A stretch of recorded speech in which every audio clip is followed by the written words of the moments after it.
Many people out there will say HTML is not useful and will not take you anywhere in your career. But think of a scenario where you have to create a website. Can you create one without having the structure of a website? It's not possible to create one, right? HTML might be regarded as a more traditional coding language, but today it is still quite important for programmers. Professional programmers can benefit from a basic understanding of HTML. But people in many other professions can also benefit from it. HTML is known as the core fundamental of web development. So let us walk you through HTML in this video tutorial. Hello everyone and welcome to Simplilearn's YouTube channel. I hope you guys are doing well. Today we'll be taking you through the basics of HTML. By the end of this tutorial, you guys will be able to understand how to structure a web page. But before we begin, let me tell you guys that we have regular updates on multiple technology videos. So if you are a tech geek in a continuous hunt for the latest technological trends, then consider getting subscribed to our YouTube channel and press that bell icon to never miss any updates from Simplilearn. So let's go through the agenda for today's video. We'll start this video with what is HTML, followed by basic HTML topics like HTML tags, attributes, and HTML elements.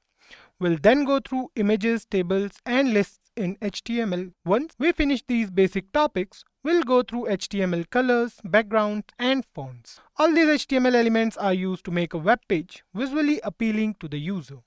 Following that, we'll go through HTML forms and we'll create a basic login and sign up form with the help of HTML form tag. Next up, we'll cover intermediate topics like how HTML is used with CSS and JavaScript. Following that, we'll see what HTML IDs and classes are, and at the end of this tutorial, we'll work on a mini project wherein we'll create a job application form with all what we have learned. So I hope you guys are ready to learn something new. So without any further delay, let's get started. Website architecture.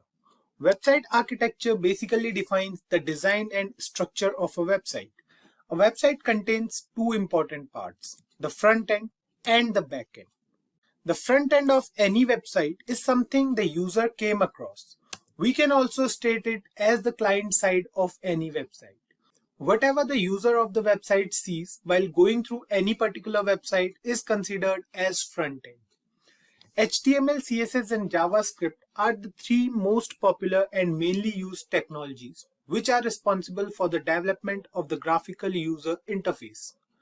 The combination of these three technologies is responsible for giving a smooth and appealing user experience.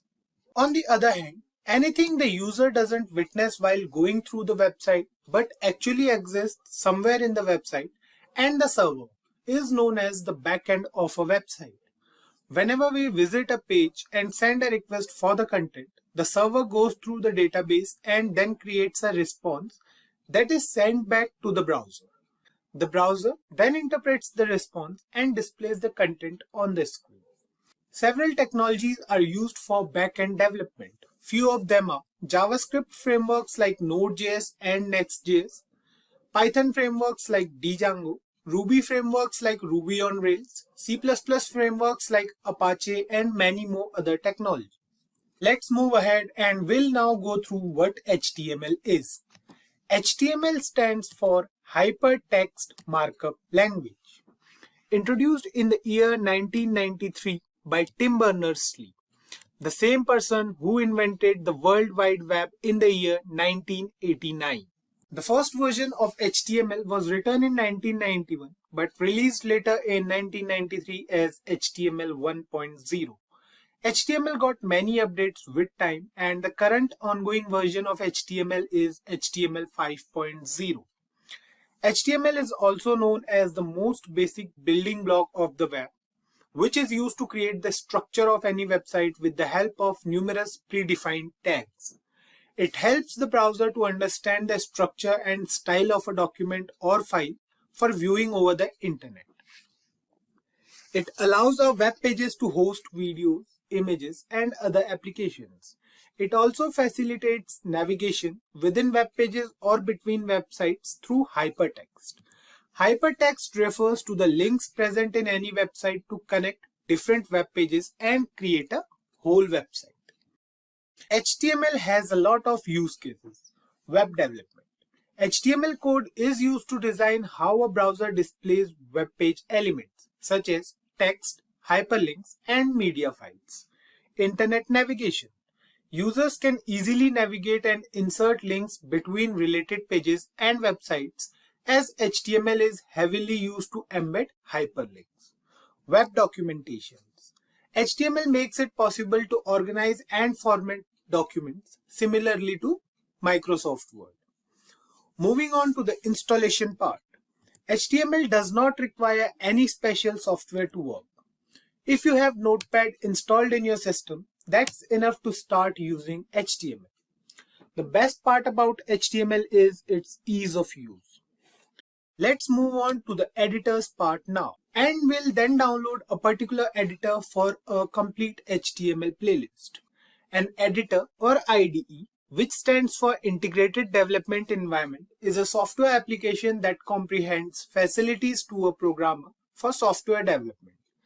Just like Photoshop makes it easier to edit photos, in the same way, IDE makes it easier for a programmer to write code.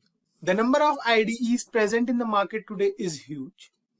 Some of these editors are Notepad++, Atom, and VS Code. These editors are free to use. On the other hand, editors like Sublime are free but with some limitations.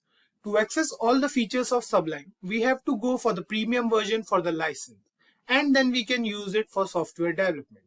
My personal choice for an editor is the Visual Studio Code. There is a reason behind using VS Code as an editor. Let me tell you a few advantages of VS Code over other editors.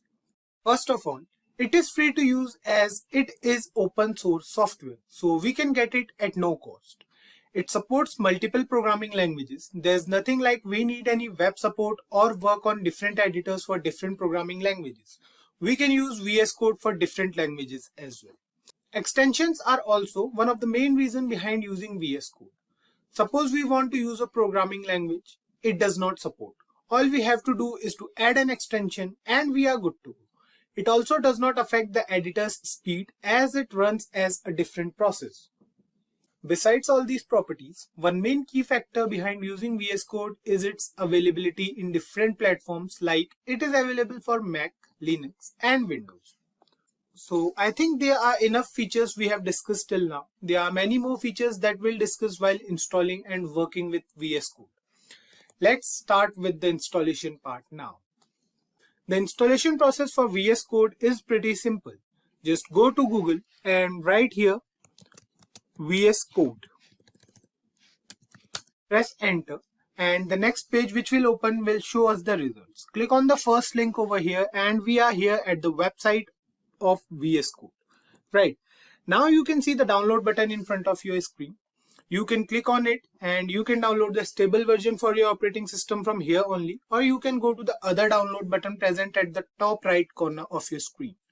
Click on the button over here. So you can see here we have all the extensions as well. These are the top extensions. We have to download them inside VS Code once the downloading part overs. So here you can see the download starts. Now sit back and relax until the download finishes. Once the download completes, open the setup file from your downloads and it will take us to the license agreement page. Now agree over here, click on next and it will take us to the browser part. So here what we have to do is we have to choose a location for the VS Code file to locate. So you can choose any location. So for now I'm clicking on next over here.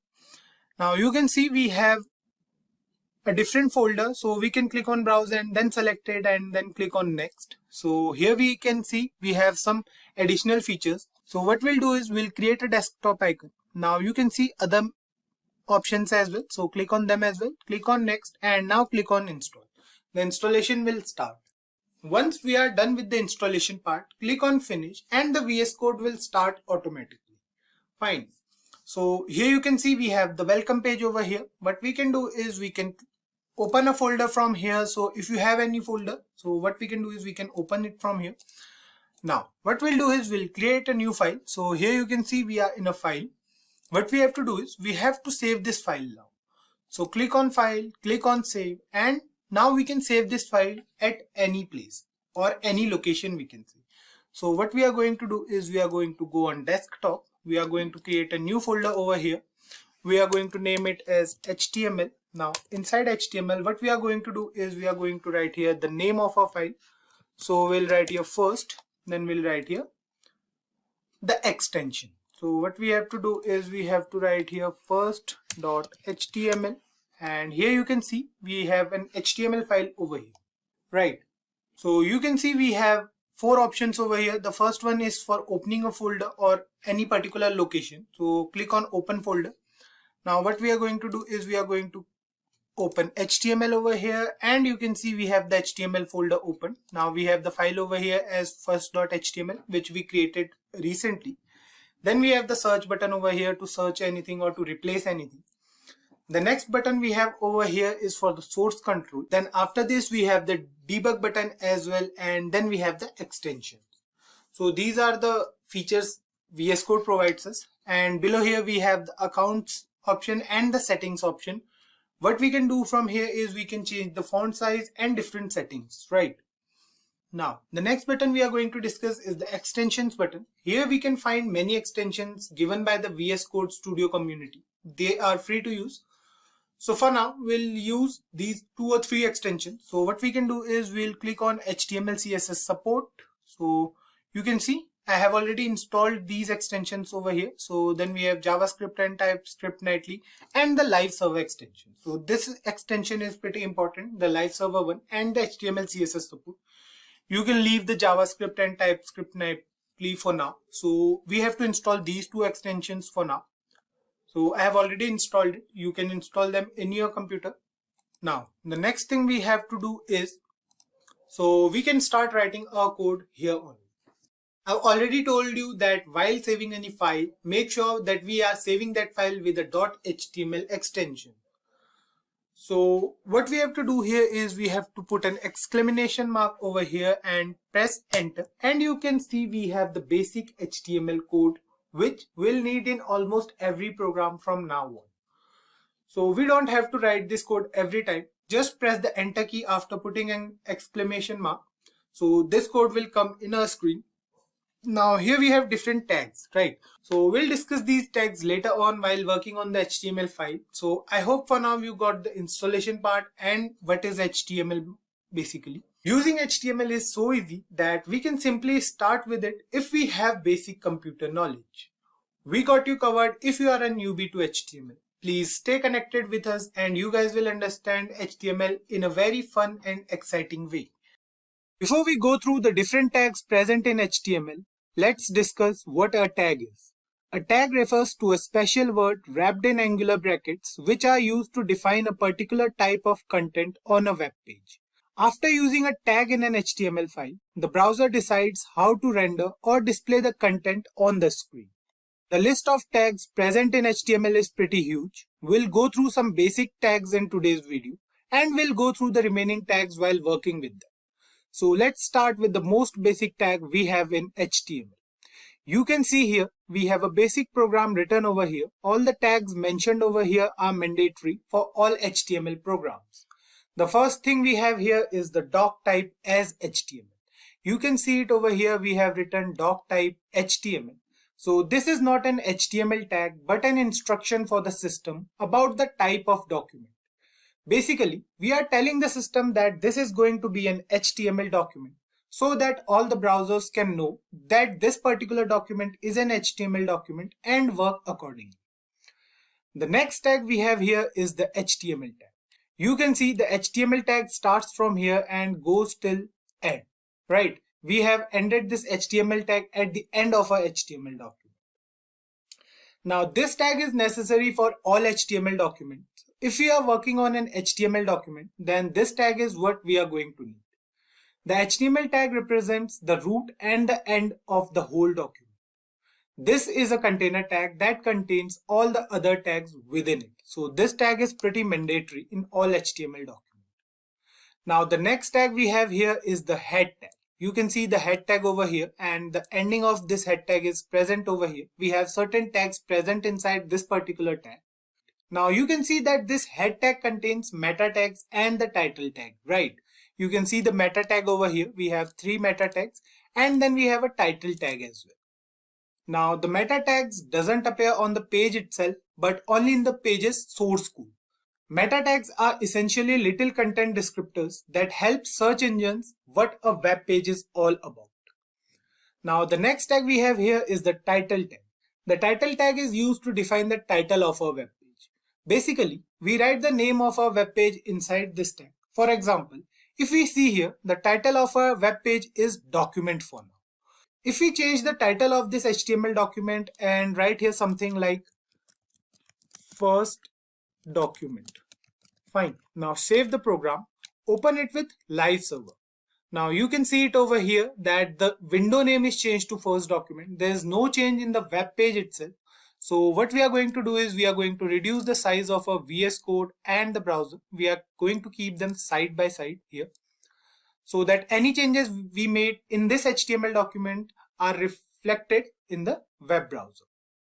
Other tags we can use inside the head tag are the style tag, the script tag, and the link tag. Now the link tag is used to link any external CSS file to a HTML page. We have to provide the source of that file, and then any styling changes we make in that particular file will get reflected in the web page. For that, so let's create a CSS file first. What we are going to do is we are going to create another file over here. Let's name it as style.css. Now this particular file has .css as extension. This will tell the browser that this particular file is a CSS file, and we are going to use it for styling purposes. Fine. So we have this style.css over here. Now we are going to link this with our HTML document. For that, what we have to do is we have to write here link. So this is the tag. Now we have to write here rel, and we have to write here style sheet. Fine. Now the next thing we have to do is to provide the source code of this particular file. So for that we are going to use href. Href is going to be style.css. Now close this link tag. Now this rel tag over here specifies the relationship between the current document and the link document. Now you can see it over here, we have this rel as a style sheet. This means that this particular file is a style sheet, and we are going to use this for styling purposes. Another important tag we have inside the head section is the script tag. This tag is used to declare or use any script within the HTML document. Basically used for JavaScript. So it's not necessary to use this tag within the head section only. We can use it anywhere, but for now we are going to use it inside the head tag. The syntax is also easy. We have to write it like script src. Now src is going to be the file name. So let's add another file over here. We'll write first.js. So this will tell the browser that this particular file is a JavaScript file. So we are going to write here inside this. Now we are going to write first.js. Now we have to define the type as well. So type is going to be text, and the file is a JavaScript file. So we'll write here JavaScript. Fine. Now close this tag, and the script tag will closes automatically. You can see it over here.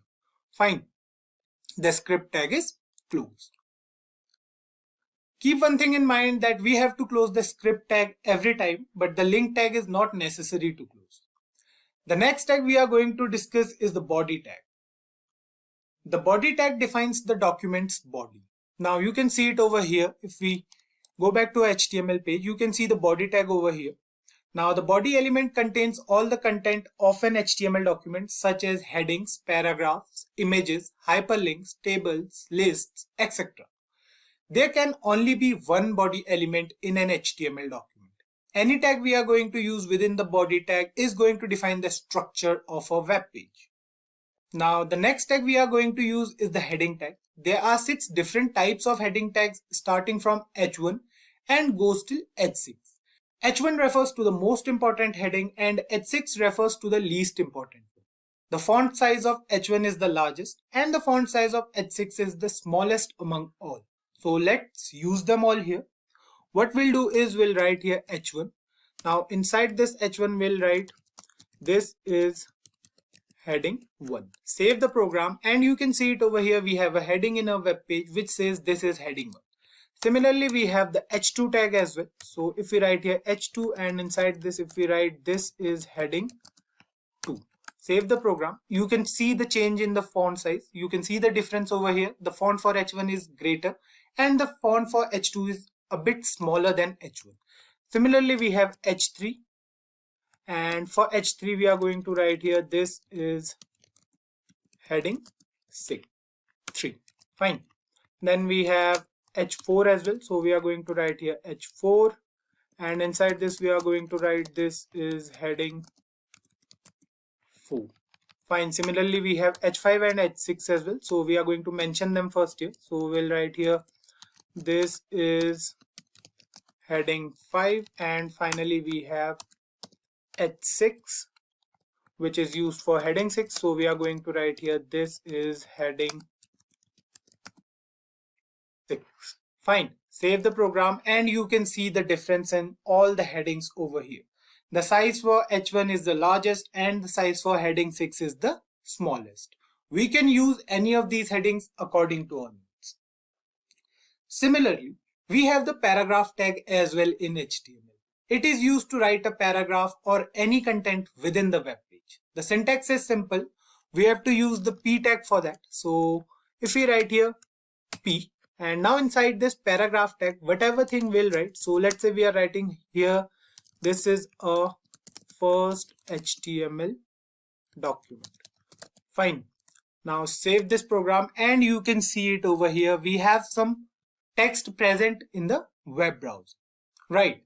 So these are the most basic HTML tags we discussed in today's video. As we said, the list of tags is large and we'll discuss them while working with them. So please go through these tags on your own and let us know if you face any issues. We have already discussed about tags in the last video. We came across several important tags in the previous video, like the HTML, head, and the body tags. A simple definition of tags states that a tag refers to a special word wrapped in angular brackets, which are used to define a particular type of content on a web page. After using a tag in an HTML file, the browser decides how to render or display the content on the screen, right? Now, keeping this definition in mind, the definition of an element in HTML states that an HTML element is the collection of a start tag, its attributes, an end tag, and everything in between the tags, right? So an HTML element is basically a collection. Let's understand this with the help of an example. What we'll do is we'll write over here inside the body of this HTML document, we'll write P. Fine. Now this paragraph tag over here is an example of a tag. It has opening tag and a closing tag. So this whole thing is a tag. This paragraph is a tag over here. Now if we add an attribute to this tag like an ID or a class, so what we'll do for that, we'll write here, let's say ID is equals to para1. Fine. This tag now has an attribute within it. ID makes this whole tag unique. We can access the content of this tag with the help of ID attribute. We'll discuss attributes in detail in the upcoming video. For now, let's add some content inside this tag. So what we'll do is we'll write inside this tag. We'll write over here, let's say this is a paragraph. Fine. So we'll write here paragraph. So this is the content of a paragraph tag. Now we have 4 different parts present over here. We have the starting tag over here. So this is the starting tag. This whole thing over here is the starting tag. Then we have attribute. So ID here is the attribute. Then we have the content of this tag. So this is the content present inside whole tag.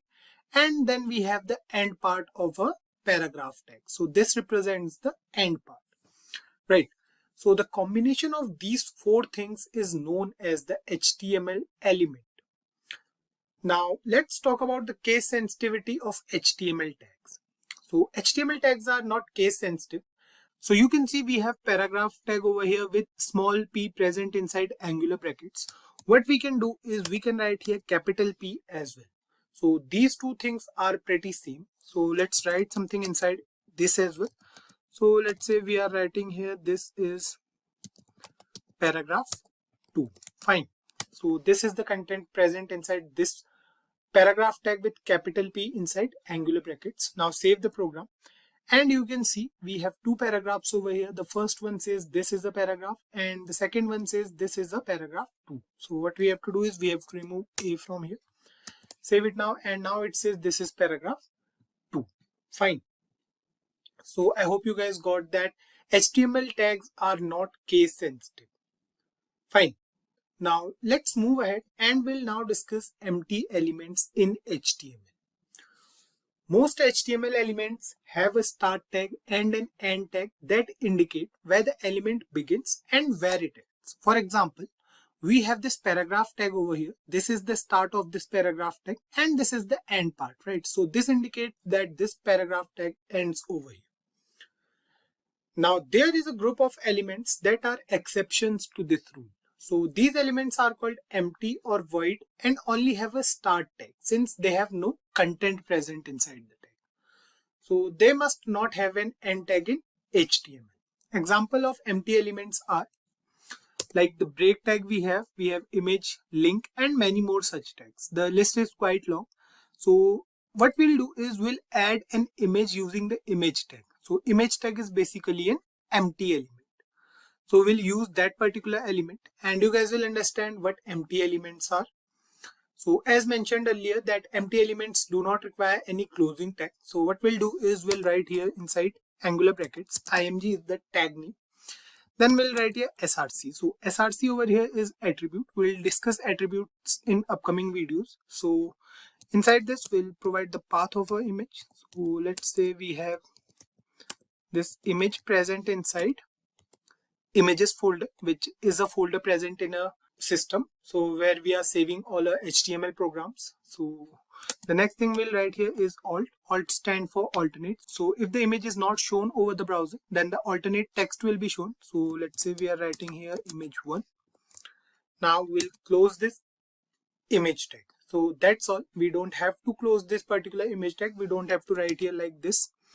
So you can see we don't have to write here like this anything. So if we not write it over here, that's fine because image element is an empty element. So let's save the program and you can see we have an image over here in the browser. So the image size is quite large. What we'll do is we'll reduce the size. So we'll write here this for now. We'll discuss all these things in the upcoming videos, so don't worry about it. For now you can see that we have an image over here. So this is our image.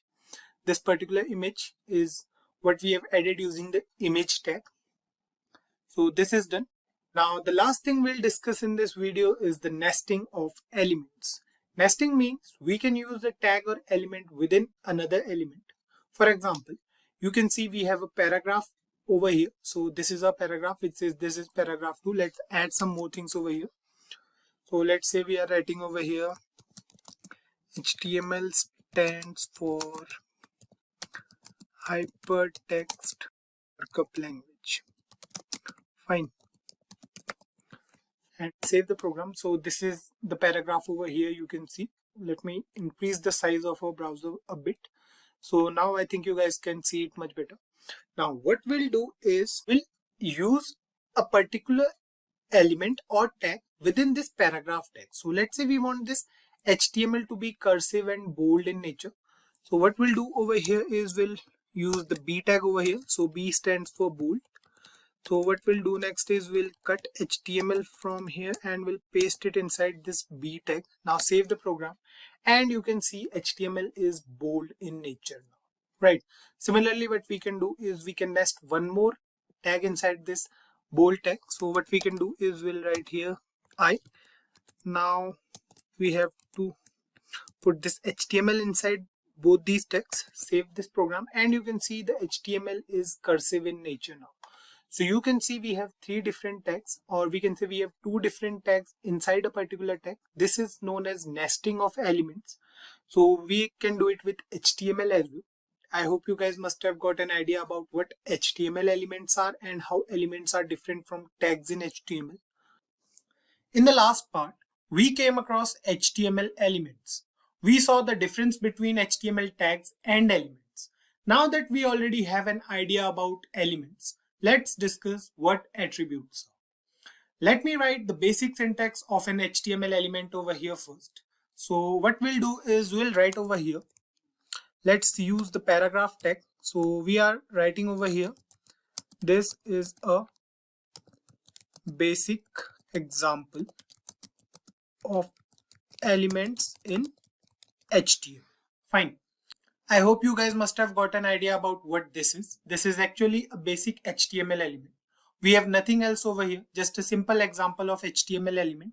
An element consists of a start tag, an ending tag, and the content within the tag. Right, so this particular thing is an element.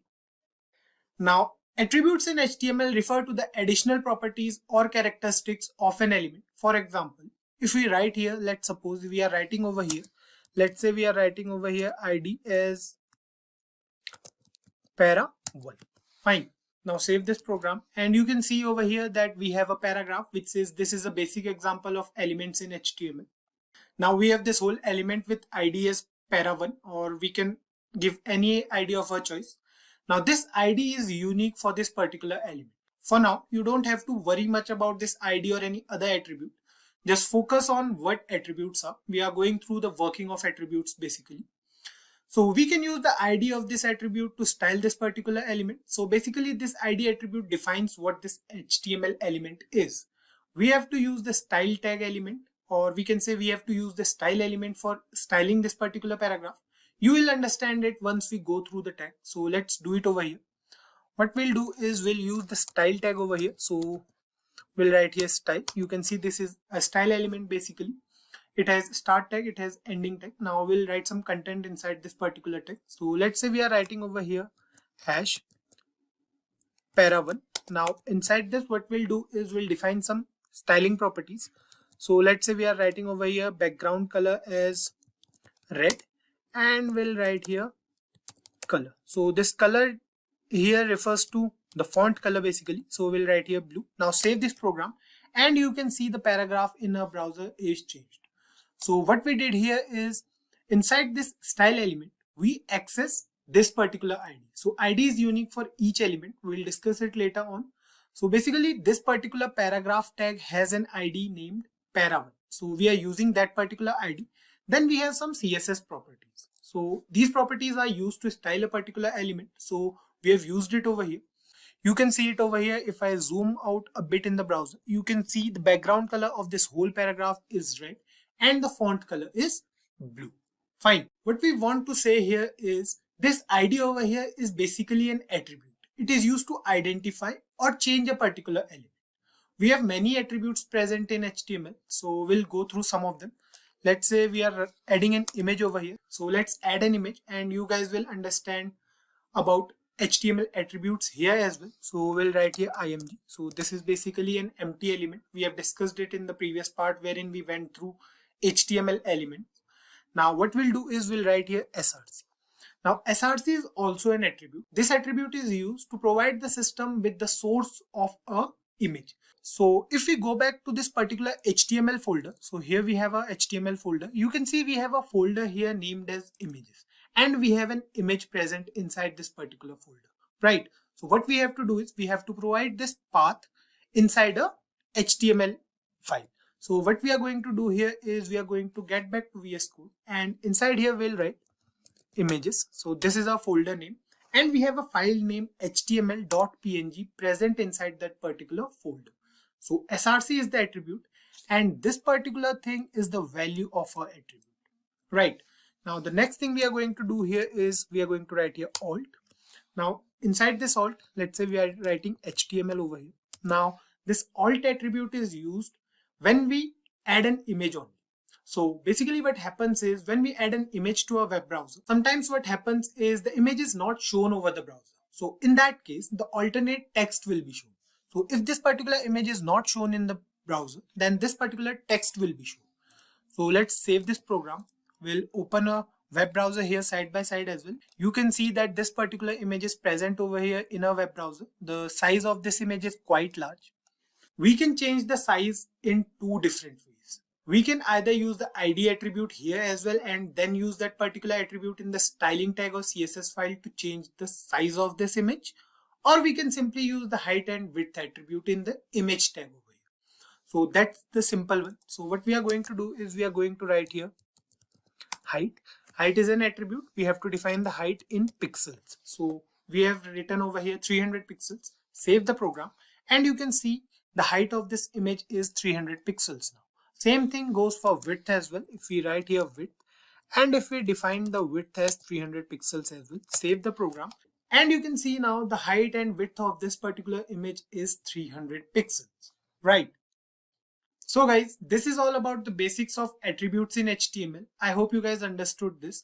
We'll go through each attribute while working on those attributes in the upcoming videos. So don't worry about it if we haven't covered all the attributes over here. We'll go through them in the upcoming videos. Before we move on and discuss the different formatting tags in HTML, let's understand what formatting is. Formatting refers to the process of making the text present on a web page more appealing to the user.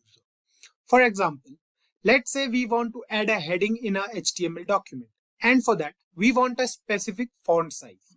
Let's say we want to add a heading with a bigger font size. For this purpose, we have the heading tag present in HTML, which provides us with 6 different font sizes, with H1 being the tag with the greatest font size and H6 with the smallest one. We have already discussed in the previous videos as well. Now we need to make sure which font size we want and we can use the heading tag accordingly. Let's understand this with the help of an example. Let's suppose we are working on a web page wherein we want a heading. So let's say the heading is what is HTML. We want the font size to be bigger. So simply we'll write here H1. We have already mentioned it that H1 has the biggest font size of all the 6 heading tags, right? So inside this we'll write what is HTML. So let's suppose this is the heading. Now on saving the program, you can see here on the browser that we have a heading with larger font size. So what we can do for now is we'll remove this heading from here. Now save it and you can see we have only one heading as of now. We have the heading as what is HTML. We can also write a paragraph after this heading tag that will explain what HTML is using the paragraph. So let's do it over here as well and you guys will understand it much better. So here we are going to use the break element.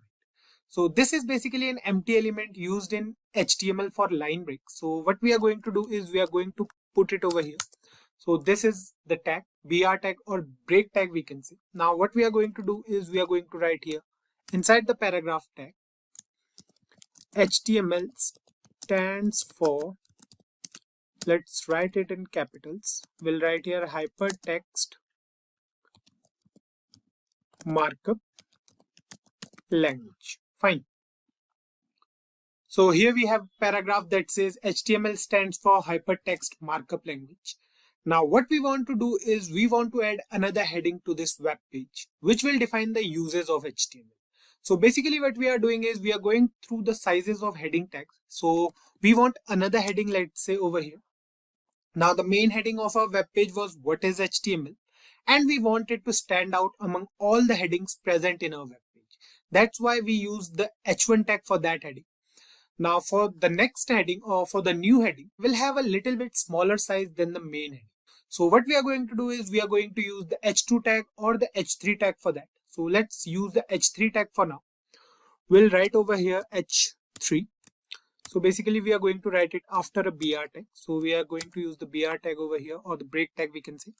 Now we are going to write here uses of HTML. Fine. Now save the program and you guys can clearly see the difference in font size of both the headings. Let me zoom in a bit here in the browser. So now you guys can see it much better. There's a difference in the size of heading 1 and heading 3, right? So this difference is what we are talking about till now. There are 6 different sizes for a heading tag in HTML. We can use any of these heading tags according to our need. Figure out which one of these 6 tags is best suitable for your web page and use them. Simple and easy. Let's move ahead and we'll now discuss some more formatting tags present in HTML. Let's move ahead and we'll now discuss some more formatting tags present in HTML. The next tag we are going to discuss is the bold tag. This tag is used to make the text bold or strong. So there are 2 different tags for the same task. For making the text bold, we can either use the bold tag or simple B tag we can say. The other tag we can use is the strong tag. The functionality of both tags is similar. So we'll use them side by side so that you guys can see the difference, or they are basically same. So what we are going to do is we are going to write here after this BR tag, we are going to write here B. So B stand for bold tag. Now we are going to write something in here. So let's say we are writing over here HTML. Now again after BR tag we are going to use the strong tag. Fine. We'll write same thing here. The content will remain the same. So we are going to write HTML over here. Now here we used both tags with similar content present inside them. Save the program. And you can see we have two similar outputs here on our web page. The outputs are exactly similar. The working of both the tags is the same, right? Now let's recall the nesting of elements in HTML from the previous video. We have said earlier that we can use an element within another element in HTML. We are going to nest this bold tag inside our first paragraph tag. It means that we are going to nest this bold tag over here. So what we are going to do is we are going to use bold tag inside the full form, or we are going to put the full form of HTML inside the bold tag. Fine. So save it. And you can see we have hypertext markup language written over here in the browser in bold, right? It looks better than the previous one. Just like the bold tag, we have two more tags present in HTML to make the text on screen look more appealing to the user. The italic tag and the underline tag. Now you guys must be thinking that these three formatting techniques are also present in Microsoft Word. You are right. These three tags are present in both MS Word and HTML. The working is also same. So let's use these tags here once. What we are going to do is we are going to use these tags over here only. So we are going to put this hypertext markup language inside three different tags. So we are going to put them inside italic, we are going to put them inside bold, and we are going to put them inside underline as well. So we are going to do this over here. Now you can see the nesting of elements over here. If I zoom in a bit on Visual Studio Code, you can see we have a paragraph tag, then we have three tags present inside it. So we have bold tag, we have italic and underline. So this is called nesting of elements. Now save this program and you can see the text over here. We have hypertext markup language in italics, it is underlined and it is bold in nature, right? The next tag we are going to use is the delete tag. We have two different tags present for this task as well. Let's say we want to put a line through the center of any text, crossing it out basically. Let's say that this text is not relevant. Fine, so let's go through an example first. What we are going to do is we are going to use the break tag over here, and now after this break tag, we are going to use a paragraph tag. We are going to write a paragraph. So let's say we'll write here, I would like to have a cup of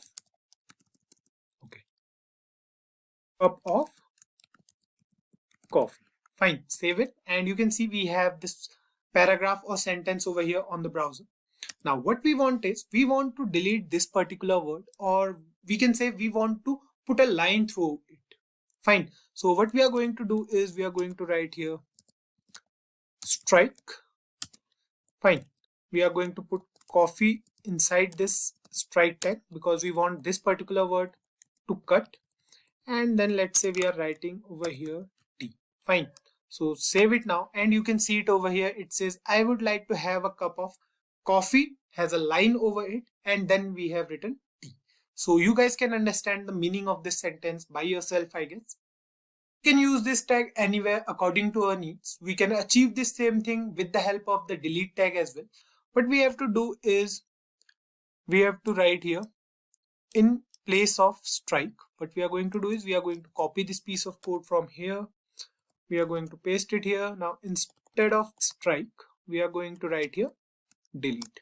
So del, this is the tag, and we are going to close this tag as well. Now we are going to write coffee inside it and save the program, and you can see we have the exact same output with this tag as well. Fine. Another tag we have in HTML for formatting is the mark tag. Now the mark tag in HTML is used to mark any particular text. The text will be highlighted with yellow color. For example, Let's say we are writing something over here, or we can just paste this again and we are going to remove this part. Now we want to mark the word coffee, let's say. So what we are going to do is we are going to write here mark. This is the tag, and inside this tag we are going to write coffee, let's say. Fine. Save the program and you can see it over here. We have this sentence which says I would like to have a cup of coffee, and coffee is highlighted over here, right? So this is the mark tag and we can use this tag for formatting. Now the last tag we are going to discuss in today's video is the font tag. The font is an inline element used to change font sizes, font colors, and font styles of the text in a web page. This element has its own attributes. So the three attributes we can use are size, color, and face. Fine. Size is used to change the font size of the text. We can write values between 1 and 7, with 1 being the smallest and 7 being the largest font, exactly opposite to the heading tag. So you can learn it that way. Color refers to the font color. We can simply write the name of the color, or we can use the hexadecimal values for colors. The hexadecimal numbers are specified according to the RGB value for each color. The last thing we have is face. Face refers to the font style. The default HTML font is Times New Roman. We can use any font style of our choice using this attribute. So let's use this tag over here and you guys will understand it much better, I guess. So what we'll do is we'll write here. Let's say we are using a paragraph tag. So we'll write something over here. Let's say I prefer. Now we are going to use the font tag over here. So this is a tag. You can see it in red color. Now we have three different attributes, right? So the first attribute we have is size. So we'll write here inside size, let's say the size of this font is 4. Then we have color. So color defines the font color. So let's say the font color we want is red. And then we have the face. So let's say we want the font style to be Verdana, and we'll write something over here. Let's say we are writing this over red. Fine. Now save the program and you can see it over here. It says I prefer red. Fine. So let's complete this sentence. What we are going to do is we are going to write something after this font tag as well. So let's say we are writing over here red over blue. Save the program and you can see it over here that we have this particular sentence which says I prefer red over blue. So let me increase the size of VS Code so that you guys can see it clearly. So here you can see we have this paragraph tag. Then we have written inside it I prefer, and we have kept this red word inside a particular element, font element basically. This font element has three different attributes: size, color, and face. Now let's change the size of this to 6 for now, and we'll check the output, save the program, and you can see red over here is quite large in size, right? It looks different. So I hope you guys got this. Formatting an HTML document is mostly done using CSS, but now HTML also allows us to format our documents using different tags. Basic formatting, we can say. So formatting is making the web page more appealing using these particular tags. So the list of formatting tags present in HTML is quite long. We can't discuss all of them here, but if we use any of those tags in the upcoming videos, then surely we'll discuss them over there on. Now the task for you guys is to use these formatting tags and let us know if you find any difficulty in using them. In HTML, a phrase tag is used to give structural meaning to a block of text. What does that mean? Let's try to understand this with the help of an example. We'll first take a paragraph for this example, a small one maybe. So let's do it here. What we'll do is we'll write here P. So we are going to use the paragraph tag. Let's write something over here. So let's say we are writing over here, hello everyone. Then I'll write this is caution. And let's suppose we are writing over here, please subscribe to a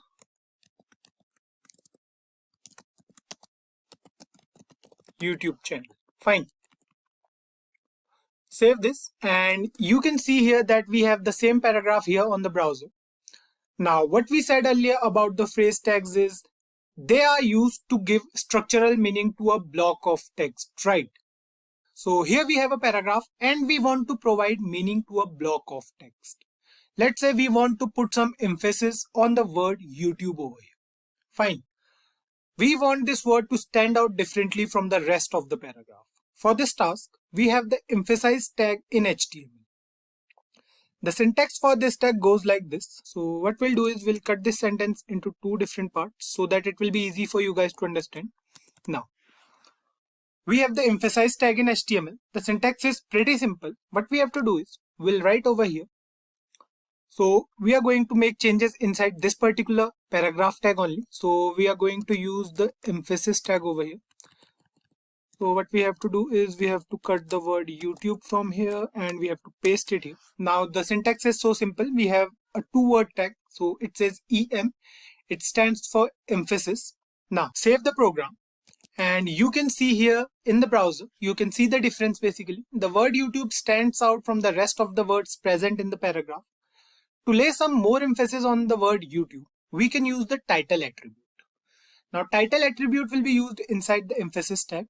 So let's do it here once. So what we are going to do is we are going to use the title attribute over here.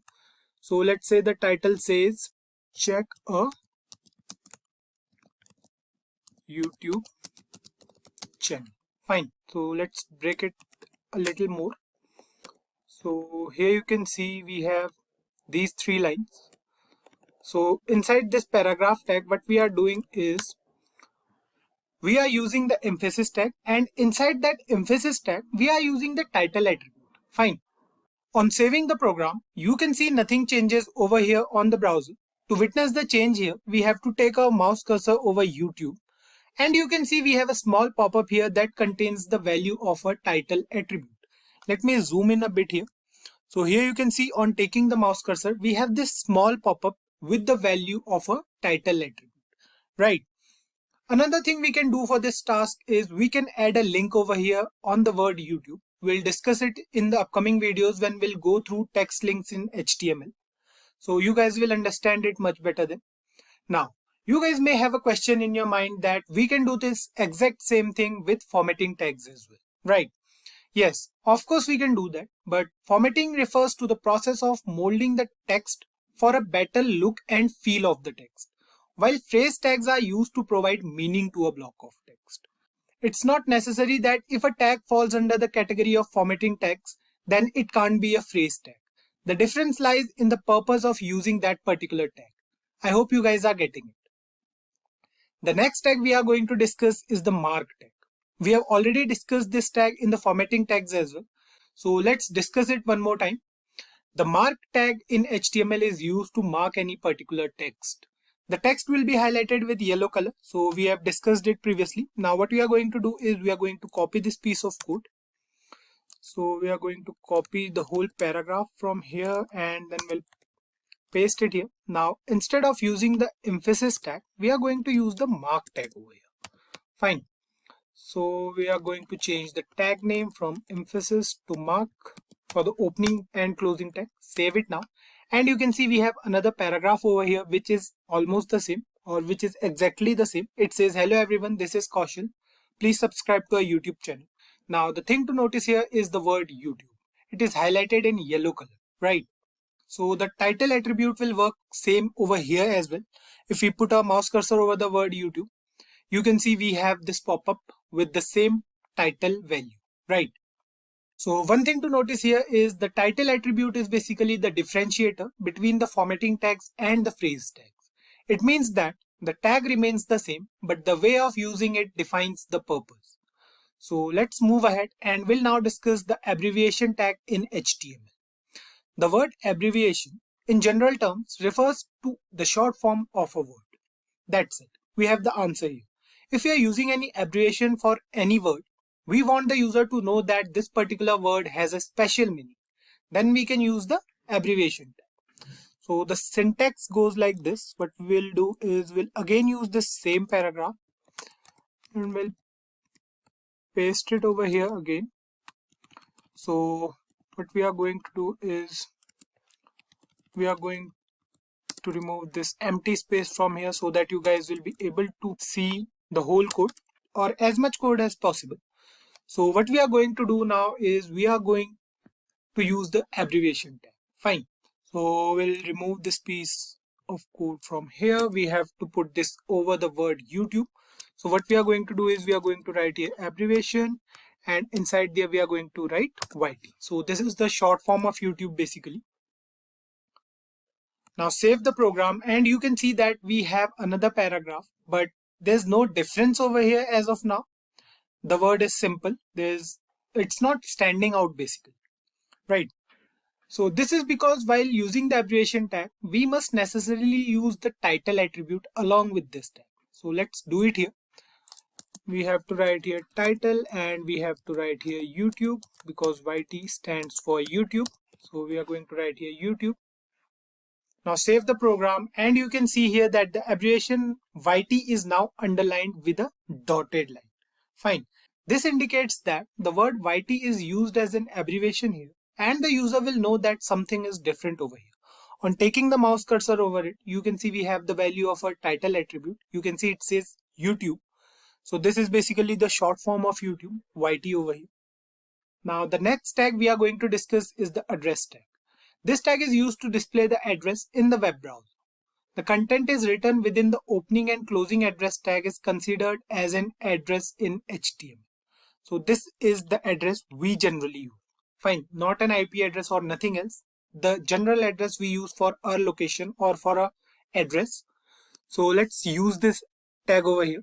We'll write here address and this is the tag. Now inside this tag we are going to write YouTube office, let's say. Then we have 123 street. So this is going to be the street name for our address. Then we have, let's say, sector. So let's say the sector is 456. And then we have the place name as Noida and the country name as India. Fine. So this is an address and let's save the program. You can see here the difference in the browser. The address tag over here has a different font. This tag is used to indicate that this particular block of text is an address. So you can see it over here. This is our address. Now if you want to see it clearly, let me remove these three paragraphs from here. Save the program now and you can see we have address over here. So if you want to write it in different lines, so what we can do is we can use the break tag over here, then over here again, save the program and you can see we have the address over here. The font is different. That's the only difference between address tag and other tags. The next tag we are going to discuss is the short quotation tag. This tag is used to add double quotes within a sentence. The syntax is simple. So what we'll do is we'll write something over here. Let's say we are writing over here a paragraph. We are writing over here, let's say again, please subscribe to a. Now we want the word YouTube inside double quotes, right? So for that we are going to use the quotation tag. This is the syntax. We have to write simple Q and we have to put the word YouTube inside it. Fine, then we'll write here channel and we have to put a space over here. Save the program and you can see it says please subscribe to our YouTube channel with YouTube present inside double quotes. Fine. So the last tag we are going to discuss in today's tutorial is the code tag in HTML. This tag is used to represent programming code in HTML. The text will look like we have any code from a programming language. For example, we'll write here code. This is the tag. Now inside there we'll write, let's say we are using a for loop in JavaScript. So we'll write here for I is equals to 0. Then we have I less than 3. So let's give some spaces over here and then we have I plus plus. Fine. Then after this we have inside here console.log and we are going to print hi. Fine. So if you are new to this language, just ignore it. It's just a simple piece of code from JavaScript. So save it now and you can see we have this code over here. Now what we are going to do next is we are going to use break tag over here first, then we'll understand it. Fine. So we are going to use the BR tag here again and here again. Fine, save it now and you can see the code now. You can see we have the same output on the browser as the text present in VS Code. The font is exactly the same. So this represents a piece of code in HTML. We can use the code tag for that. So guys, these are some of the basic phrase tags we discussed in today's video. As we mentioned earlier that the list is quite long for all these tags. We'll discuss them in future whenever we use them. I hope you guys got it. So that's all for this video guys. See you in the next one where we'll go through meta tags in HTML. Till now, we have covered different types of tags present in HTML. We came across the formatting tags and the phrase tags present in HTML. In the last part, we also covered the differences between these tags. Apart from all the differences these tags have, they are still similar in one aspect. That is, these tags are used to change the appearance of a web page. Whenever we use these tags, we change the look and the feel of a web page. Now, the meta tag is a bit different from these tags. This tag does not impact the appearance of a web page. It is used in the head section of the HTML document and does not require any closing tag to work. What this tag does is, it gives information about the data we have on our web page. Meta refers to metadata. Metadata means data about data. For example, if we have a website that provides the user with some data, it can be any kind of data, and the user can go through it to gain some information. But the information about the data present on a website is given by metadata only. What does it mean to provide data about data? For example, if we go to Google and search for a keyword. Now, how Google works is it goes through the keywords present in any particular website and then shows the user that particular website. Those keywords here refer to metadata, and we have to put them inside meta tags in HTML. The description we get while searching for a website is also present inside the meta tag of any HTML document. Basically, what we are trying to say is this tag is used to give essential information about any particular web page. Meta elements can be used to include name-value pairs describing properties of HTML documents. For example, if we want to put any keyword for a web page, the name attribute inside the meta tag will contain the keyword and the value attribute will contain the actual keyword name. There is no closing tag needed in meta elements because these elements contain information within attributes only. We can use multiple meta tags for different information. So let's start with the programming part now, and you guys will get a better idea about meta tag in HTML. Here we have a simple HTML document wherein we already have some meta tags present over here. So these tags are present in any new HTML document we create in VS Code. Let me show it to you again. Let me zoom in a bit in VS Code. So what we are going to do is we are going to create a new HTML file over here. So let's create one. So let's say we are writing here the name is meta.html. Fine. Now press the exclamation key. So we have to write it this. Now press enter and you can see we have all the necessary tags present in our HTML document, right? You can see here we have 3 meta tags present over here with some attributes. Let's discuss these tags first. The first meta tag over here you can see has the keyword or has the attribute as charset, right? It says charset and the value is UTF-8. Now UTF refers to Unicode transformation format 8-bit. It is the most common character encoding present in the whole World Wide Web. That is the whole internet. So the next meta tag here has the attribute HTTP equiv, or we can say HTTP equivalent. The value is X UA compatible here. And then we have the content attribute with value as IE equals to edge. Now this tag tells the Internet Explorer to display the content in the highest mode available. We generally don't need this tag in an HTML document unless we are working with Bootstrap. Now the next meta tag here is used for the viewport width of the web page. You can see it over here. It says name is equals to viewport, and content, it contains width, device width, and initial scale is set to 1.0. Fine. Now this gives the browser instruction on how to control the dimension and scaling of a web page. The width is equals to device width part sets the width of the page to follow the screen width of the device, which may vary depending on the device size. So the next thing we have, the initial scale is equal to 1.0, right? It is used to set the initial zoom level when the browser first loads the web page. So 1.0 is the default value. So these are some predefined meta tags we get while creating any HTML document in VS Code. Now let's discuss some more thing we can do with a meta tag in HTML. We discussed previously about keywords present on a web page, right? So what we'll do is we'll first write over here. We are going to create a meta tag. Then we'll write inside here name is equals to, let's say, keyword. And then we have the content attribute. So it will contain keywords inside it.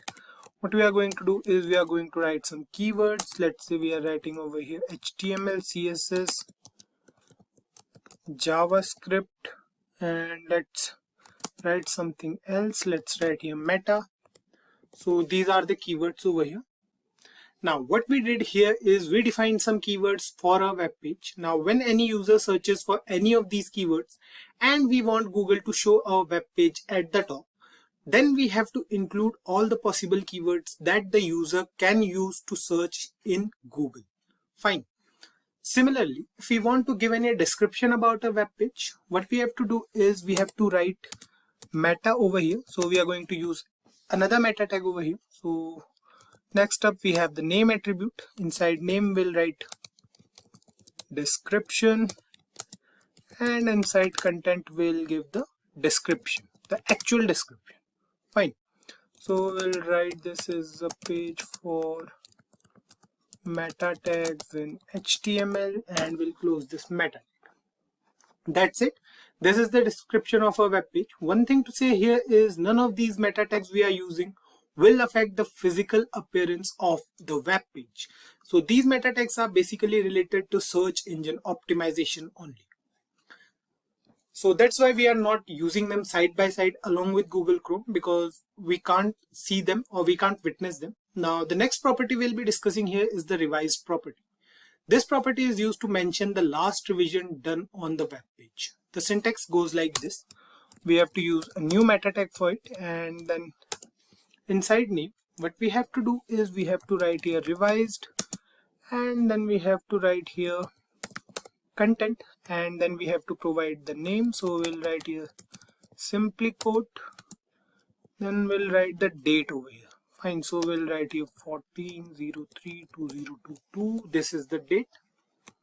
You guys might have noticed while going through Google after searching for any website that last updated is mentioned there in some cases. So this is the syntax for doing so. In case we want to put the name of the person who made the change, then what we can do is we can write here meta again. So we have to use the meta tag again and again for each property. Fine. So we have to write here name. Now we have to mention author, and inside content we have to write the name of author. So let's say Kaushal is the name of author. Now this meta tag over here states that Kaushal is the author of this web page who made the changes and worked on it. Fine. Now if we want a web page to refresh automatically after a particular time interval, we can use meta tag for this task as well. What we can do is we can write here, after this we can write here meta. Now we are not going to use name over here, we are going to use HTTP equiv, and then we have to write here refresh. Then inside content we have to pass here value. So 3 here in this statement refers to the time in seconds. If we include this statement in a HTML file, then the page will get refreshed after every 3 seconds. We can witness this right now. Save the program, and what we have to do is we have to open it with live server. We'll click on open it with live server, and you can see here after every 3 seconds the page gets refreshed, right? So this is how the refresh property in meta tag actually works. Till now we came across certain types of tags in HTML. We have a good idea of how and when to use any particular tag while working with HTML. Now let's imagine a situation where we are working on the front end of any web page which contains more than 1,000 lines of code. We are almost finished with the front end, but suddenly we realize that we made an error somewhere previously, or we want to change a particular piece of code, let's say. In that case, we can't go back checking each line to find that particular piece of code, right? That's where comments can help us and save our time. A comment is common for almost all programming languages. The syntax may differ in different languages, but the usage remains the same. It is a line in programming that does not affect the output of the program. It stays there in the code, but does not affect the output by any means. In HTML, the way of writing a comment is quite simple. We have been working with tags for some time now. The syntax for comments also remains similar to them. All we have to do is we have to write here, like we want to add a comment here, let's say. So what we have to do is we have to put an exclamation mark and then we have to put this. Now this is the syntax for comments in HTML. Now whatever thing we'll write inside it will be treated as a comment. Fine. So one thing to notice here is that there is an exclamation mark at the start of every comment we use, but not at the end. Fine. Just keep this thing in mind and we are good to go with comments in HTML. Let's save our program and you can see there is no change in the browser. So for your convenience, what we are going to do is we are going to add a paragraph over here. So let's say we are writing over here, we are going through comments in HTML. Let's save the program and you can see that particular paragraph in the browser. So the comment won't affect the outcome of any program by any means. Fine.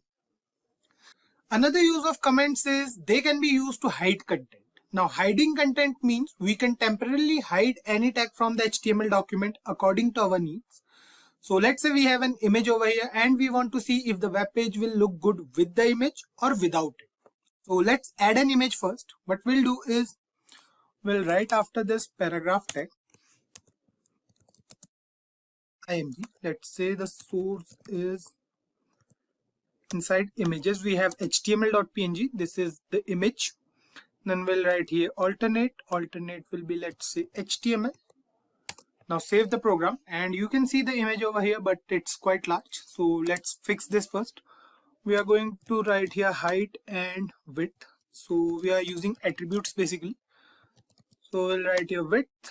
Width is going to be 250 pixels. Again, save the program and here you can see we have an image. Fine. Now to remove this image temporarily, what we have to do is we have to put this whole image tag inside the comment. What we'll do is we'll write over here the syntax for comment. Now this is the comment. What we'll do is we'll copy this image tag. We'll cut it from here and we'll paste it inside this comment. Fine. Now save the program and the image is temporarily removed from the browser. Right? Simple and easy. Now a comment can be a single line comment or a multi-line comment. No change in the syntax for that. Anything we put inside these tags will be taken as a comment by the browser. So what we are trying to say here is comments are very useful in programming. It's just a note for the programmer to remember what they did at that particular part of the program. Or we can simply say with comments, we can place notifications and reminders in a HTML code. We have been through the image tag previously. If you guys remember when we came across empty elements in HTML, there we saw the syntax for image tag in HTML. Actually, the image tag falls under the category of empty elements in HTML. That's why we saw it there as well. It means that this particular tag in HTML does not require any closing tag to work. It has attributes. We'll go through them in a moment. Before that, let me clear this one thing to you guys. Any image we see on a web page is not inserted into that page. Instead, it is linked to a web page. What the image tag does, it holds a space for the referenced image. You will understand it much better in a while. So let's go through the syntax of adding an image or attaching an image, we can say, to a web page. Using the image tag is not at all a task for the user. It's the easiest thing to do in HTML, we can say that. So what we'll do is we'll write here inside the body tag. What we are going to do is we are going to write here img. So this is the tag and we already know that this is an empty element, so it does not require any closing tag. Now Inside the image tag, we have to add attributes. So we'll write here src. So let's discuss some important things before we move ahead. You can see over here that we have used the src attribute inside the image tag. This is a necessary attribute while using the image tag in HTML. Why so? This attribute specifies the path to the image. Any image we want to attach to our web page needs to be stored somewhere, either in the system or it can be anywhere on the internet as well. So let's move back to the main folder. So what we are going to do is we are going to move back to our main HTML folder. So here we are inside the HTML folder. Now what we are going to do is we are going to make large icons over here. So here we are in the HTML folder. You can see we have all the HTML files over here, right? Here we have an image named Python. So if we double click on it, you can see this is an image and the name of this image is Python, right? So what we are going to do is we are going to click on it, right click basically, go to properties, and here you can see we have the name of a file and then we have the type. Type here is PNG. PNG means Portable Network Graphics. It is basically an extension for images and pictures. So HTML do support other extensions like JPEG, GIF, SVG and many more other extensions. So we can use any of those files with those extensions. Now to attach this image to a web page, we need to provide the path to the system through which the system can understand that this particular image is stored in this part of the system or the drive. Fine. So the path you can check here is at the top of this window. Click on it and you can see the path over here. So this is the path. So this Python file is present inside the C drive users. Then we have a name, this folder name as Kaushal Bisht. Then we have desktop and HTML. Fine. So this is the path of our image. Let's move back to VS Code, and we don't need the whole path as of now because the current HTML file we are in right now is present inside the HTML folder. So we don't need to specify the whole path as of now. All we have to do is we have to write the file name here inside the src attribute. What we'll do is we'll write here the file name. So our file name is python.png. Fine. So this is our file name. Save the program and you can see we have an image over here on the browser. The size is quite large as of now. We'll see how to manage this thing after some time. For now, let's reduce the size of the whole web page. What we are going to do is we are going to reduce the size and you can see the whole image over here. Fine. Another possibility is we can store all the images inside a single folder. So here if we go back to our HTML folder, here you can see we have a folder named images, right?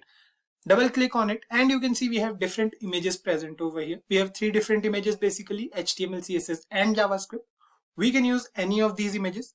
So let's get back to VS Code again. And the next thing we are going to do is we are going to access any image from that particular folder. Fine. So what we are going to do is we are going to write here after this img, then src. Now inside src, we have to write the folder name first. Fine. So we'll write here images, then we'll use slash and then we'll write the file name. So we have 3 different files over here. This is the benefit of using VS Code. We have all the 3 files we can use over here. So let's use css.png as of now. Close the image tag, save the program and you can see the image over here. So let's do one thing. We are going to use the br tag, use it now. Save the program and let's use it once again so that it will be easy for us to understand. So here we have 2 different images, the Python one and the CSS one. So basically what we have to do is we have to give the correct path of that particular image. Fine. So the next attribute we'll discuss is the alt attribute, or we can say the alternate attribute. Let's write it over here first. What we are going to do is we are going to write here alt, press enter and write something over here. Let's say we are writing over here CSS. So this alt attribute we have here provides an alternate text for an image. If the user for some reason cannot view it, so basically it can happen because of slow connection, an error in the source code or in the source we can say, or if the user is using a screen reader. So it can be any of these reasons, but if the user is not able to see that picture, then an alternate text will come at place. Fine. So the value of the alt attribute should always describe the image. So that's why we have written over here CSS, so that the user can understand that this particular image over here is a CSS image, or it can be basically anything that describes the image. Fine. So let's do one thing here. What we'll do is we'll make an error over here in the src attribute. Let's change the file name over here. Let's say this is the file name. That's a simple error, right? Nothing major over here. Let's save the program, and you can see the image is not here anymore. Fine. So I believe you guys might not be able to see because I have to increase the size for that. So you can see here now there's no image present at this particular part of our web page because the source is wrong. So the file name is wrong basically. Instead of that, we have text present over here which says CSS. Fine. So this is how the alt attribute works in the image tag. Further, and talking about the actual size of these images over here, we can change the size of these images in two different ways. So let's start with the easier one first. What we'll do is we'll use the height and the width attribute, just like the source and alternate attributes we have. These attributes are also used within the image tag. All we have to do is we have to write here height is, let's say, 250 pixels, and then we have width as well. So width again is, let's say, 250 pixels. Save the program, and you can see the image height and width is now 250 pixels. We can do the same thing for this file as well. So what we'll do is we'll write here width as, let's say, 100 pixels and height as again 100 pixels. Save the program, and you can see the size of this image is 100 pixels in width and height now. Fine. Another way of using these attributes is to use them within the style tag. We can use this tag anywhere in the program. Although this tag is related to CSS, and we can also define these things in CSS files. But as of now, we are not talking about that concept. So we'll stick to HTML only. So what we'll do is we'll write here to use the style tag. What we have to do is we have to write here style. Now what we want to do is we want to access the image tag. So we have to write here img curly braces. Now we have to define the properties inside here. Fine. So what we'll do is we'll define the width over here as 500 pixels and the height as well. Fine. Height is again going to be 500 pixels. Now one thing to notice here is this image tag or these properties will be applied on both the tags because we are using tag over here. Fine. So we are changing the properties of a tag. So both the image tag will be affected. Save the program, and you can see the image size are now changed. Both are 500 pixels. So let's do one thing. Let's remove it from here and this as well. Now change the size to, let's say, 200 pixels and 200 pixels. Save the program, and you can see we have both the images over here. Both are 200 pixels in width and height. So this tag is also working fine. What we summarize from this is we can use these attributes within the image tag itself, or we can use the style tag to change the style of the image. So these are some of the basic attributes we can use within the image tag in HTML. I hope you guys got it. Try it by yourself and let us know if you face any problem. A table is a set of data elements that allows us to store or represent data into rows and columns. Just like we create tables in normal life for representing the data, the same table we create in HTML as well. A table consists of rows and columns. We can arrange any kind of data like text, images, links, other table, etc. into rows and columns of cells. Fine. The table tag in HTML is used to create a table. So let's do it here side by side, and you guys will get a better idea of what we are talking about here. So let's create a simple table first. We'll discuss each step here. So what we'll do is we'll write here inside the body tag. We'll create a new tag. So this table tag. This is a table tag. Whatever data we want to put in the table will go inside this table tag only. Now save the program, and you can see we are not able to see any table here. So we'll see it in a while. Now let's add some data here first. We know that a table consists of rows and columns, right? The table row tag defines any row in HTML or in a table, we can say. The syntax for it goes like this. What we'll do is we'll write over here inside the table tag only, we'll write tr. Now this tr represents table row. Fine. One thing to notice here is we are nesting one tag inside another tag. The table tag is responsible for creating a space for the table. The table row tag is used to add a row to that particular table. Now the next step is to add columns inside the table. Each row can contain one or more than one column. The table data tag is used to add data in columns. So it might sound a bit confusing at the moment, but let's do it over here and you guys will know how easy it is to add data in columns. What we have to do is we have to write here simply TD. TD stands for table data, and we have to put the data inside this TD tag. TD means table data tag, and this tag represents a column in a table. Fine, so let's write it over here. R1, comma C1. Fine. Let's give some space over here as well. Then again we are going to use the TD tag. So we'll write here R1, comma. Fine. Now here we are. We have added two columns inside the first row. So let's check the output now. Save it, and you can see we have the data over here. This is basically the table data. R1 means row 1, C1 means column 1, and similarly R1 means row 1, C2 means column 2. So this is a single row with two different columns. Fine.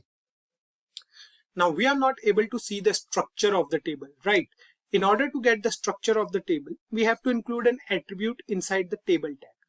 What we have to do is we have to write here inside the table tag.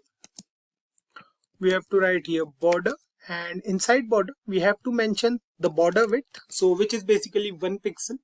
Right now save the program, and you can see this border attribute will show the border all around the table and the cells. Fine. We can change the width of this border by changing the value of border over here.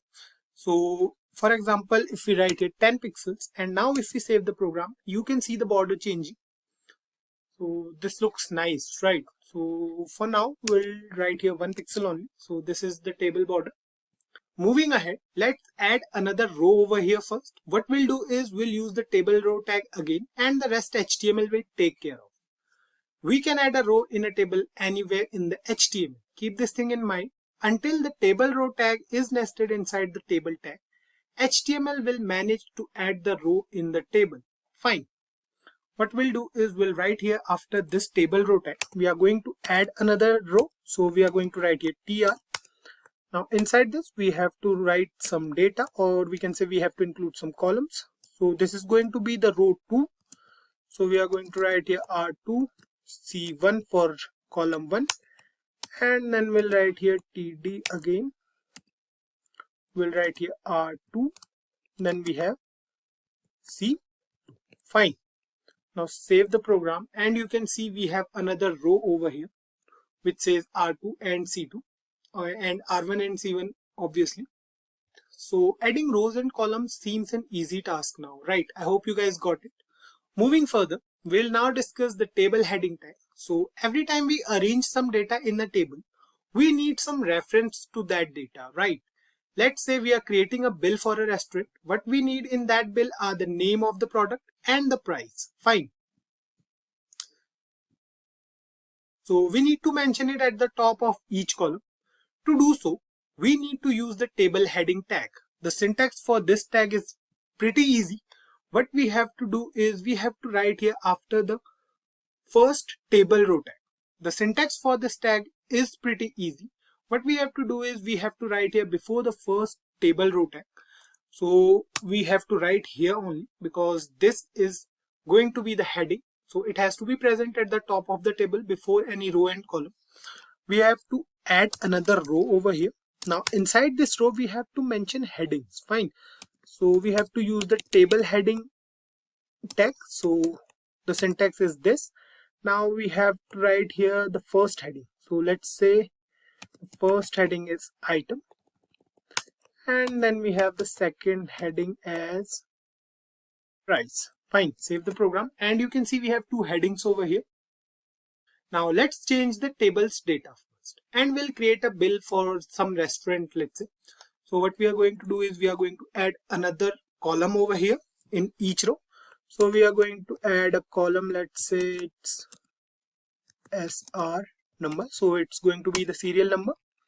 Then we have to change the data here only. Fine, so we'll remove the data from here, from each row basically. So we'll remove this as well, and we'll remove this as well. Fine, now this is going to be the first row. After, let's save the program once, and you can see over here we have empty cells present over here. We have three headings: serial number, item, and price. Let's work on the first row now. We need another table data tag. So the serial number is going to be 1 for first row. Let's say the item name is T. Then we have the price. So let's say the price is going to be rupees 20. Save the program, and we have our first row over here.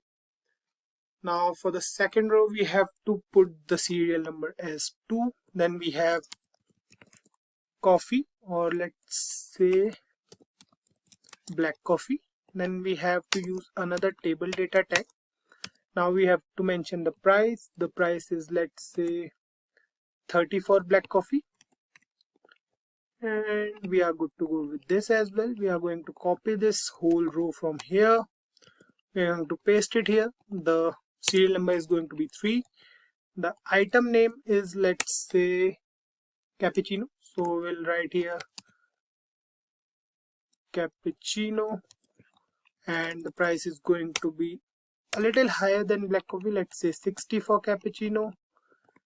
And then we are going to add another item over here. Fine, so the serial number is going to be 4. Instead of cappuccino, let's write here espresso. Then let's change the price to 90. Save the program, and you can see the table over here. It looks nice, right? Now we have 3 columns. The procedure is the same, and you just saw it, right? Just like we added the table heading here in this table, similarly, we can give a caption to the table as well.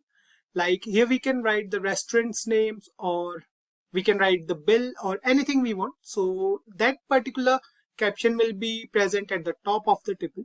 So what we have to do is we have to write here at the top, before this table row tag, before the first row, we have to write here caption. Caption is another tag.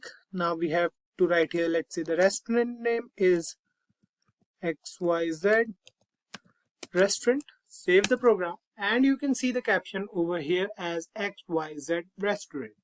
Fine. Now the next thing we are going to discuss in this video is the row span and the col span attributes. Suppose we want to merge 2 cells and create a single one. Merging 2 cells means, let's say we want to merge these 2 cells. Fine, this one and this one. So for that, we can use the column span attribute or the row span attribute. Fine.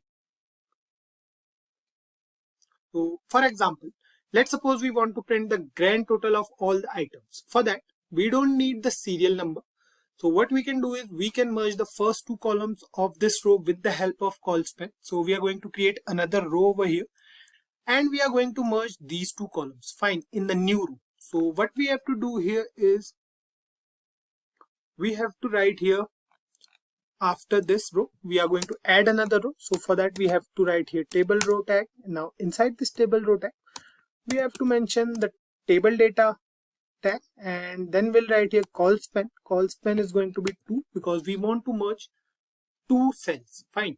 Now what we'll do is we'll write here grand total, and we are going to add another cell. So we are going to write here TD again. So let's add it, and the total price is, I guess, 200.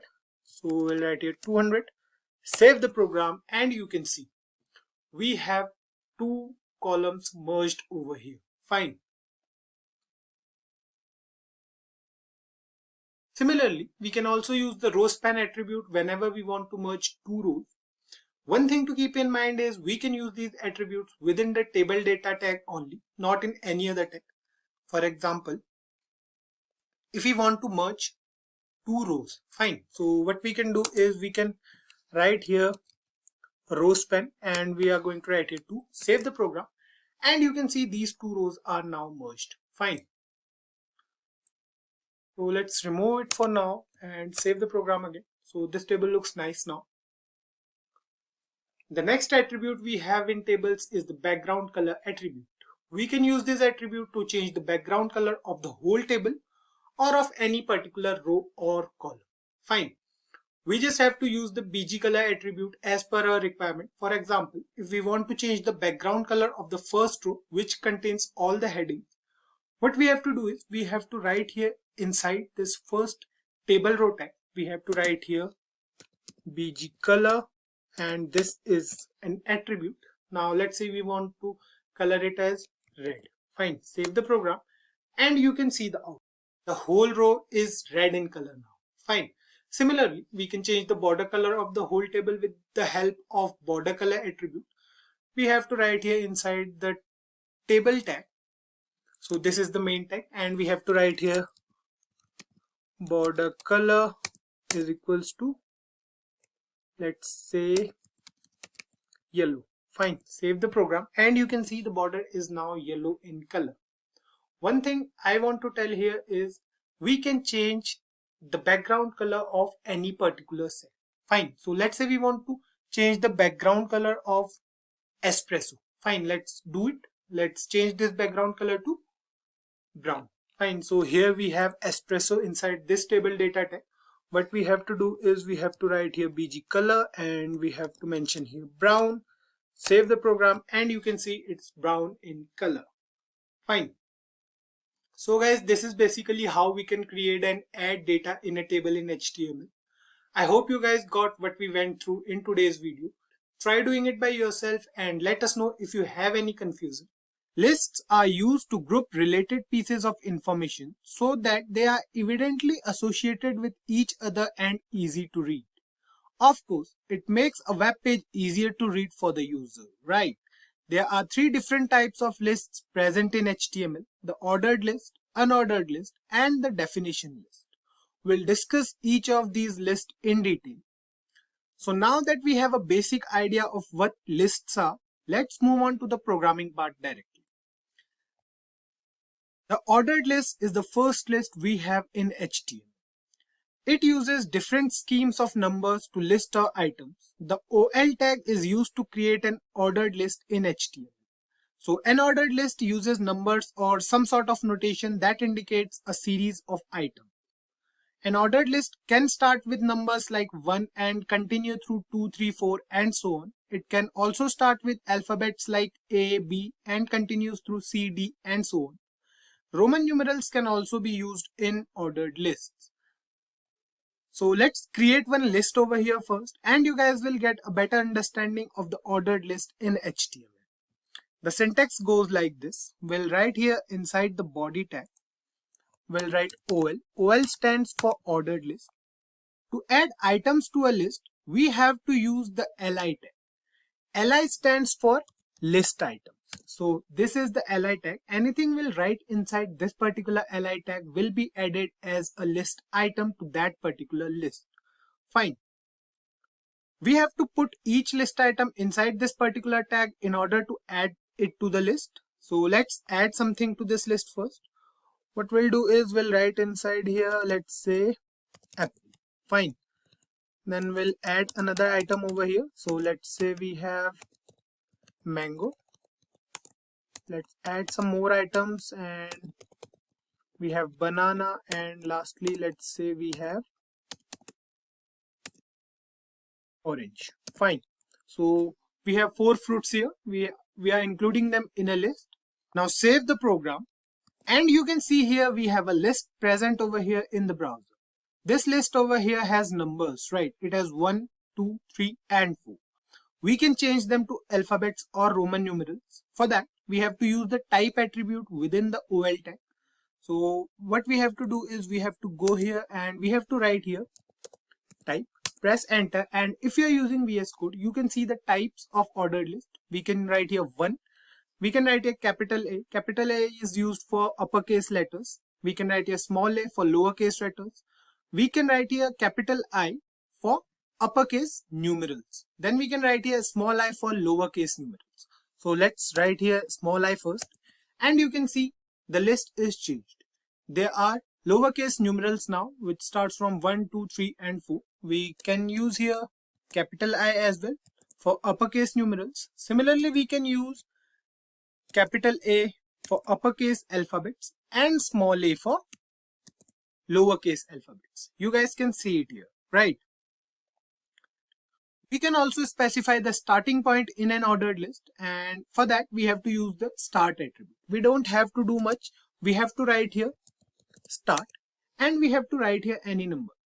Let's say we are using lowercase alphabets, right? So if we write here 5, now the 5th alphabet is E. The list will start with E now. Save the program and you can see the list starts with E, F, G and H, right? One thing to keep in mind while using the start attribute is this attribute works with numeric values only. So I hope you guys must have got an idea about the ordered list in HTML. Moving ahead, let's discuss the unordered list now. An unordered list typically is a bulleted list of items. It is basically a collection of related items with no special order or sequence. Fine. So let's create one unordered list here as well. The UL tag creates an unordered list in HTML. We'll write here UL. UL stands for unordered list. And now we have to include list items. Fine. The li tag will be used for that. We have to write here li. Let's add some items over here. So let's write the name of some vegetables now. So let's say we are writing over here potato. Then we have, let's say, carrot. And then we have, let's say, cabbage. These all are vegetable names. So let's say we are adding one more here. Let's say it is radish. Fine. That's it. Save the program. And you can see we have another list over here. This type of list in HTML is known as unordered list. You can see these bullets over here in front of each list item, right? We can change the type here as well with the help of type attribute. For an unordered list, the type attribute can have 3 different types: square, circle, or disk. The default one we have here in this particular list is the disk. So if we write here inside the UL tag type, and if we specify here the type as, let's say, circle, save the program and you can see it over here. We have circles over here now, right? Similarly, we can use squares as well. So if we write here square, save the program and you can see it changed to square. So the last type of list we are left with is the definition list in HTML. A description list or a definition list is a list of terms with a description of each term. In a definition list, entries are listed like a dictionary or encyclopedia. If it sounds a bit confusing, then let's create one here and you guys will understand. So the DL tag is used to define a definition list in HTML. The list item tag is not used within the definition list. Instead, we use 2 different tags here. The DT tag is used for the term and the DD tag is used for the definition. Fine. For example, if we create one list over here, so firstly what we have to do is we have to define the list. So for that we have the DL tag for definition list. Now inside here we have to mention the term. So let's say the first term we have is HTML, and for the definition of HTML we have to use the DD tag. Fine. So let's say HTML stands for hypertext markup language. Fine. Okay, let's add another item over here. So let's say the second term we have is CSS. Okay, CSS we'll write over here. Then we'll write inside the definition, let's say CSS stands for cascading style sheet. Fine. Save the program And you can see here we have another list present in the browser which defines the terms HTML and CSS. We can add as many items as we want in these type of lists. We can add more than one, or we can just add one item. It totally depends on us. So I hope you guys must have understood what lists are in HTML by now. Try it by yourself and let us know what you learned. Before discussing text links in HTML, let's understand what a link is. Any website we go through in today's world must contain a link. A link in HTML is an object that allows us to a new location when we click on it. It provides a simple way of navigation between different pages present on the web. These links in HTML are known as hyperlinks, and hyperlinks allows us to navigate between websites by clicking on words, emails, and images. Thus, we can create hyperlinks using text or images available on a web page. So let's go through an example of what links are and how they make it easier for the user to navigate within web pages. Here we have a sample web page. We created it when we went through jQuery. On this website, you can see we have words present over here like home, about, categories, top rated, and contact. Fine. If we click on any of these words, it takes us to that particular section of the web page. What actually happens is when we mention these words on the HTML file, we provided them with specific links so that it will be easier for the viewer to get to any particular part of the website without much hassle. I hope you guys now have got an idea of what links are. Let's see how these links are added to a web page now. In this particular video, we'll go through text links in HTML. We'll cover image links and email links in the upcoming videos, so don't worry about them. Now, in HTML, the anchor tag is used to specify a link. Anything present between the opening and closing anchor tag becomes the part of a link. And we can click that part to reach to the linked web page or document. So the syntax for the anchor tag goes like this. Inside the body tag, we have to write here E. So this is our anchor tag, and anything goes in between there will be considered as a part of the link. Fine. Now the next thing we'll do is we'll add the link to a website here. To specify a link in HTML, the href attribute is used. This attribute specifies the URL of the web page or website or document the link goes to. So href is basically a attribute. Fine. So what we have to do is we have to write here inside the anchor tag, we have to mention the href attribute, and now we have to write the URL of website over here. Fine. So let's say the URL of a website is www.google.com. Fine. And the text will be, let's say, Google. Fine. Now save the program, and you can see here we have Google written over here on the web page in blue color. It is purple for now. You will get to know about it later on in this video only. So the URL we mentioned over here inside the anchor tag will take us to the home page of Google search engine. Click on it and you can see here we are on Google's home page. Right. So moving ahead, let's discuss the two different types of URLs we have in HTML. The two types of URLs are absolute URL and relative URL. The URL we used here in this example, which navigates the user to Google's homepage, is an example of an absolute URL. Basically, when a full web address is mentioned in the href attribute, it refers to an absolute URL. On the other hand, the relative URL refers to a local link, a link to a page within the same website or without the HTTPS and www part. Fine. The syntax for this is also a bit different. So let's go through it. What we'll do is we'll first create another web page for this. So let's create one here. We have to name it. So let's say we are writing over here about.html. So let's write some code over here. Let's say we are writing over here, this is the about section of our website. So we'll write here h2 and about us, and let's write a paragraph here as well. We'll write here welcome to a YouTube channel. Fine.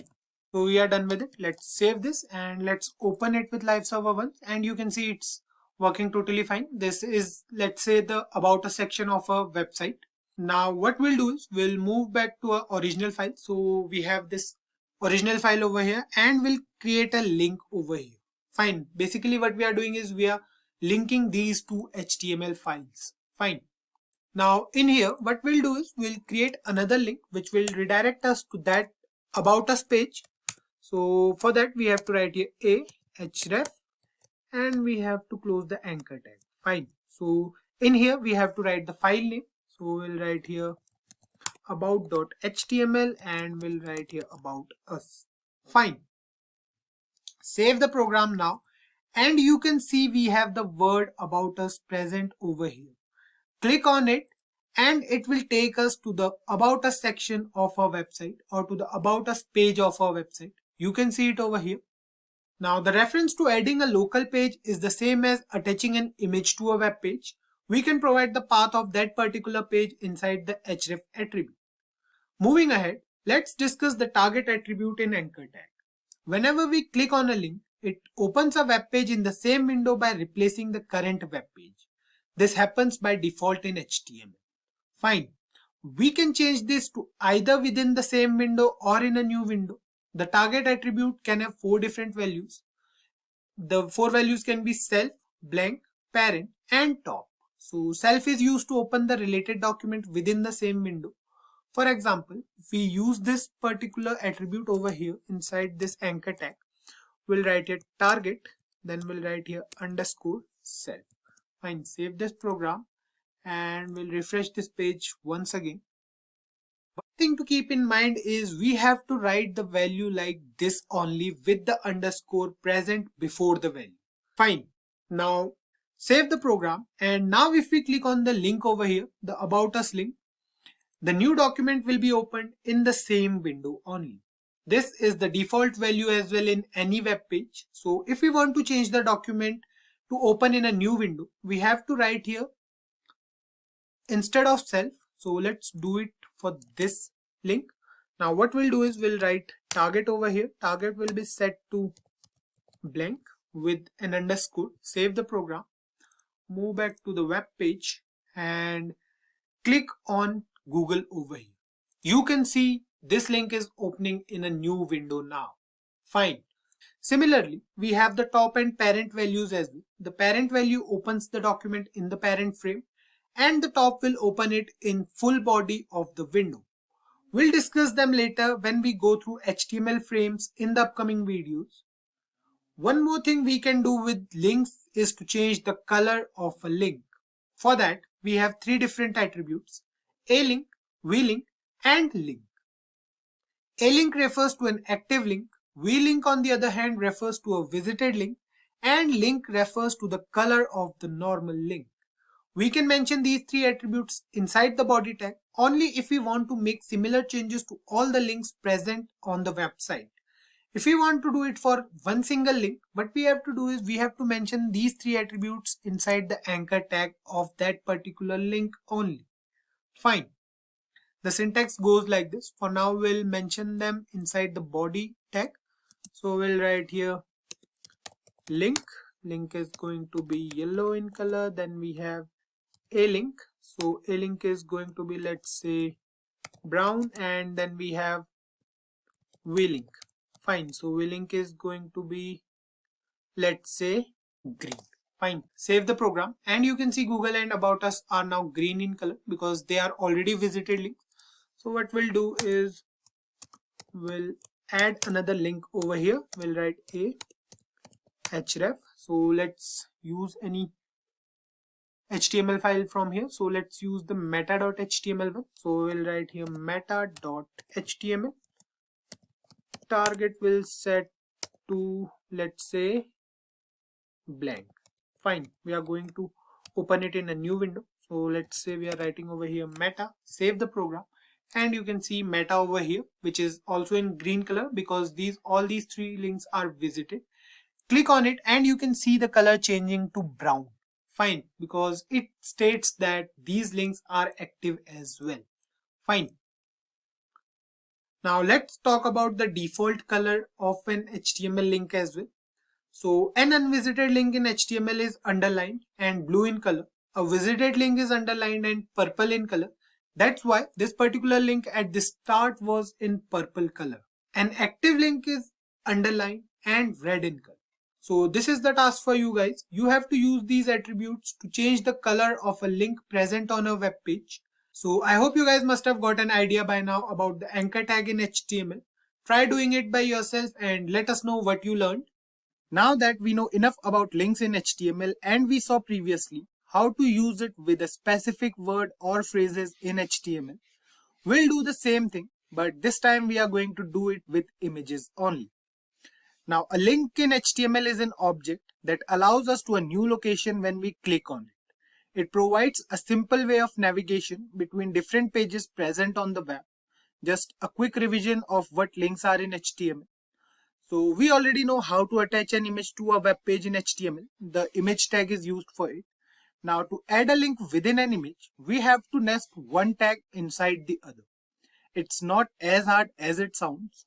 So let's do it here and you will understand it much better. We'll use the image tag within the anchor tag.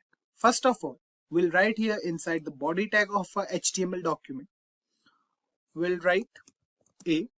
Then this is the anchor tag. We have to write here href. Href is an attribute. We came across this in the previous video.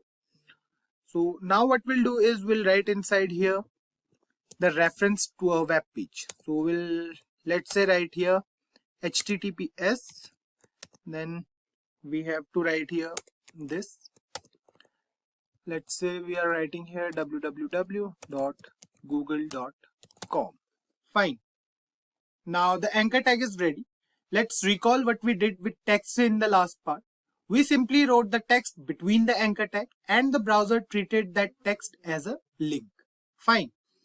Now what we have to do is to add an image in place of that text. So we'll simply nest the image tag here. What we'll do is we'll write here inside the anchor tag, inside the body of anchor tag basically. So we'll write here image. So this is our tag. Now we have to add an image over here. Fine. So let's say we are writing over here src. Now we have this image present inside the images folder. So let's use one image from this. And we have to write here alt. Alt is going to be HTML for this. That's it. We have used the image over here. Save the program. And you can see we have an image over here on the browser. The size is quite large, right? So let's fix it first. So what we'll do is we'll use the height and the width attribute within the image tag. So we'll write here height. Height is going to be 200 pixels. Then we have the width as well. Width is again going to be 200 pixels. Save the program. And here you can see the image size is fine now. If we click anywhere on the image, then the home page of Chrome will open because the image is attached to that link only.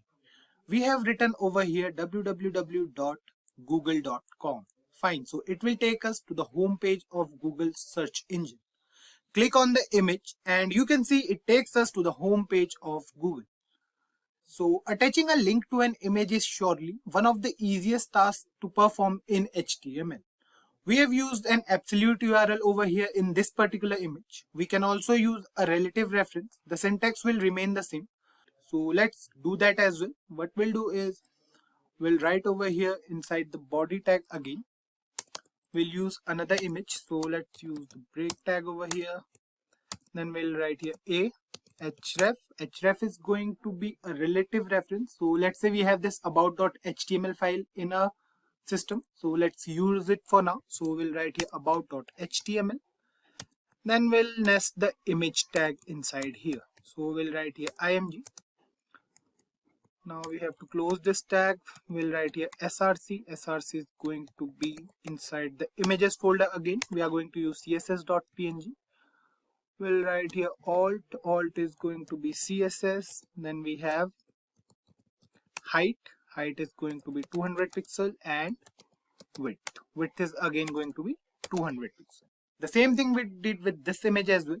Save the program and you can see we have another image over here which says CSS3 and we have used a relative reference or we can say a relative URL over here for this image. So this image will take us to about.html. We can do many such tasks using images in HTML. So let's click on the image first. You can see the image over here, click on it, and you can see we are in the About Us page, right? It says welcome to our YouTube channel. So this is how we can use images within anchor tag in HTML.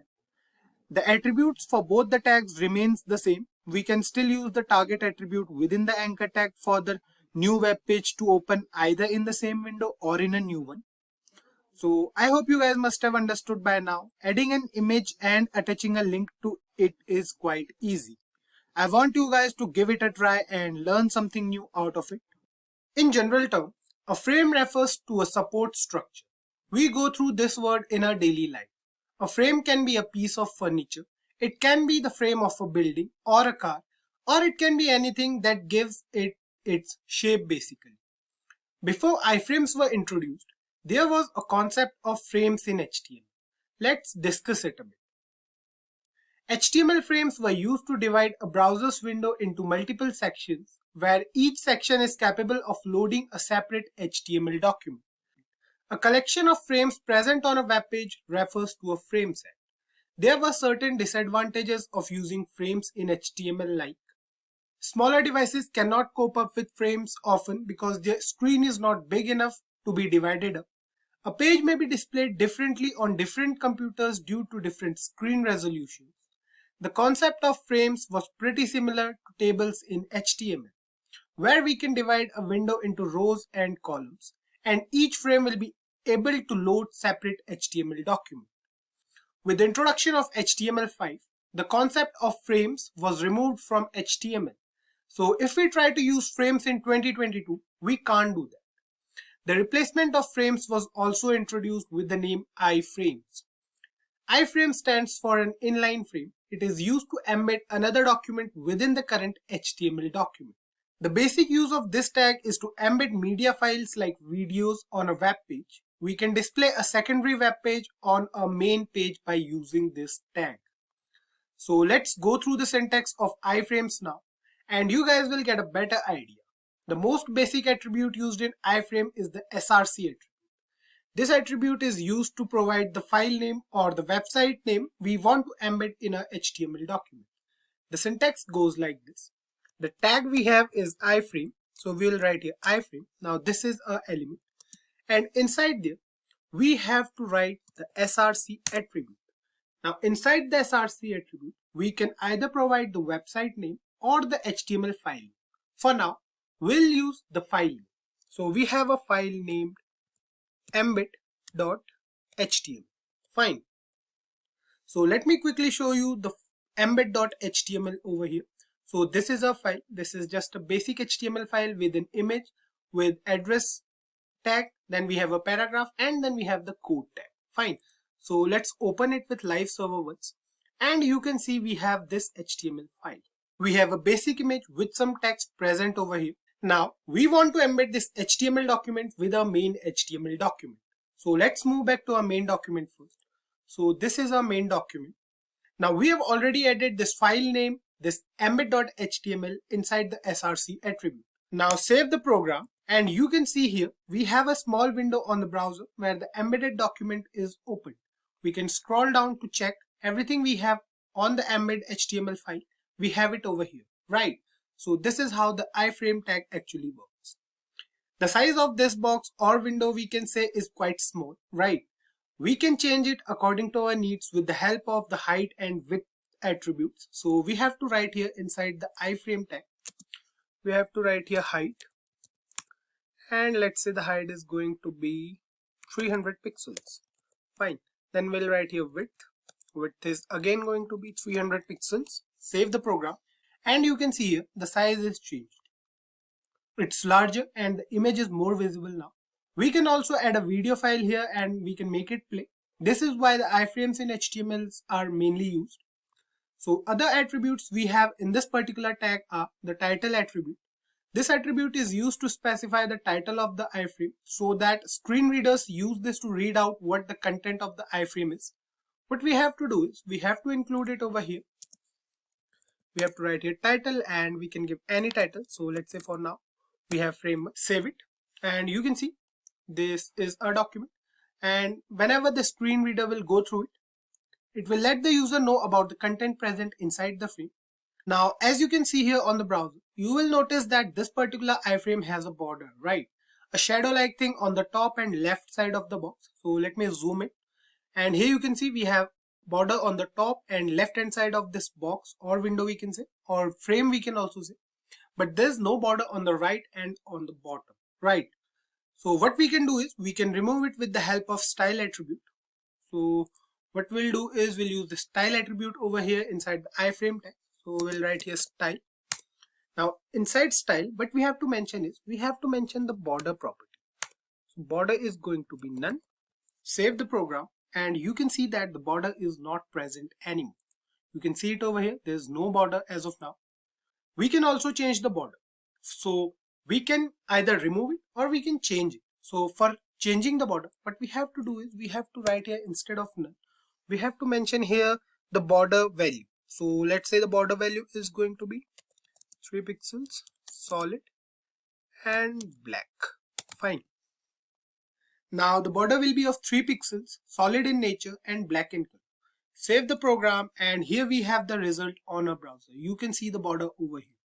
So there were many attributes present within the iframe element in HTML, but with HTML5, most of them were deprecated. One thing I want to mention here is that we can also open a website inside this iframe. Just provide the website name as we did for links and it will work.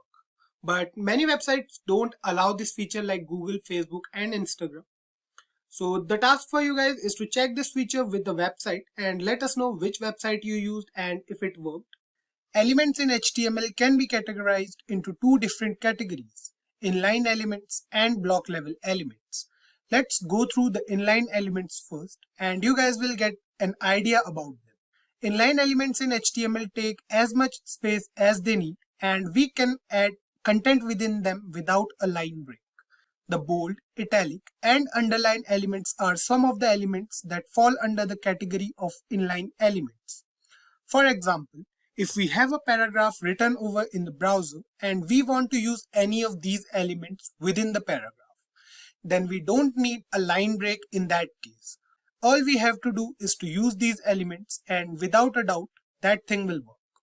Let's use it over here. So what we'll do is we'll just write over here inside the body tag.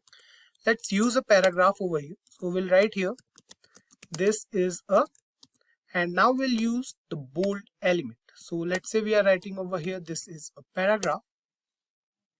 So this is a basic paragraph. Save the program and you can see it here on the browser. We have a paragraph and this particular word over here is bolder. You can see that paragraph over here is bolder in nature. We don't need any line breaks here, right? The element we used here is bold and it is an inline element. This was a basic example of inline elements in HTML. Block level elements, on the other hand, appears on the screen as if they have a line break before and after them. There is no need to specify the line break. They automatically take the full line or width of the web page and create a line break. The paragraph element, header element, and the list elements fall under the category of block level elements. Anything that follows these type of elements appears on its own new line. The most important block level element is the div element. It is used to create the actual layout of the web page by grouping similar types of elements together. We can also provide similar CSS properties to a group of elements present within the div tag. So let's just use this tag over here and you guys will understand it much better. For using a div tag, we have to write here inside the body tag. We have to write here div. Div stands for division. Fine. This tag over here will create a container type of thing in the browser and anything we write inside it will follow a specific pattern in the browser. For example, if we write here inside the div tag, so let's say we have a heading tag present over here. So we'll write here, this is first group. Fine. So let's say we are creating a group over here. Now we'll write here, this is first group. Now H4 stands for heading tag, is also an example of block level elements. So we don't need any line break over here. Now over here, we'll use the paragraph tag which is also a block level element. Now let's say we are writing over here list of cars. Fine. Now after that, let's say we are using an unordered list over here. So we'll write here ul, and inside this we'll add some elements. So let's say we are writing over here the name of some cars. So let's say we have Honda over here. Then we have, let's say, Hyundai, and let's add some more elements. So let's say we have BMW as well, and finally we have Audi. Fine. So these are the 4 different list items we have. Now we have enough content inside the div tag. Save the program, and you can see here on the browser that we have a list present over here. Now we can apply similar CSS properties to each of the elements present inside the div tag. What we have to do is we have to use the div tag over here. So what we can do is we can use this div tag inside the CSS file as well. But for now, we are going to style it on the HTML part only. So what we'll do is we'll use the style attribute, and inside style attribute, we'll write over here color. So let's say the color is going to be blue. So this is the font color. So we have to write here blue, and after this we are going to use another property, let's say. So let's say we are writing over here border. Border is going to be 2 pixel, solid in nature, and let's say black in color. Fine. Now save the program, and you guys are able to see the area acquired by the whole div tag. We can align these items present inside the div tag later with the help of CSS properties. We'll discuss it in another video when we go through CSS. For now, let's create another division over here. So what we are going to do is we are going to create another division. So let's write over here div again. So this is another division we have. So what we are going to do is we are going to copy it from here, and we are going to paste it inside this div tag.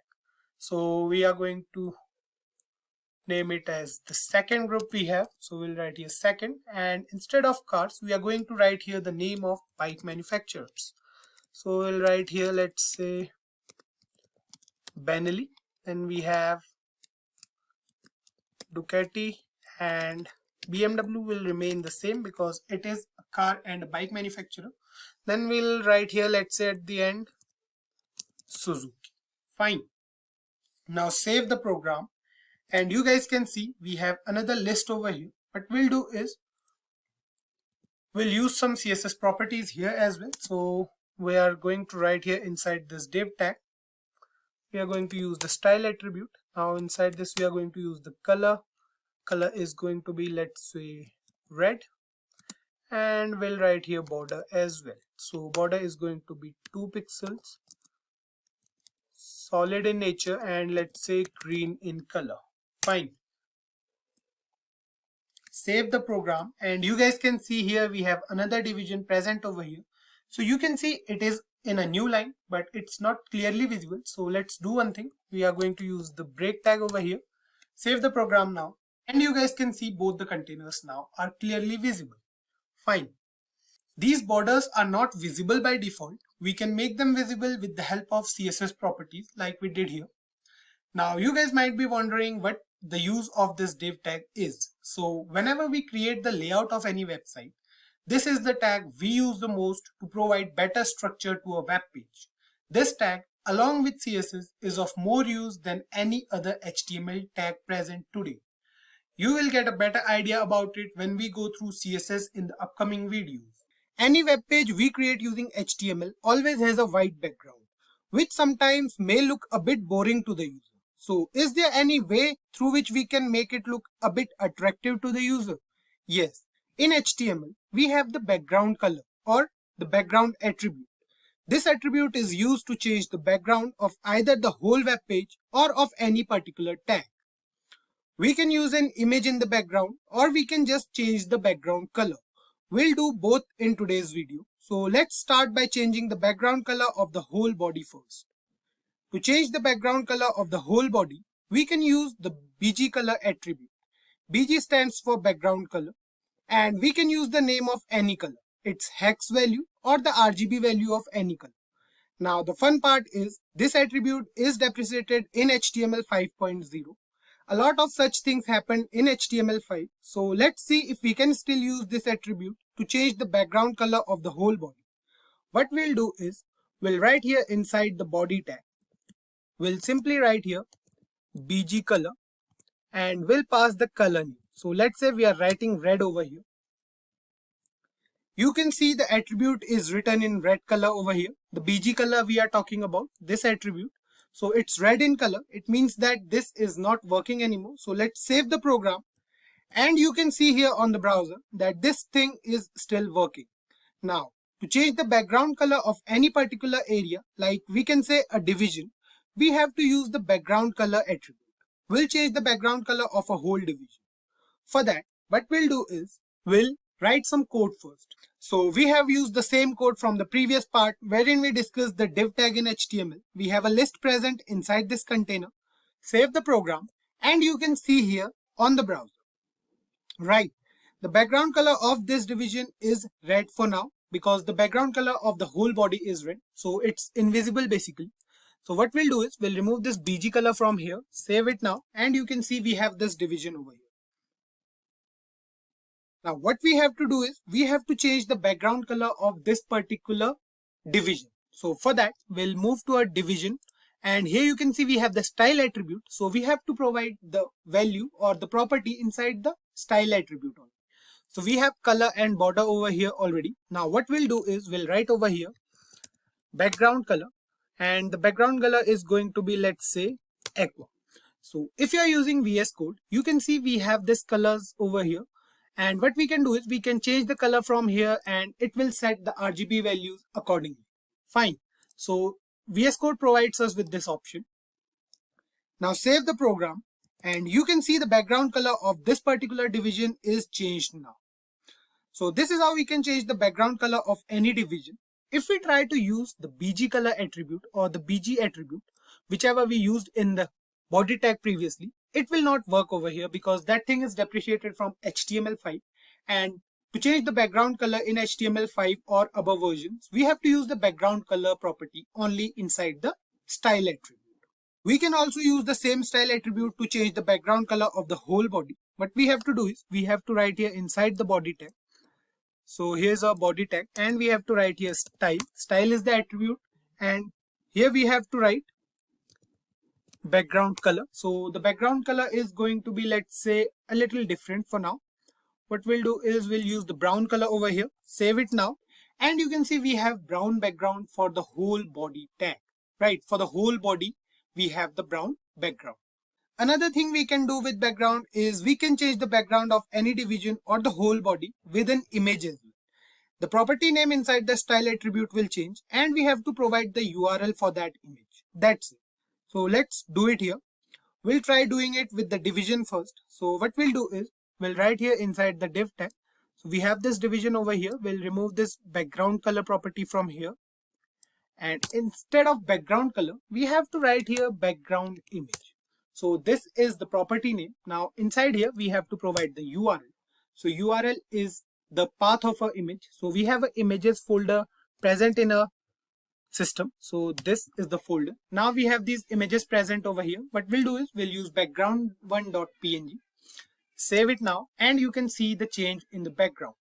So this is basically a transparent background. So let's make some changes over here. What we'll do is we'll remove this style attribute from the body tag and save it now. You can see this is the background. We can also change the color of this particular div tag, so the font color basically. So let's make it black for now and we have to move the marker from here to black and it's good to go. Save it now and you can see we have black font color over here. So you can see the image in the background of this particular division for now. We can do the same thing with the whole body as well. Right here inside the body tag, so we have to write here again, we have to mention the style attribute. Inside the style attribute we have to mention background image, the URL. The process will remain the same. We have to provide the image path, so we have images, and then we'll provide background2.jpg. Save it now and you can see the background.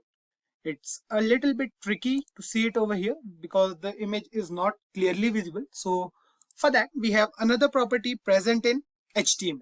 So what we have to do is we have to write here with background image. We have to pass the property as background size and the value is going to be cover. Save it now and you can see now the image is clearly visible. So the font is not visible because the image color and the font color is quite similar. So we can change it from here. So what we have to do is we have to change the color again. So let's do it once again and now we'll try to use white. Save it now and you can see this over here. So this is not clearly visible, but this is how we can change the background of any particular division or the body tag in HTML. So guys, these are the few ways to change the background of any web page using HTML. I hope you guys got it. The task for you guys is to use a GIF file here and see if that thing works or not. Not much of a task. Just change the file name here and we have to pass the file name with .gif as extension. Just change the file name and it will work. As it's quite obvious that while working on any web page, we need to make sure that it looks attractive to the user to gain more of their attention. What colors can do to a web page is quite understandable. And we need to make sure that colors present on a web page should be at point.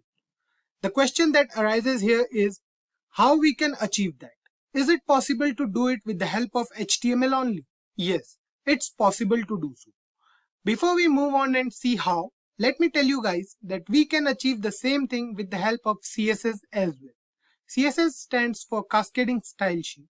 In fact, CSS is always a better option because it helps us make the whole document not only cleaner, but also provides some extra features in it. Now, what if we don't have any CSS knowledge? How HTML can be used to make change in the color scheme of any web page? The first thing to keep in mind while using HTML for making color changes is the style attribute. We have been through this attribute already and we know that this particular attribute is used to make style changes to any particular HTML element or the whole document. Let's take an example here where we'll use a division and we'll change the background color and the font color of that particular division. We'll also change the border color. For that, we'll write here. So let's create the division first. So we'll create the division using the div tag.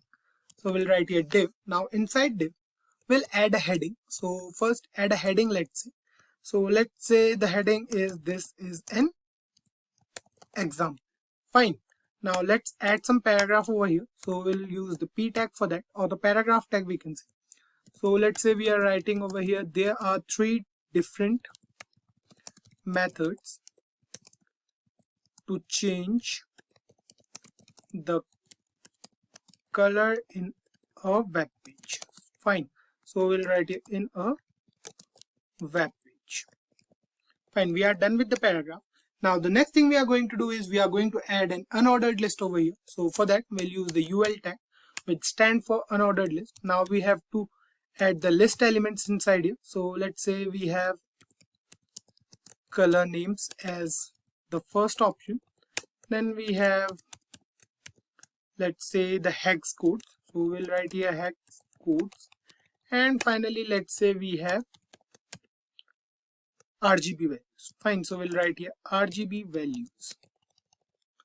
So here we are done with the basic container. The next thing we'll do is we'll make the border visible. So first of all, save the program. And here you can see we have all the data over here. We have a heading, we have a paragraph and 3 different list items. Fine. Now we'll use the style attribute inside the div tag to make the border visible first. So what we'll do is we'll go to the div tag over here. We'll use the style attribute. We'll write here style. And here we have the style attribute. Now inside this we'll write border.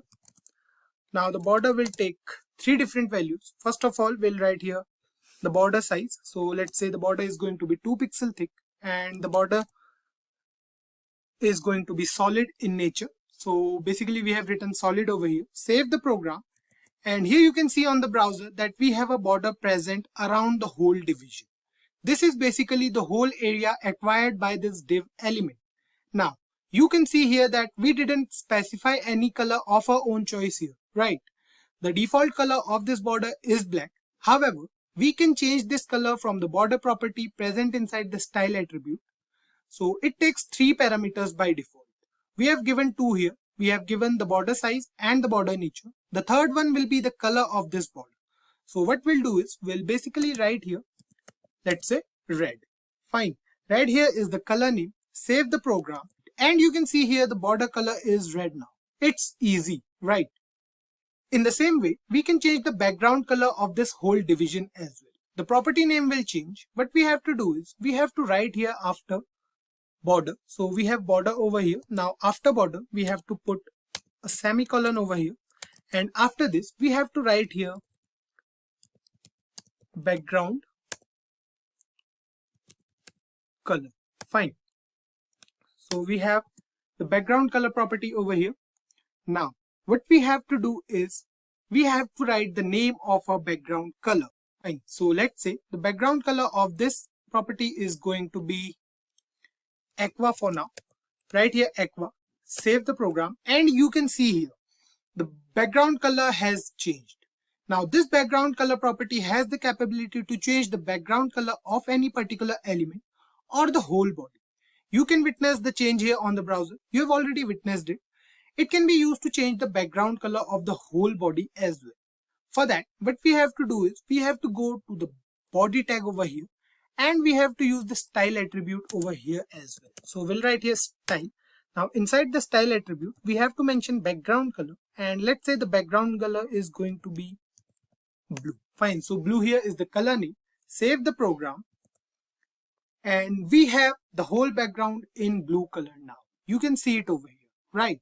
The next thing we'll discuss is how to change the font color of any particular element. You can see the font color here is black for now. Now we'll see how we can change it. For that, we have to use the color property inside the style attribute.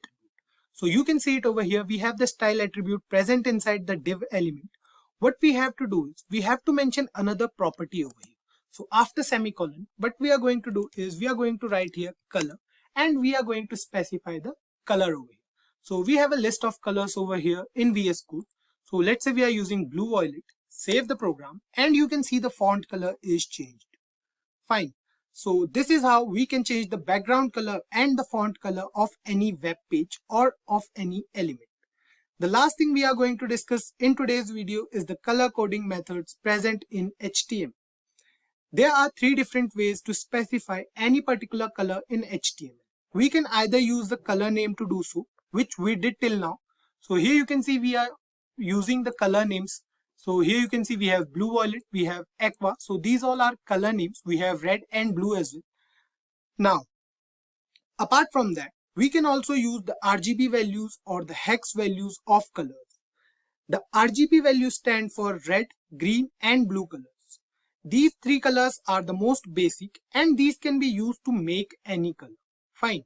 This color value is specified using the RGB property. So what we have to do is instead of writing the name of color, we'll remove it from here and now we'll use the RGB value. So we have to use the RGB property first. So we'll write here RGB and here you can see we have 3 different values present inside RGB. We have red, green and blue. Fine. The value can be an integer between 0 and 255 or a percentage. So what we have to do is we have to write here, let's say 255 and for green we are also going to use 255 and for blue let's say we are using 255. Fine. So these are the RGB values for white color. Fine. So for black we have to mention 0 for all 3 colors. It's easy to use these values if you have a good idea about colors and you know how to make different colors out of these 3 basic colors. Save the program and you can see the background color is changed to white now. Fine. Now, not all the browsers out there support this method of color coding, so it's recommended not to use it. The last method we have is the hex method. In this method as well, the 3 basic colors are used. A hexadecimal is a 6-digit representation of a color. The first 2 digits represent the red value, the next 2 are a green value and the last one is the blue value. Each hexadecimal code will be provided by a pound or a hash sign for using the hex values of any color. So we have to write here. Now what we are going to do is we are going to change the background color using hex values. So we have blue for now here. Now what we are going to do is we are going to use a hex value of any color. Fine. So let's say we are using yellow. Fine. So we have to write here hash. Now we have to provide the hex value. So we have to write here FF and 00. So this is basically equals to the RGB value. So we will write the equivalent RGB value for yellow color as well. So the equivalent RGB value for yellow color is 255, 255, 0. So these two colors are same. These two things means actually the same. This is the hexadecimal value and this is the RGB value for yellow color. So we'll remove this for now, save the program, and you can see the background is yellow in color. Fine. I hope you guys got this. If you're using VS Code as an editor, then we have an advantage as it allows you to choose the colors from its own color scheme. Just click here on any color and you can see we have this color scheme over here. We can choose any color of our own choice. We have to set this cursor inside here and it will give us the hex value of that particular color. So you can see it over here. So let's do it for now. Save the program and you can see the background color is changed. I want you guys to give it a try and let us know what you learned. Just like colors in HTML are used to make a web page look more appealing to the user, fonts also play an integral role in designing a web page. Fonts are used to increase the readability of content present on any web page. We have been using fonts since the very beginning of this course. Now that we have enough knowledge about adding paragraphs or text to any web page, so we'll see how we can manipulate that text present on a web page with the help of HTML only. Before HTML 5.0 was introduced, there used to be a specific tag present in HTML for changing the font. The HTML font tag was used to do so, but now this tag is deprecated from HTML. Instead of that, the style attribute in HTML again comes into play while changing the font on any web page. We can change the size, color, and type of font used on any web page with the help of style attribute in HTML. So without wasting any time, let's move on to the programming part directly. First of all, let's add some basic text to the web page. What we'll do is, we'll write here inside the body tag, we'll use the paragraph tag and we'll write here this is an example of,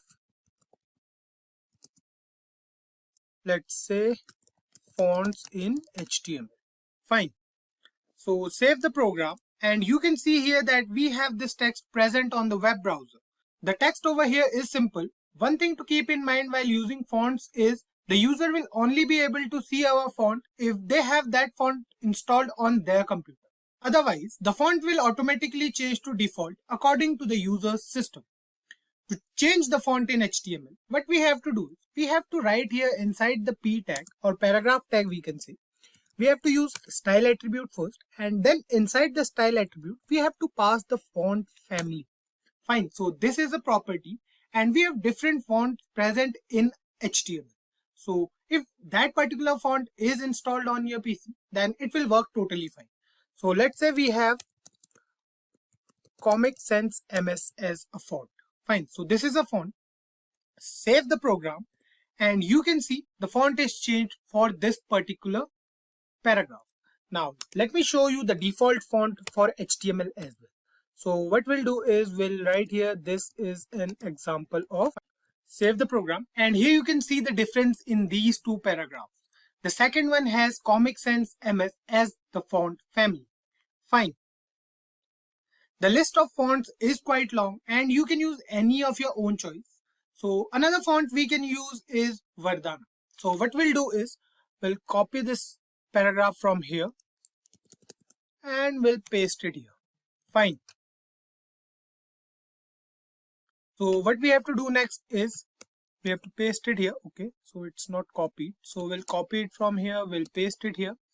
Now what we'll do is we'll change the font family. So we have to use the style attribute again. Now inside style attribute, we have to write here font family, and in font family we have to write. Okay, we have to write it here. So we have to write here Vardhana. Fine.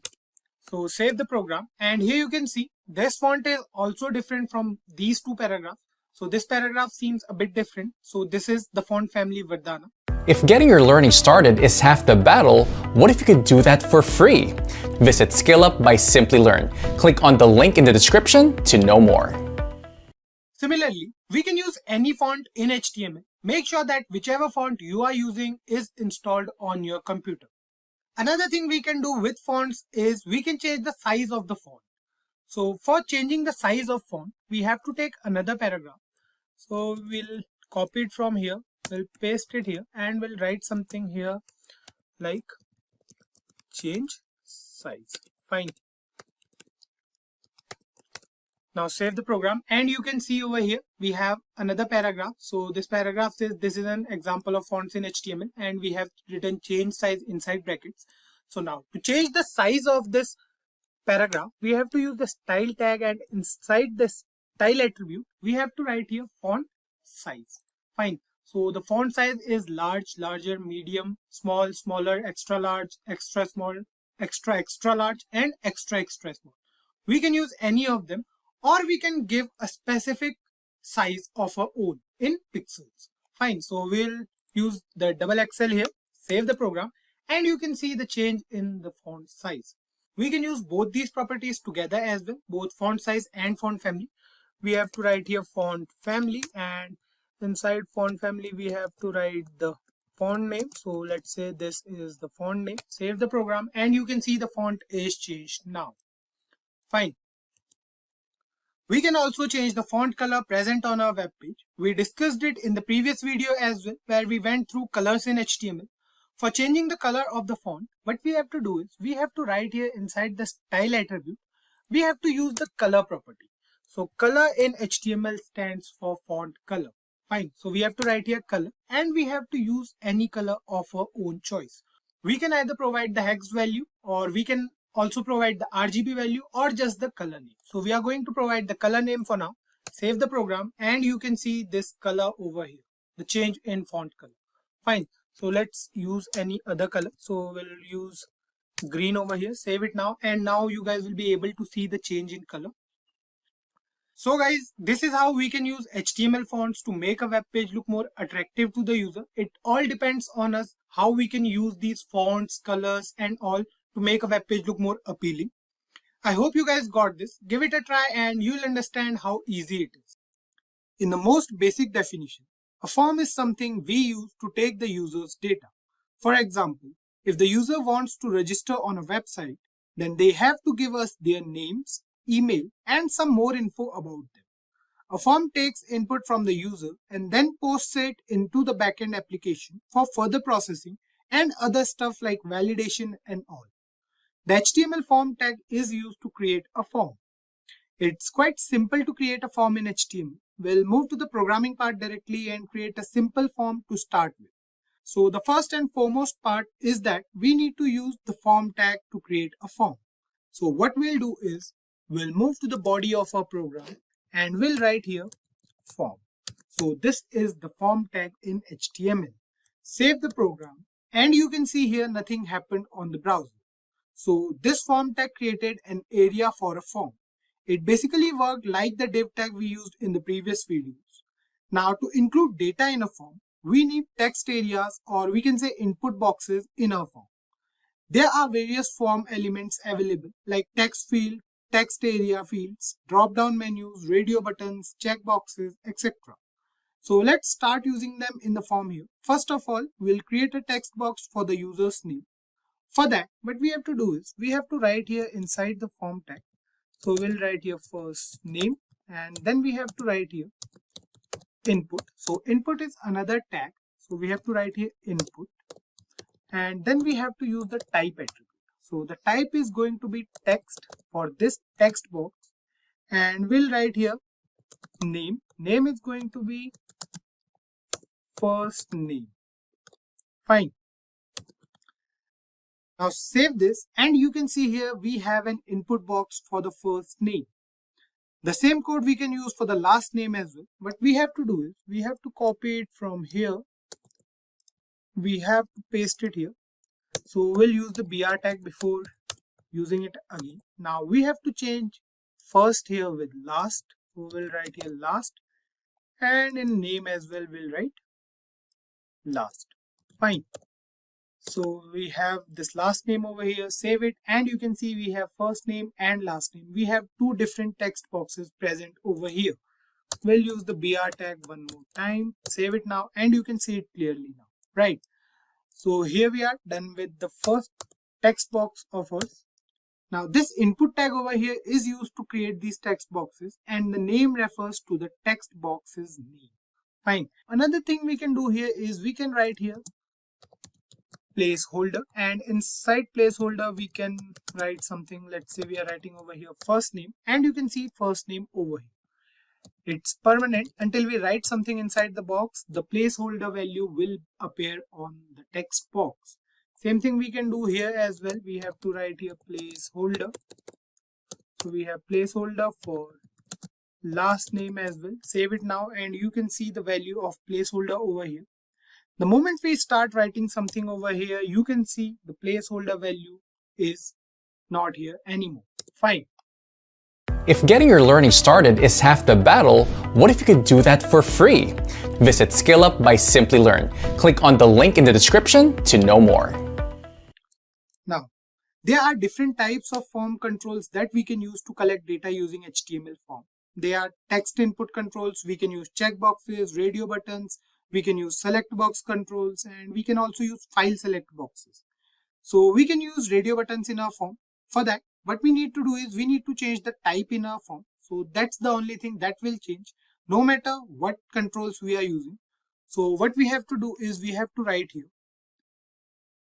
Let's say we are using break tag first. So we'll use two break tags over here in order to make the whole web page clear and easily understandable for you guys.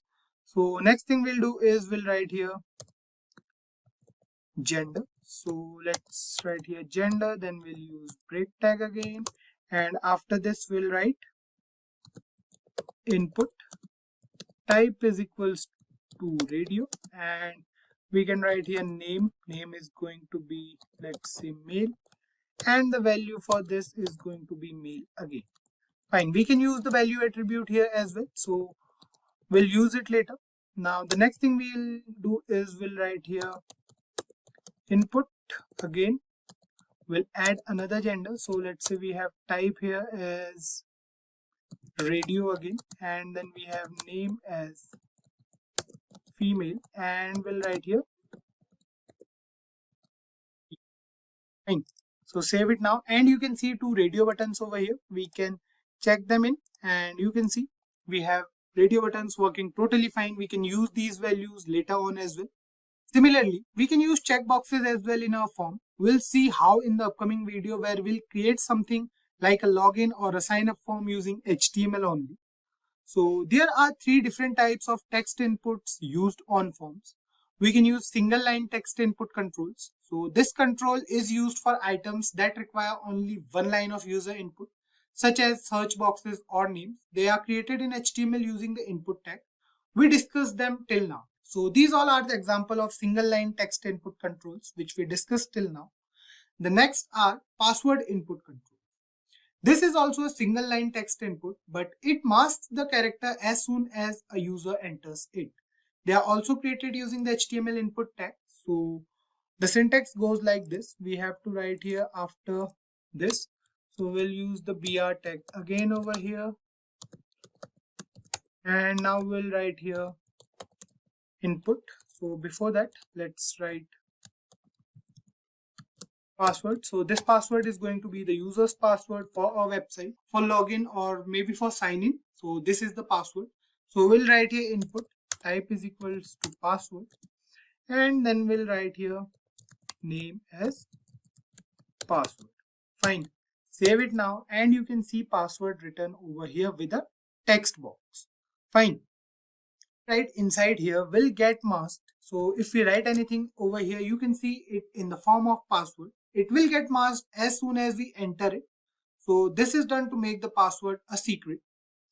Now we can also set the maximum length of a password using the max length attribute. So what we have to do is we have to write here max length, and the max length is going to be, let's say, 8. Fine. Save the program. And now if we write something over here, you can see. And now we are not able to use more than 8 characters inside this particular text box, right? Because we have defined the max length as 8 and it will allow only 8 characters inside the text box. Fine. The last one we have are multi-line text input controls. This is used when the user is required to give details that may be longer than a single sentence. So multi-line input controls are created using HTML text area tag. The syntax for a multi-line input is simple. We have to write here after this. So we'll use the BR tag again for 2 times and then we'll write here, let's say, description. Fine. So after description, we'll use the BR tag to make it more clear and then we'll write here text area. So this is the tag and then we have to define rows and columns here. So rows are going to be 5 and we'll write here calls. So these two are the attributes. We'll write here 50. This basically we are defining the area acquired by this text area. Fine. Then we'll write here name and we'll write here description. Then we'll write something over here. So let's say we'll write over here enter description here. And that's it. Save the program and you can see we have a text area present over here. It's bigger in size than the normal text boxes we had earlier. So what we can do is we can remove it from here and we can use the placeholder attribute inside the text area tag to write such thing. Fine. The last important thing in a form is the submit button. So this button is used to submit the form data. We can either use the input tag or the button tag for a submit button. Fine. So let's use the input tag for creating a button first. What we'll do is we'll write here after this. We'll write here the break tag and then we'll write input type is equals to button and then we have value is equals to submit. Fine. Save the program and you can see the button over here on the browser. So here's the button. We can further make this button work with the help of JavaScript, but we are creating the layout only for now. So let it be this way only. The next method we can use for creating a button is by using the button tag. So what we have to do is we have to write here, just use the BR tag once and write here button. So this is the tag and write here the name of button.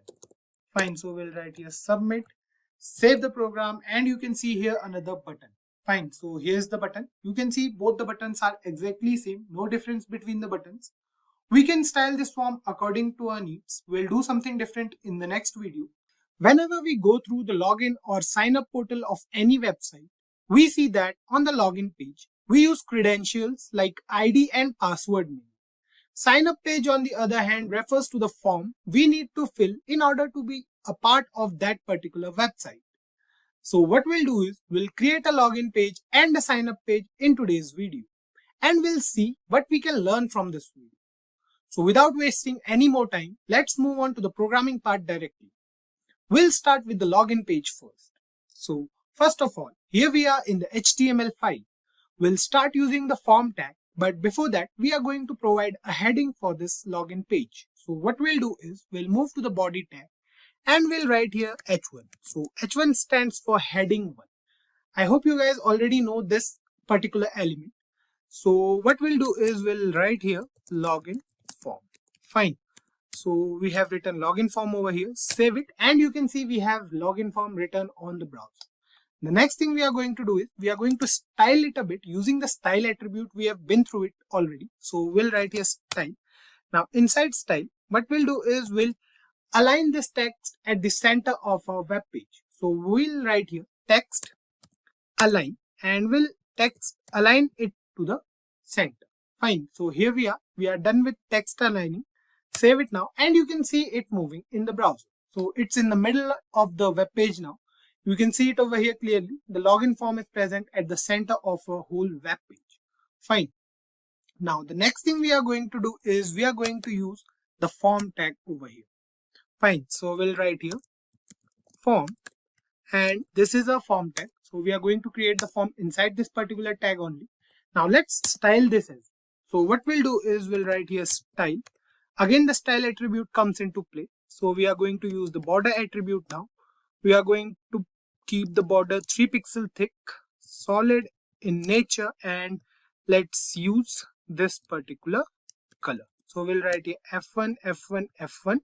So this is white color basically. So here you can see it's not completely white, off-white or a bit grayish we can say. So here you can see the form body. So I hope this is visible for you guys. So the next thing we are going to do is we are going to use a container now. So what we'll do for that, we'll use the div tag, we'll style it, and then we'll move on further. So we'll write here div. Now inside div, we are going to use the style attribute again, obviously. So we are going to provide padding over here. Now we'll write here 25 pixels. So what is padding? You guys repeat. So what is padding? You guys might be wondering about that. Padding provides the space between the border and the content of an element. Fine. So the space between the border of that element and the content is known as padding. So padding is going to be 25 pixels for all the sides. So padding is basically 4 sides from top, right, bottom and left. Fine. So we can provide all the values or we can provide a single value for all. Fine. So here padding is 25 pixels. Now we are going to set background color for this, and the background color is going to be, let's say, light blue. Fine.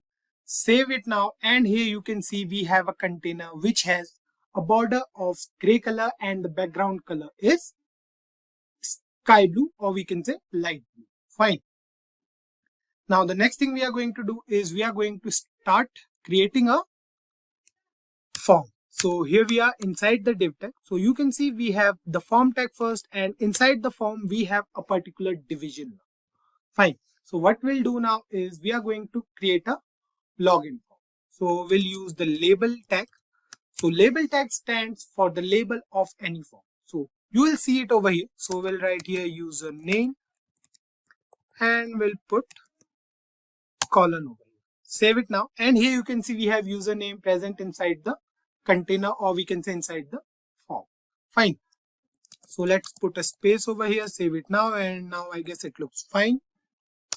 The next thing we are going to do is we are going to create a text box now. So for that we are going to use the input tag. So we'll write here input type is equals to text for this username, and then we'll write here placeholder. Placeholder will write enter username. Fine. Now after this we are going to write here name. Name is going to be, let's say, username again, and then we'll write here, let's say, required. So required is another attribute we have. So what will happen now is if we leave this box empty and if we don't write anything over here, and if we try to submit a login form, then a pop-up will appear which says credentials required or something like that only. So HTML provides us with this feature. So save it now, and here you can see we have a label, username, and a text box which says enter username. Fine. Similarly, we'll create a label for password and a text box for password. Fine. So we'll write here label again, and we'll write here password. Save it now, and here you can see we have a label for password as well. Now what we'll do is we'll write here again, we are going to use the input tag. So we'll write here input type is equals to password. You guys are already aware of this type, and then we'll write here placeholder, and we'll write here enter password. Fine. So we'll write here enter password. Then we have the name for password. We'll write here name is equals to password, and then we'll write here a required again. Fine. Save it now, and here you can see we have another text box. Now, so let me make it a little more here for you guys. So here we are done with the username and the password. The next thing we need is the submit button now. Fine. So we'll write here button type is going to be submit How we can use the input tag as well as we did in the last video. So we'll write here login. Fine. So this is the button name. Save it now. And here you can see we have the login button as well. Now what we are going to do is we are going to create a checkbox, or we can say a remember me function. Fine. So for that, what we'll do is we are again going to use the input tag for that. So we'll write here input, then we'll write here type. Type is equals to checkbox, and then we'll write here after this checked. Checked is a property again, so we'll write here checked as checked. So then we'll write here remember me. Fine. Save it now, and here you can see we have a checkbox and a remember me option. Fine. And the next thing we are going to do is we are going to create another button, the cancel button. Fine. So we'll write here button, and type is going to be button again. Then we'll write here ID. ID is going to be, let's say, cancel button. Why we are using this ID? Because we need this ID in the CSS part. We'll see it later. Then we'll write here the name of button is cancel. Fine. Save it now, and here you can see we have a cancel button as well. Now the next thing we are going to do is we are going to put some links over here. So for that we are going to use the anchor tag again. We'll write here a href. Href is going to be, let's say, hash, because we are going to write here forgot password. So we'll write here forgot password, or we can write here forget password. Fine. Save it now, and here you can see we have a link present over here. Now what we are going to do is we are going to use a break over here, and then we'll add another link for the sign up page. Fine. So we'll write here a href again. Reference is going to be signin.html. So this is going to be the sign in file or the HTML file for the sign up page. Then we'll write here register. Fine. Save it now, and here you can see register written over here on the browser. So we are already done with the login form. The next thing we are going to do is we are going to use CSS for that. So we are almost done with the HTML part for this login page. All of you guys are well aware of the style attribute till now, right? This attribute is used to change the style of any particular element. Let me tell you guys another way of using this style attribute in HTML. We can use all these styling properties inside the style tag as well. For that, what we need to do is we need to move to the head section of a HTML file, and we have to write here style. Fine. So here we are here with the style tag. So what we are going to do is we are going to style a HTML document inside this style tag only. Fine. What we'll do here is we'll write here body first. Fine. So what we are doing here is we are styling the body tag, the whole body tag now. Fine. So what we'll do is we'll use the font family first. So we'll change the font family. We'll write here, okay, we are going to use Gill Sans. We are going to use this. Then we'll write here the background color. So we'll change the background color of this page. We'll write here RGB. The RGB values are, we have to write it in small letters. The RGB values are 134, 132, 133. Fine. We are done with it. Save it. And here you can see the change. So the RGB values are not working because we have written RBG over here instead of RGB. Save it now. And here you can see the background color is gray now. Fine. So it looks nice. Now the next thing we are going to do is we are going to style the button. So the button tag we have used here, you can see it over here. We have used the button tag for cancel button and for submit button. Fine. Or we can say for login button. So we are going to style both of them at once. So we'll write here button. We'll write here the tag name basically. So button is the tag name. Now we'll change the background color of this button, which is going to be, let's say, #150 5FF.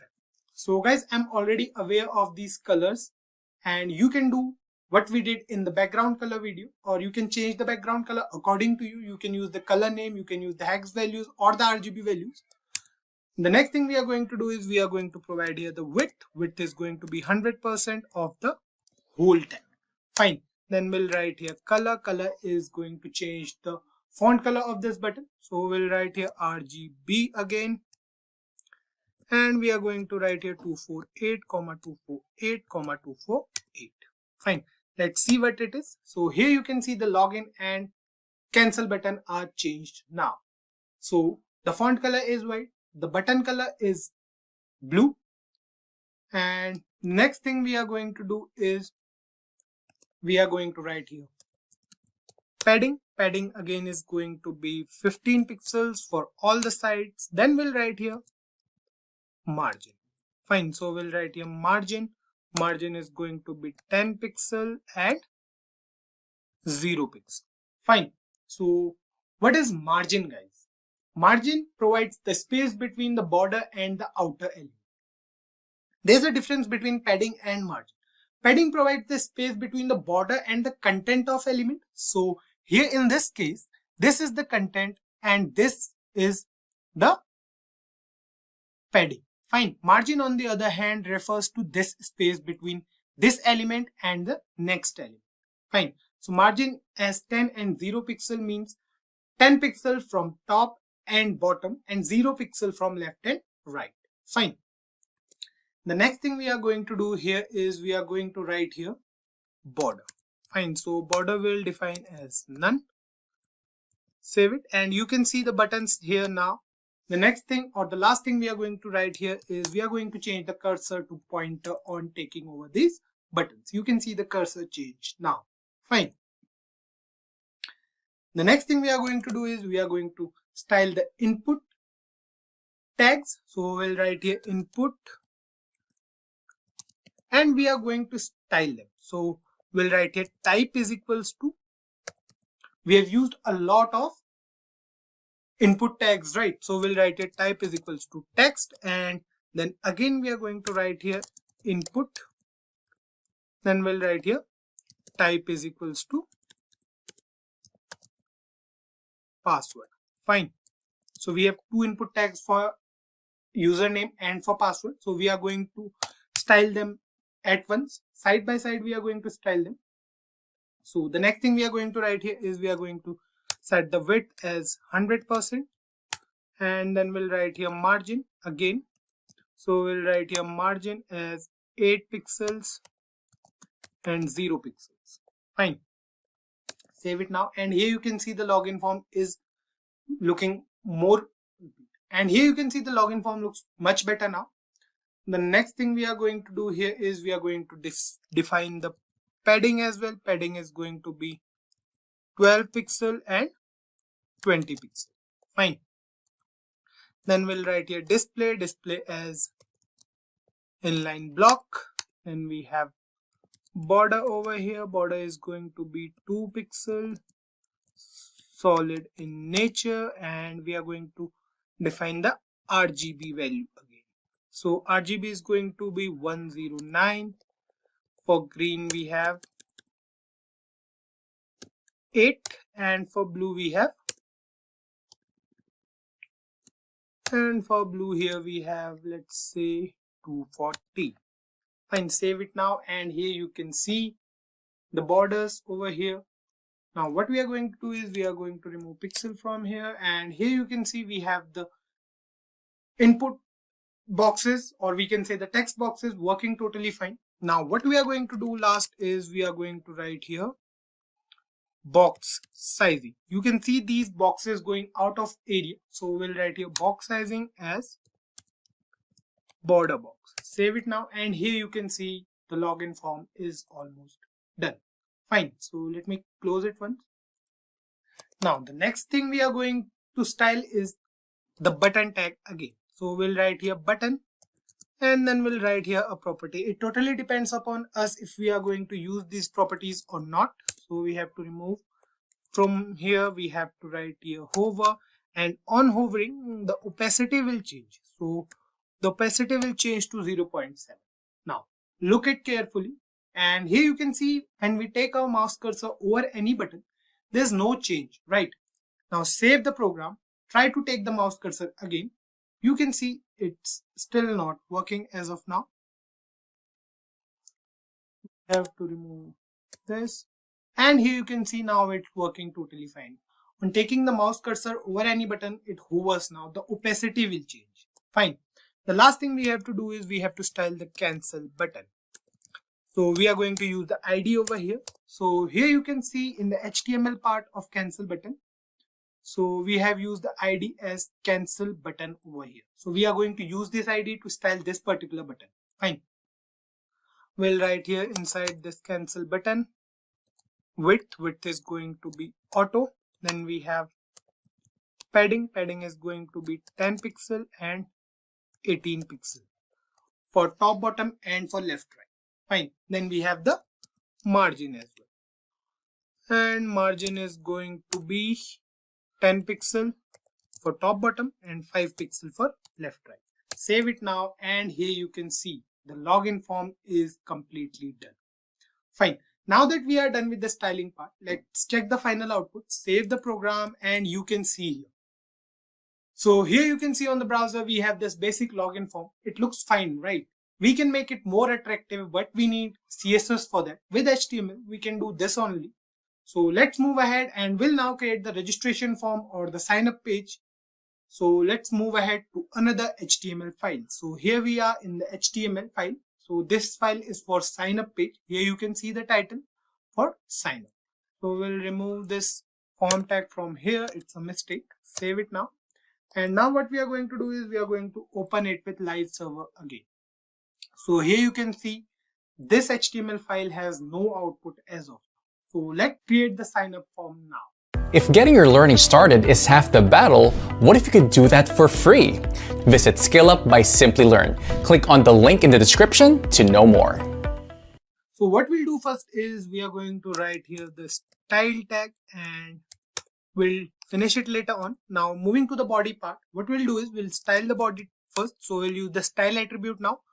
We are going to define the font family here. Font family is going to be this one again. Let's say we have used this in the sign up form, or we can say the login form as well. So the next thing we are going to do is we are going to change the background color for this whole body. Now what we are doing here is we'll write here RGB. Then we'll define the values as 134, 132, 133, the same one from the previous login form. Save it now, and here you can see the change in the background color of the whole body tag. Fine. Next up, what we'll do here is we are going to use the h1 tag again. We'll style it as well. So we'll write a style. We are going to align it to the center. We'll write a text align. And we'll write here text align at the center. Fine. So here we are. Then we'll write here registration form. Save it now, and here you can see we have registration form written at the center of a web page. Fine. Next thing, we have to include a lot of text boxes and a lot of labels in this particular registration form, because for login form we need only 2 text boxes or 2 labels, right? The username and the password. But the sign up form is different. We need a lot of information about the user. So for that we are going to use a lot of input tags. First thing we are going to do is we are going to use a break over here. Then we'll use the form tag, and that's it. Inside the form tag we are going to change the style over here only. So we'll write a style, and we are going to use the border. Border is going to be 3 pixel, solid in color, and or we can say solid in nature, and off-white or gray in color. Fine. So here you can see the border on the browser. Now what we are going to do next is we are going to use the div tag again. So we'll write here div. Here we have the div tag. So let's style this div tag over here only. We are going to use the style attribute. For that we are going to define the padding. Padding is going to be 25 pixel for this as well. Background color we are going to use light blue again. Save it now, and here you can see the container on the browser. So it's similar to the login one. Now what we are going to do is we are going to use label first. So we'll write here label, then we have the label as first name and save it. You can see we have our first label over here. The next thing we need is the input area or the text box for this first name. So we'll write here input type is equals to text. Then we have name. Name is going to be first name. Then we have size, or we can say the length. So we'll write here max length. Max length, let's define it as 15. And we are done with the first text box. Use the break tag again over here, and that's it. So we are done with first name. Similarly, we have to mention the middle name, last name as well. So let's define them here. So we'll write here label again. This time we have the label for middle name, and that's it. Save it, and here you can see we have middle name written over here. We'll copy this piece of code, or we can say the input tag from here. We'll change the name to last name and save it. Here you can see we have another text box present over here. Fine. So one thing we forgot to mention here is the placeholder. So we can write here placeholder, enter first name. Fine, save it now, and here you can see the placeholder on the browser. So we'll copy it from here, we'll paste it here, we'll mention for last name or for middle name as well. Save it now, and here you can see something is wrong. Save it again, and there's something wrong. Fine.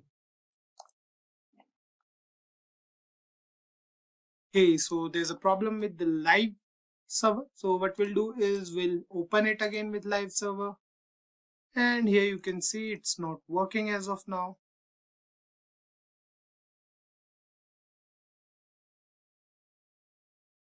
Okay, the break tag, we have something wrong over here. Let me check, guys.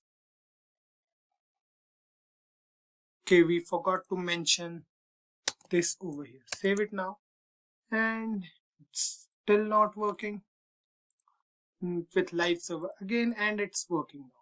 Fine. So it's working as of now. We'll do the same thing for last name as well. So we'll copy this piece of code from here, we'll paste it here, we'll change middle to last everywhere. So we'll write here enter last name over here, then we have name as last name, and we have to write here enter last name, or we can say last name over here. Save it now, and here you can see we have another text box and another label present over here for last name as well. Now what we are going to do is we are going to select, or we can say we are going to use options, or we have to mention them over here. So for that we'll write here label. So we are going to mention course over here, and for course we are going to provide drop down menus. So for that what we need to do is we need to use the select tag in HTML. So inside the select tag we have to provide options. Options, let's say the value of option is, first value is going to be course, and then we have to write here course. It is going to be a drop down list, so we have to mention a lot of options over here. So we'll write here option again, and then we'll write here value. Value is going to be BCA, then we have to write here BCA. Save it now, and here you can see we have course over here. So here you can see till now it has 2 values. Let's add some more values over here for options, or we can say let's add some more options over here. We'll add, let's say 3-4 more options. We'll write here BBA instead of BCA for this. Then we have, let's say BTech, and we'll change the value over here as well.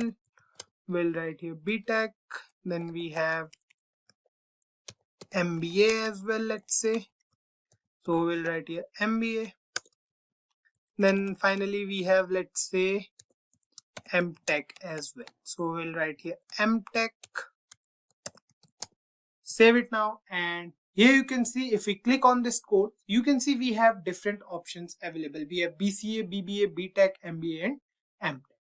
So the select tag, or we can say the option tag and select tag, both are used for drop down menus. So here is a drop down menu. So we have to put a colon over here, save it now, and I guess it looks fine now.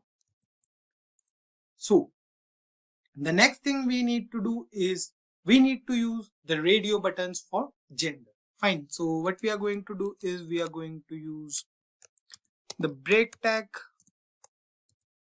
and then we'll write here gender. So gender is going to be the label, so we have to put it inside label tag. So we'll write here label, and we have to put gender inside it. Fine.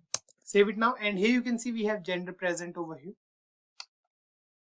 Now what we are going to do is we are going to put a break again over here, and then we have to use the input tag. So we'll write a input type is equals to radio for radio buttons. Then we have to write a name is going to be male, and the first value is going to be male. Fine. Then we have to put the BR tag again, then we'll copy it from here, we'll paste it here for female. Then we have to change the value here as well. Female we have to write here, we have to put a BR tag, we'll copy it from here again, and let me close it once. We'll copy it from here, we'll paste it here. Now we have to write here instead of female other. Fine. So we'll mention other over here as well. Save it now, and here you can see we have 3 radio buttons over here for gender. We have male, female and other. Fine. Now next thing we have to include is we have to include the phone number. For phone number we need 2 input boxes, one for the country code and another one for phone number. Fine. So we need to write here, and we'll put another break over here. Then after this break we need the label for phone. Fine. So we'll write here phone, and after phone we have to write here input type is equals to text for phone number. Then we'll write here name is going to be country code. Then we have to write here the value as well. Value is going to be +91. This is the country code of India. Then we'll write here max length. Max length is going to be 3, so that the user cannot write anything inside here. Fine. Save it now, and here you can see we have phone as label and we have a text box. If we try to write anything, you can see we are not able to write. So what we'll do next is we'll add another input box, or we can say the text box for phone number. So we'll copy it from here, we'll paste it again. We are going to use the name as phone for phone number. The value is going to be none, so we'll remove value from here, and then what we'll do is we'll change the max length to 10 digits. Fine. Save it now, and here you can see we have another text box over here. So what we'll do is we'll change the type here. So you can see we are able to write characters here as well. What we'll do is we'll change the type as number. Fine. Save it now, and now you will be able to see that we are not able to write any character over here, but we are able to write a number. Fine. So here is the text box for phone number. Fine. So we are going to use the break tag again. So we'll write here break. Let's use it twice, And after this break tag, what we need is the address. So we'll write here label. Label is going to be address. So we have to write here address. We have to put a colon over here, and after this address, we have to put the break tag and a text area. So we are not going to use this text box for this. Now we are going to use the text area attribute. So we'll write here text area. Text area columns are going to be 80 for this area and rows as 5. Fine. Value is going to be,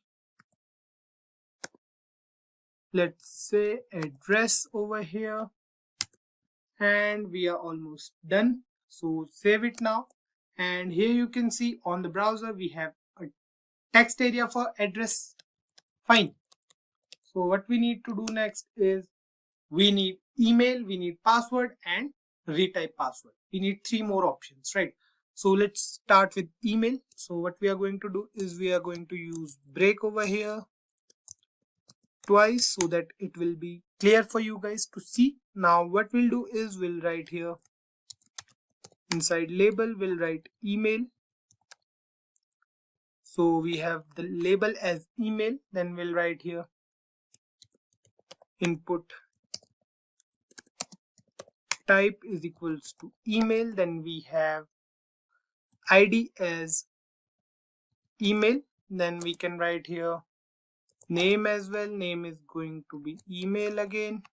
So save it now, and here you can see we have a text box for email as well.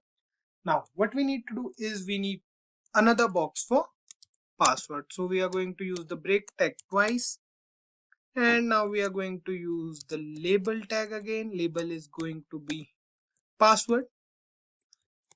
Save it now, and here you can see we have label as password. Now we'll write here input type is going to be password, then we have ID is equals to pass in case we need them in the CSS part. That's why we are using the ID attribute here. Name is going to be pass again, and that's it. Fine. So we have text box for password. Now what we are going to do next is we are going to use the break tag again. Next up, we need to retype password because this is a registration form. The user needs to retype the password he chooses. Fine. So we'll write here label. Label is going to be re-enter password, and that's it. We need an input box for this as well, so we are going to use this one only. So we'll copy it from here, we'll paste it here, and we are going to use the br tag again. Fine. Save it now, and here you can see we have another text box for a re-enter password. Fine. The next thing we need is the submit button, the last thing. So we will write here input type is going to be button, then we have value. Value is going to be submit. So save it now, and we are done with the registration form. So here you can see we have everything we need in a registration form. So here we are done with the HTML part only. Let's style this page a bit now. We'll move on to the head section again, and we'll write here inside the style attribute, or we can say the style tag basically. So we'll write here we are going to use input for type as text. So basically we can do one thing. We can remove it. We can go back to HTML, and we have this input one over here. We'll copy it from here. We'll come back to sign up page, and we'll save it. So here you can see it looks fine. So some of them are not working obviously, because here for email we have used the input as email. So for that to work, what we need to do is we need to write here again after a comma. We need to write here input, then inside these brackets we need to write here type is equals to email, and for once more we need to write here input type is equals to number. Fine. Save it now, and here you can see these two are also working. The text area we can also use here over here. So what we can do is we can write here text area only and it will work as well. So we need to change the box sizing for this address attribute, or we can say for the text area attribute. So one thing we are going to do here is we are going to write here text area as well. Let's see if it works. You can see we have written text area over here and it works completely fine now. Fine. So here you can see we have both the pages now. If we move back to our login form, you can see this is a login form and this is a registration form. So it looks nice. So what we can do is we can go over here login form and we can click on register and it will take us to a registration form because these two pages are linked together. Fine. So this is how we can create a HTML login or sign up page using HTML and a bit of CSS, we can say. I hope you guys got it. Try doing it by yourself and let us know what extra you did. CSS stands for Cascading Style Sheet. It is a rule-based language used to describe the formatting and looks of a web page. CSS stands one among the top 3 basic languages required for front-end web development. There are 3 languages which are HTML, CSS, and JavaScript. HTML, as we all know, is used to create the layout or structure of a web page, while CSS is used to format that web page. It means to make changes in the style of elements of a web page. JavaScript, on the other hand, is used to make a web page more responsive to a user. All 3 languages together are used for basic front-end web development. Let's not go deep into that and we'll now go through the different ways of adding a CSS file to a web page. We can use CSS in 3 ways in a HTML document. External style sheet. Define style sheet rule in a separate CSS file. The CSS file's extension is going to be .css and then we can include that file in our HTML document using the link tag. Another method we have is the internal style sheet. Define style sheet rules in the header section of the HTML document using style tag. Another one we have is inline style sheet. In this method, we define style sheet rule directly along with the HTML elements using the style attribute. Remember the difference. In internal style sheet, we use style tag, and in inline style sheet, we use style as an attribute. So let's go through each of them practically. You guys will understand it much better. We'll use an external CSS file first. We'll attach it to a HTML document. For that, let's write something over here on the web page first so that we can then style that particular element. So what we'll do is we'll move to the body of a HTML document and we'll use a div tag over here. So we'll write here div, and inside this, let's write something over here. So let's say we are writing over here styling using external CSS file, or we can say styling using external style sheet. So this is a basic example of creating a division. Save the program and you can see here we have some text present over here, right? The next thing we'll do is we'll attach a CSS file to this HTML document using a link tag. Then we'll style this div tag in that file only. So let's do one thing first. We'll create a CSS file first. So we'll go to this section, we'll add a file and let's name it as style.css. .css is the extension for external CSS files. Remember this, guys. Press enter and you can see we have another style sheet present over here. So this is empty for now. We just created this style sheet. Now let's move back to the HTML file for now. Now what we'll do is we'll link this style sheet to a HTML document. For that, the task is simple.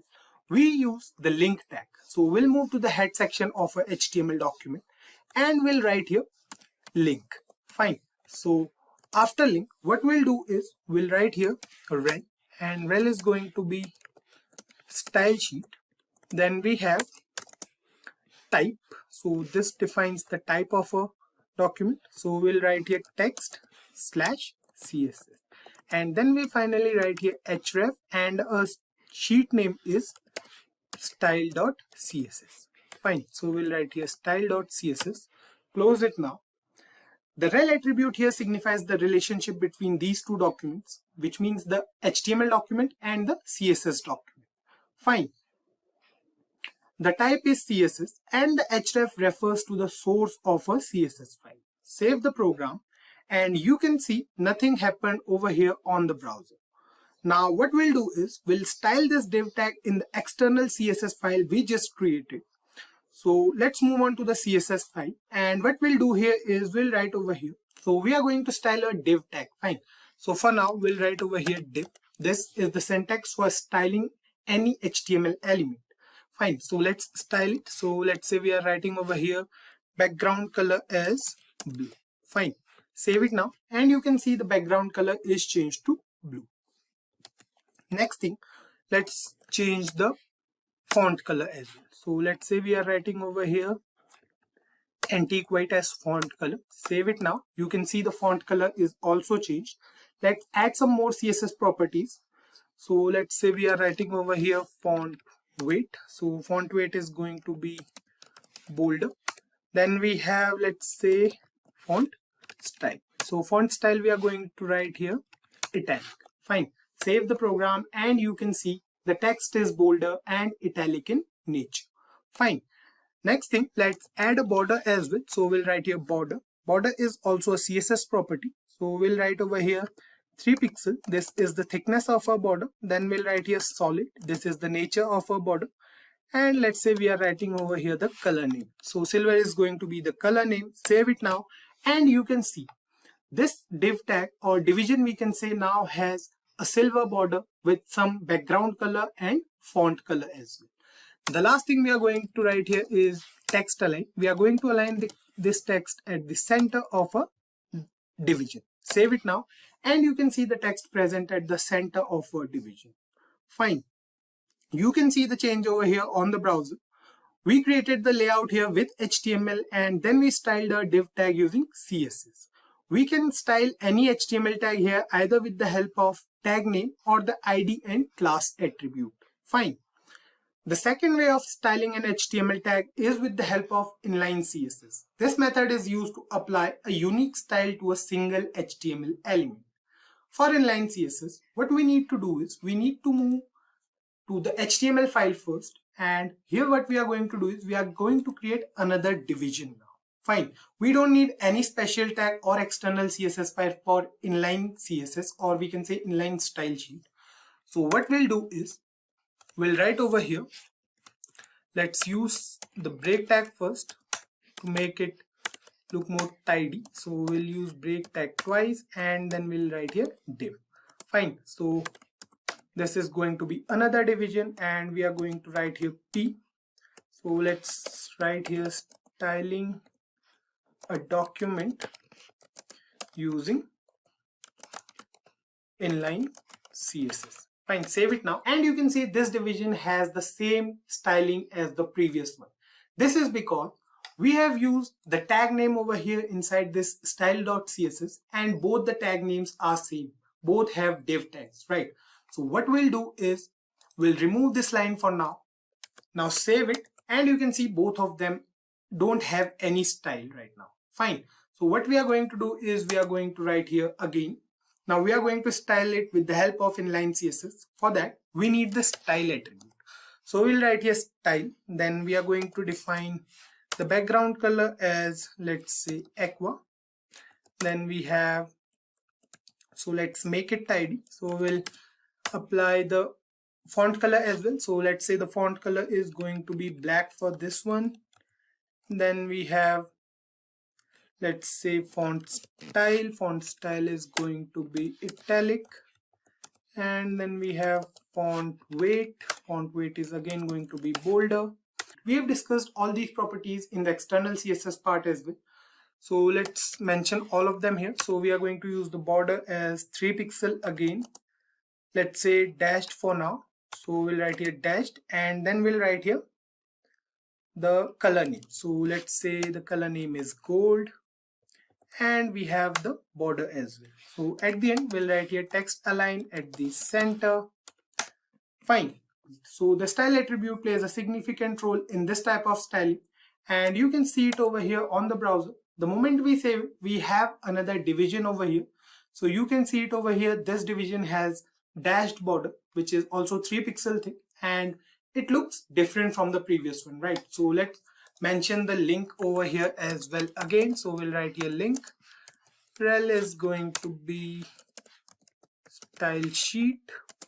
Type is going to be text/CSS, and then we have href. Href is going to be style.css.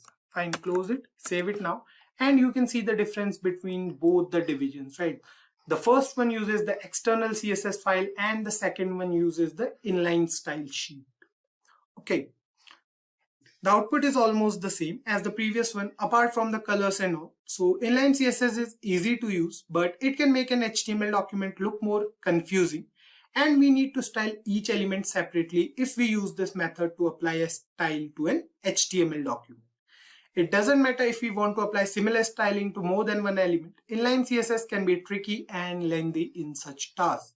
Moving ahead, let's talk about the last method we are left with for the HTML style sheet, the internal method. So it uses a style tag inside the head section of a HTML document.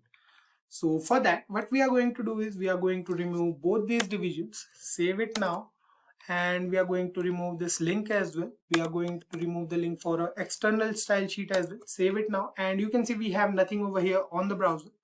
So what we are going to do is we are going to create another division.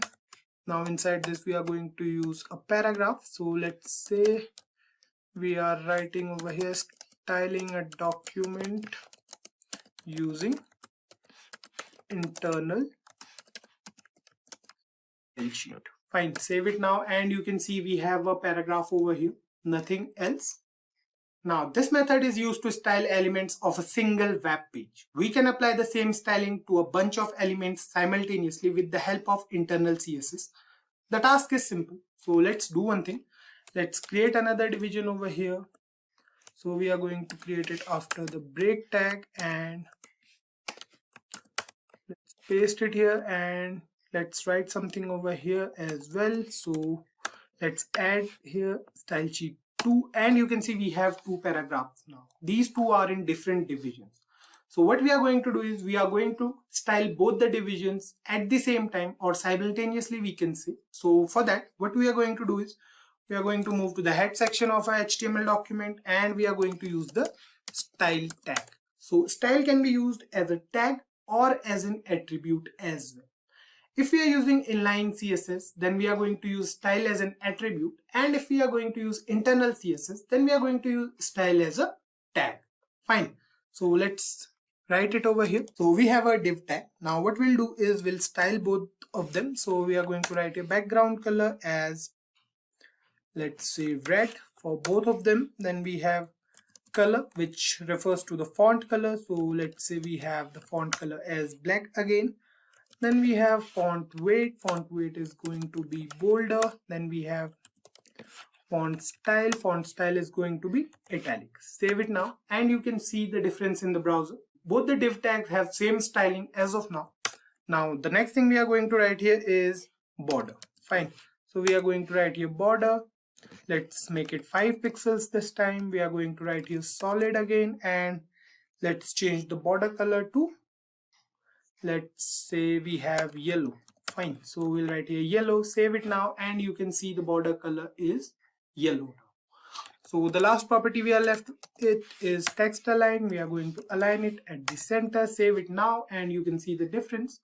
On increasing the browser size, you can see the difference. The text is aligned at the center of both the divisions. Fine. This method is also good to use if you want to style any particular web page only. I hope you guys must have understood all the 3 methods of using CSS by now. The question that arises now is which method we should use to keep the whole document neat and clean. The answer to this question is external CSS. This is because external CSS allows us to style multiple documents at once. It keeps our HTML document clean and less prone to error as well. So I want you guys to use all the methods and then let us know in the comments which method you like the most or which method you are more comfortable working with. JavaScript is a lightweight scripting language used to make a web page more interactive and livelier to the user. It is one of the most popular scripting languages present in the world today. It's almost impossible to cover the whole of JavaScript in one small video because JavaScript in itself is an interesting topic. In this video, we'll go through the ways to attach JavaScript with HTML and some basic examples of what this language can do. So to include JavaScript in an HTML document, we can either keep the JavaScript code in a separate file and then include it wherever it's needed, or we can just define functions inside the HTML document itself using the script tag. Let's go through both the cases one by one. Firstly, we'll create an external JavaScript file. The benefit of using an external JavaScript file is if we are going to define a functionality which will be used in various HTML documents, then it's better to keep that functionality in a separate JavaScript file and then include that file in your HTML documents. It will help us keep the HTML document neat and organized as well. So a JavaScript file always has a .js extension and the script tag is used to attach a JavaScript file to an HTML document. Let's move on to the programming part directly and then we'll see what we can do with JavaScript. Let's create a JavaScript file first. So we'll go here and we'll click on create a file. Now we'll create a file. Let's say the file name is going to be new.js. .js is the extension here and we have the JavaScript file now.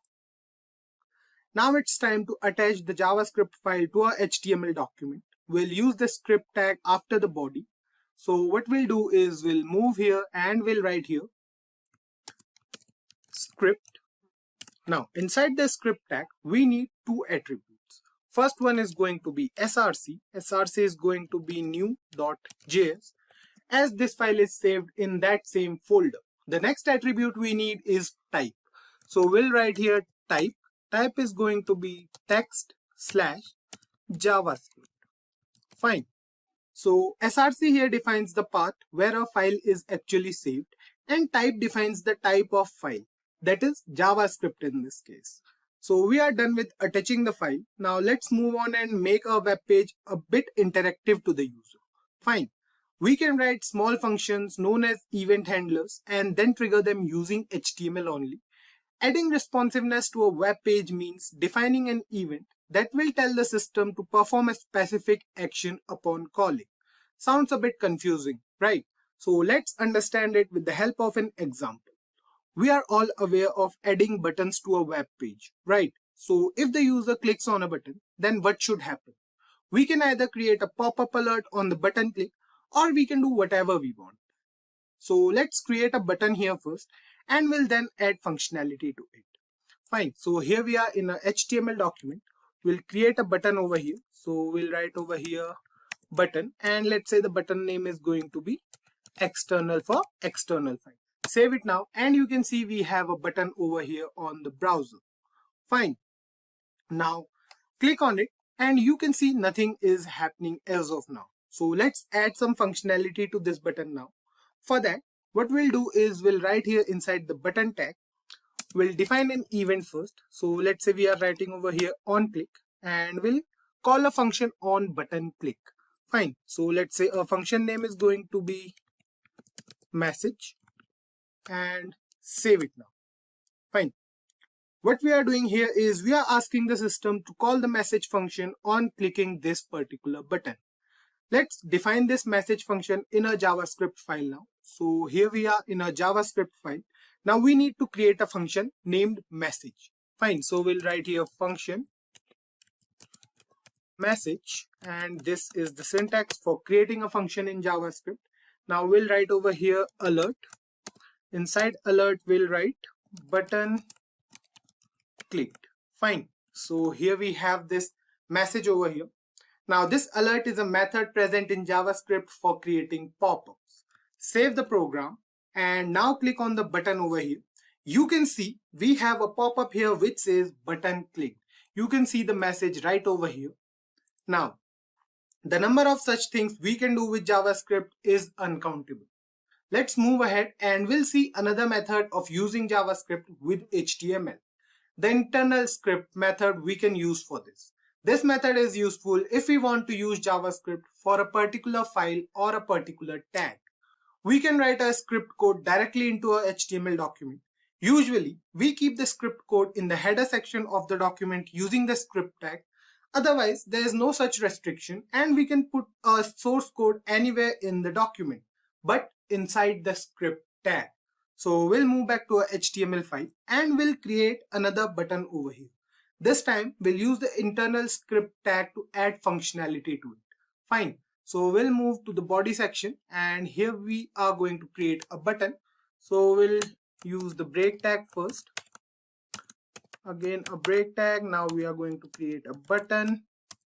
Then the button name is going to be internal. Save it and you can see we have this internal button over here as well. Click on external and you can see we are getting a message. Click on internal. You can see nothing is happening as of now. Now, to add functionality to this button, we need to add an event first. So we'll move inside the button tag and we'll write here on, let's say, mouse over. So this is another event we have in JavaScript. We'll see what this event can do in a while. So we'll write over here the function name. So let's say the function name is going to be internal for this particular button. Save it now. And now what we are going to do is we are going to define the JavaScript part. Fine. We'll move to the head section of a HTML document and we'll write here script. The script tag will remain the same in both the cases. Here you can see we have defined the src and type, but here what we are doing is we are using it internally. So we'll create the function over here only. So we'll write over here function internal and this is going to be the body of this function and we'll write something over here inside the alert box. So let's say we are writing over here internal script tag. Fine. Save this program and move back to the browser. Now you can see the moment we take a mouse cursor over this internal button, a pop-up will appear with the message internal script tag. You can see the message over here. Fine. This is because of the on mouse over event we used. So guys, we went through both the methods of adding JavaScript to an HTML document. I hope you guys got it. Although JavaScript is a very long topic to discuss, it is a language and if you want to learn it, then you can go through our channel and find the JavaScript playlist here. Before we move on and start creating the layout of any web page, let's discuss what a layout is. A layout refers to the arrangement of things. In HTML, a layout refers to the arrangement of elements in a way to make the web page look more neat and clean to the user. Creating a layout also allows us to manage the content present on our web page more effectively and efficiently. You can think of it, right? A well-planned website is easier to manage and edit if we have an idea about all the sections present on a web page. We have used the header and footer tags before, along with some more tags like nav and section to create the layout of a web page. This time, we are going to use the table tag to create a layout, and then we'll use the div and span tags as well for the same. So we are going to use two different methods for creating the layout of a web page. We'll use a bit of CSS as well to differentiate between the different sections of the web page. So let's move on to the programming part directly and we'll create a first layout. A question may pop up in your mind, why are we using tables for creating the layout? It is because tables are already arranged in columns and rows, so we can utilize these rows and columns in whatever way we like. So let's understand it with the help of an example now. If getting your learning started is half the battle, what if you could do that for free? Visit SkillUp by Simplilearn. Click on the link in the description to know more. So what we'll do is, we'll move to the body tag of our HTML document directly. We'll remove this h1 tag from here. And now we'll write here table. So we are going to use the table tag first. Now let's style this table a bit. We'll write over here width. Width is going to be, let's say, 100. And then we'll define the border as 0. Fine. So we have used these two CSS properties for this table tag here. Now close the table tag and you can see we have the whole table element here. Now inside table tag, we need the table row. Fine, tr tag we can say. So we'll write here tr. Now inside tr, we need the table data tag to mention the data inside the table. So what we'll do here is we'll again style this table data column, or we can say table data tag. So we'll write call span. Call span is going to be 2, and then we'll write style. Fine. We are going to style the background color over here. So let's say the background color for this is going to be green. Fine. So let's use green yellow instead of green. And now inside the table data, we need to mention a heading. So we'll write over here h1, and inside this we'll write this is the title of a web page. Fine. Now save this and you can see over here we have this division, or we can say block with the heading. This is the title of a web page.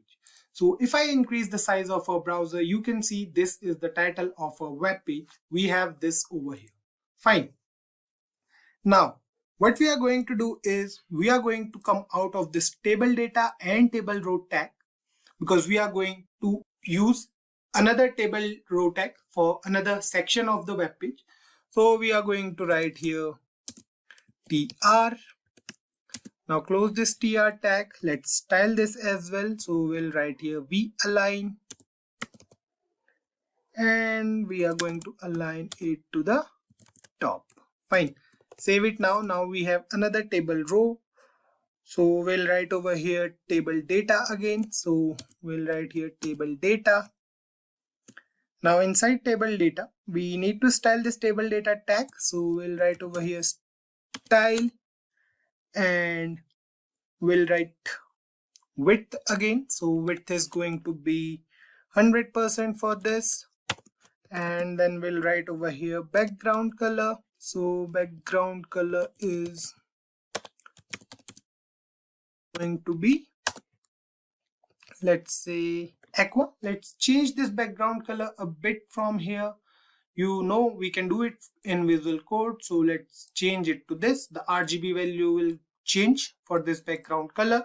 Now we have to close the table data tag as well. So the next thing we are going to do is we are going to put the content inside this. So we'll write over here inside the bold tag. So we'll mention B over here. Let's say this is going to be the main menu. So we have this bold over here. Now we are going to use the break tag again. So we'll write over here this, save it now, and you can see we have this main menu present over here. Fine. So you can see. Now let's do one thing. What we are going to do is we are going to mention here 100% the width and save it now. Let's see if this makes a change, and you can see now both the divisions have full width of the web page. Fine. So the next thing we are going to do is we are going to do HTML, and then of course we are going to put a break over here. Then we'll write here CSS, again a break we need. Then we'll write here Python. Let's write each of them in capital letters. So BR again for this as well. Then we'll write here JavaScript, BR again. So this is basically the content of our web page. Save it now, and you can see we have this main menu present over here. Fine. Now we are done with this table data tag as well. So let's move on and we'll create another table data tag inside this same table row. So what we are going to do is we are going to cut this section in two different parts. The left part is for the main menu and the right part is for the other things. Fine. So let's zoom it out again, and we are going to use the table data tag here again. So we have this table data tag, and now what we are going to do is we are going to style it. We are going to write here inside the style. So let's say Background color we are going to mention. So let's mention any color over here. We'll write here purple, and then we'll change the color from here. Let's make it light purple and save it. You can see nothing is happening over here on the browser, or you can see this purple color over here. It's smaller in size as of now, right? So let's do one thing. Mention the height and width as well for this particular block. So we are going to write here after this,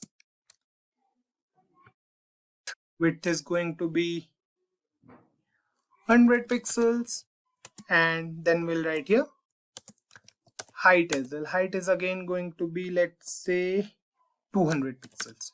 Fine for this box, and we are done with it. So let's mention over here something. So let's say we are writing over here tutorials present in the website.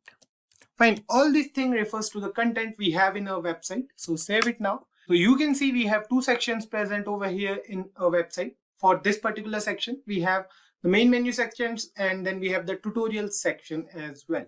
So now let's do one thing. Let's move back here again, and now what we are going to do is we are going to add another table row for the footer section, for the bottommost section of a web page. So we are going to write here td again, then we need call span is going to be 2 again, then we'll write here style will mention the background color is going to be, let's say, red this time. Let's change the color a bit because we want light colors, so let's use this color over here, and you can see it over here. It's not completely visible, but it is here. So let's do one thing. Let's mention something inside this box as well. Now what we are going to do is we are going to write here this, and now inside this table data we are going to use a paragraph tag. So inside the paragraph tag, let's write something. So let's write copyright, because this is always mentioned over here. So let's say we are writing over copyright ABCD, save it now, and here you can see we have copyright written over here. Let's put it in the center. For that we need to move back to the style attribute, and we have to write here text align at the center. Save it now, and you can see the text is aligned at the center now. You can see the layout of this web page. We designed this layout using the table tag, and we have all the tags present within the table tag. We have the table row, table data tag, and we have the table tag as well.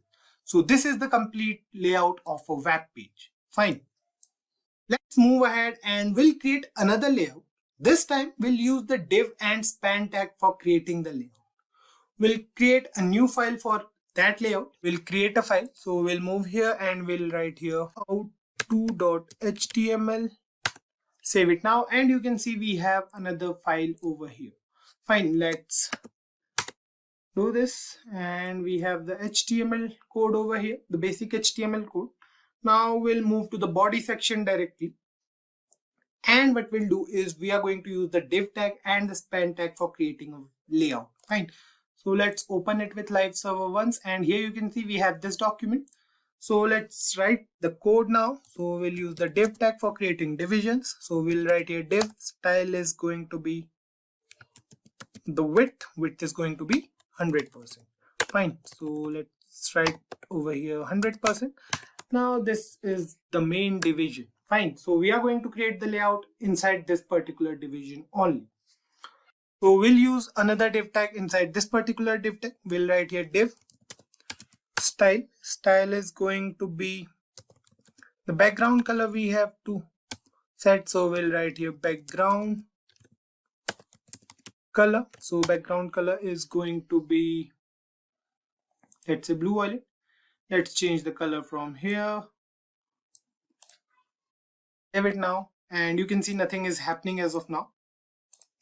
So the next thing we are going to do is we are going to mention the width over here as well. It will take the 100% width of whole div tag. So we'll write here 100%, and we'll close this div tag.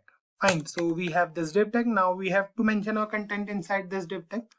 So we'll use the h1 tag again and we'll write here this is the title of a web page. Fine. So we have this, save it now, and you can see we have this division present over here. It says this is the title of our web page, and you can see we have this whole section present over here, which basically refers to the navigation bar of any website. So this is the layout first. Now what we need to do is we are going to create the whole layout, so we need different sections, right? So we are going to use the div tag again for creating another section present in a web page. So we'll write here div. Now inside this div, what we are going to do is we are going to use style first.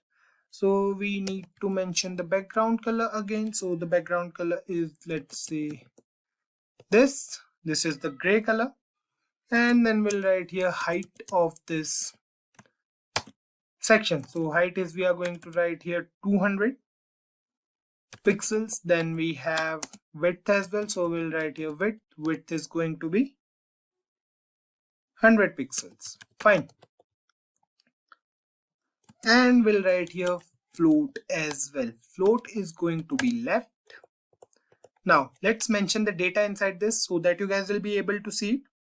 Now what we'll do is we'll create another division inside this division, and we'll write here in block letters, or we can say bold letters, main menu. Fine. We did the same thing in the previous layout as well. Now after this we'll write here all the languages we have. So we'll write here HTML, then we'll put a break tag over here, then we have CSS, then we'll put a break tag again here, then we have Python, so we'll write here break again, and then we have JavaScript. Fine. So we have this div tag over here. It's almost done. Now save the program, and you can see float left means the whole division will float at the left side of the whole web page. So it's basically we are taking the division and we are putting it in the left hand side of a web page. If we write here float as right, the whole division will move to the right hand side of the web page. You can see it over here. It's on the left hand side. We can also put it at the right hand side as well. So let's create another section now. So for that, what we are going to do is we are going to use another div tag. So we'll write here div. Now we need background color, height, width, and float properties again. Fine. So basically what we are going to do is we are going to copy it from here. We are going to paste it here, close the div tag, and that's it. Fine. Now what we are going to do is we are going to mention something inside here. So let's take the text from the first layout we had. So let's write tutorials present in the website here, copy it from here, paste it here, and that's it. Fine, let's put it inside the paragraph tag so that it's not confusing for you guys. Save it now, and here you can see we have tutorials present in the website present over here. Fine. So before we move ahead, let's change the style of this particular section. So for that, what we are going to do is we are going to change the height and width. So height will remain 200 pixels, but the width we are going to change. Let's keep it 350 pixels. Save it now, and you can see it over here. Fine. So you can see we have this whole section present over here. So we have put a main menu at the left hand side, then we have tutorials at the center, and then we can keep something at the right hand side as well. So let's do one thing. Let's move here and we will create another section now. So what we are going to do is we are going to copy this div tag from here. We are going to paste it here again. Now we are going to change some style. So this time we are going to write here float as right. Fine. Then we'll change the width and height as well. Width is going to be 100 pixel and height is going to be 200 pixels. Save it now, and let's see the change over here. You can see we have this layout, or we can say this section present over here, and I guess it looks fine now at 175%. We can also use this space as well. Fine. So let's do one thing. Let's create the bottom side of this layout first, and then we'll discuss what we can do. Fine. So here we are. We need another div tag now for the bottom side, or we can say for the footer section. So we'll write here div style. Style is going to be again the background color we are going to mention. So we'll write here background color. Background color is going to be, let's say, blue. Blue is good. And then we'll write here clear. Clear is going to be both. And then we'll write here text align. Text align at the center for aligning the text to the center of a division. Now inside this we are going to use the paragraph tag again, and we are going to write here copyright ABCD, save it now and move back to the browser. You can see it's present over here. Now you can see many things are wrong in this particular layout. So how we can correct them? What we can do is we can increase the size according to our needs. So let's increase the size of these sections a bit, and we'll see if it works or not. So let's change the color for this section first. Let's make it red. And now we are going to change the width of this particular section. Save it now.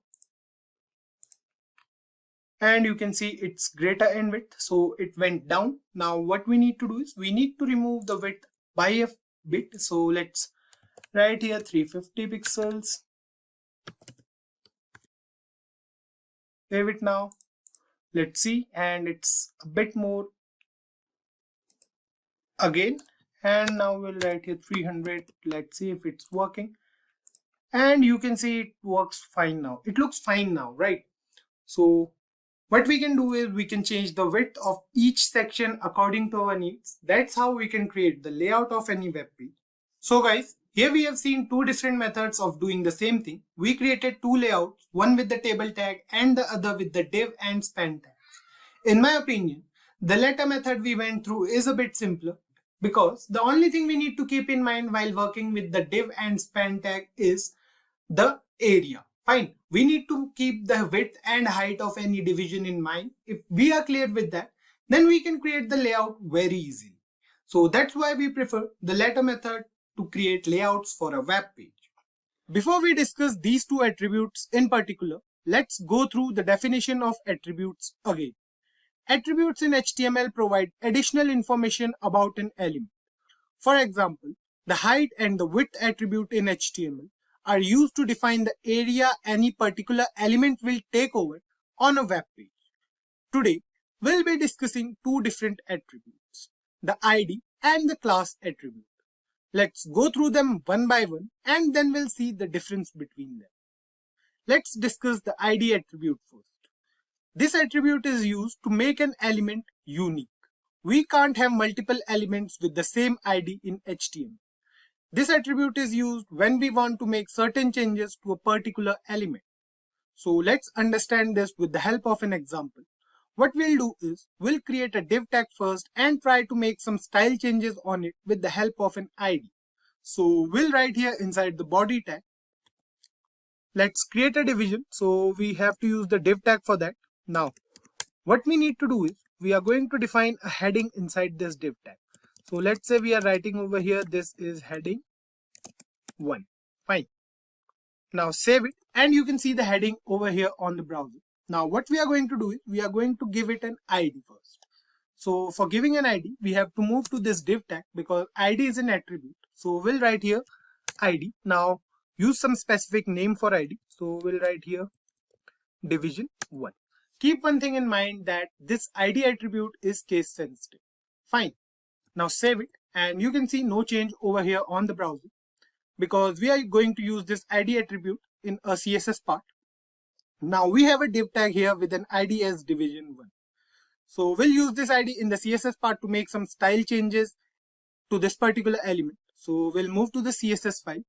So here's a CSS file. Now what we'll do is we'll write over here hash division 1. Fine. So let's check it out if the ID is fine. So you can see our ID name is division 1 over here. I already told you that ID is case sensitive. Fine. So keep this thing in mind, guys. Now let's make some style changes to this particular element. So we'll write here background color. So let's say the background color is going to be aqua. We are going to define the height. Height is going to be 100 pixels.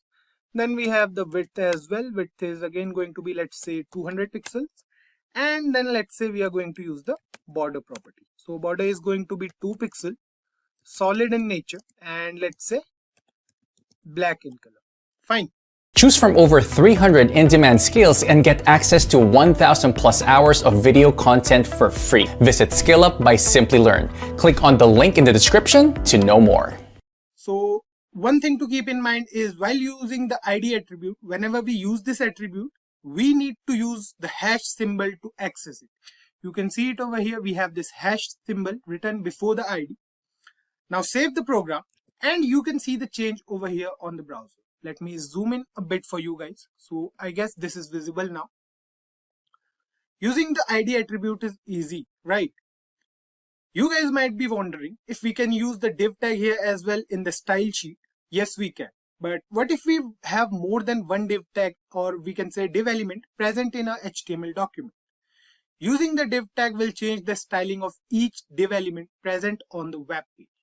Till now, in the previous videos, we were using the element name, right? So from now onwards, we are going to use the ID or the class attribute for making style changes to a particular element.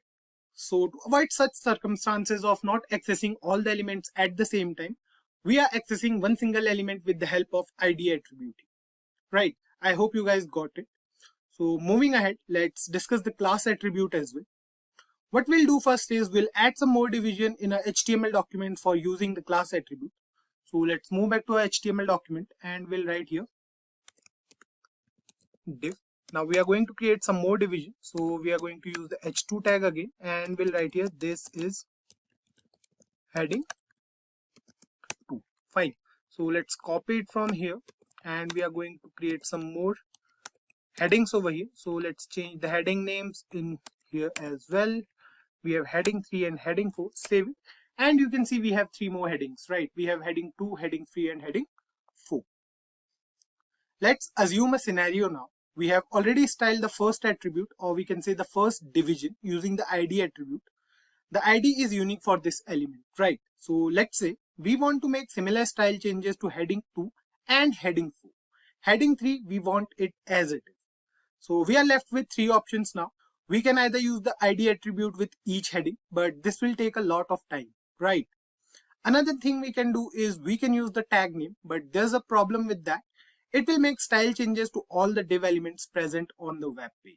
What we want is, we want similar style changes but in 2 headings only. In heading 2 and heading 4. Heading 3, we want to leave it as it is. Fine. That's where the class attribute comes into play. This attribute is used when we want to make certain changes, or we can say certain styling changes to a group of elements. By changes, we mean similar changes. To use this class attribute, we need to write here in both the div tags. So we have to write here class. Let's say class name is class 1 for this div tag. And we want to make similar style changes in heading 4 as well, right? So we have to give similar class name here as well. So let's say the class is class 1 for this div tag as well. Now we have 2 elements here with the same class. Let's use this class name in the CSS file now to make style changes in both the elements. So save the HTML part once, move to the CSS file, and to access a class, we use the dot operator, or we can say we use this dot. Fine. Then we have to write the class name. So our class name is class 1, and then inside those curly braces, we'll write a CSS properties. So the difference between ID and class attribute is this. For ID, we are going to use the hash symbol, and for class, we are going to use the dot symbol. Keep this thing in mind, guys. Now we are going to make certain style changes. So we'll write here background color. Background color is, let's say, yellow for this. Fine. So there's a spelling mistake over here. We'll write here yellow. Then we have height. Height, let's keep it same. So we'll write here 100 pixels. Then we have width. Width will also keep the same. We'll write here 200 pixels and then we have border. So let's change the border property here. We'll keep it 2 pixels. Instead of solid, we are going to write here dashed, and let's say the color is going to be black. Fine. Save the program, and you can see we have similar styles for both the elements now. Heading 2 and heading 4 have the same color, border, and almost everything, right? Heading 3 is as it is.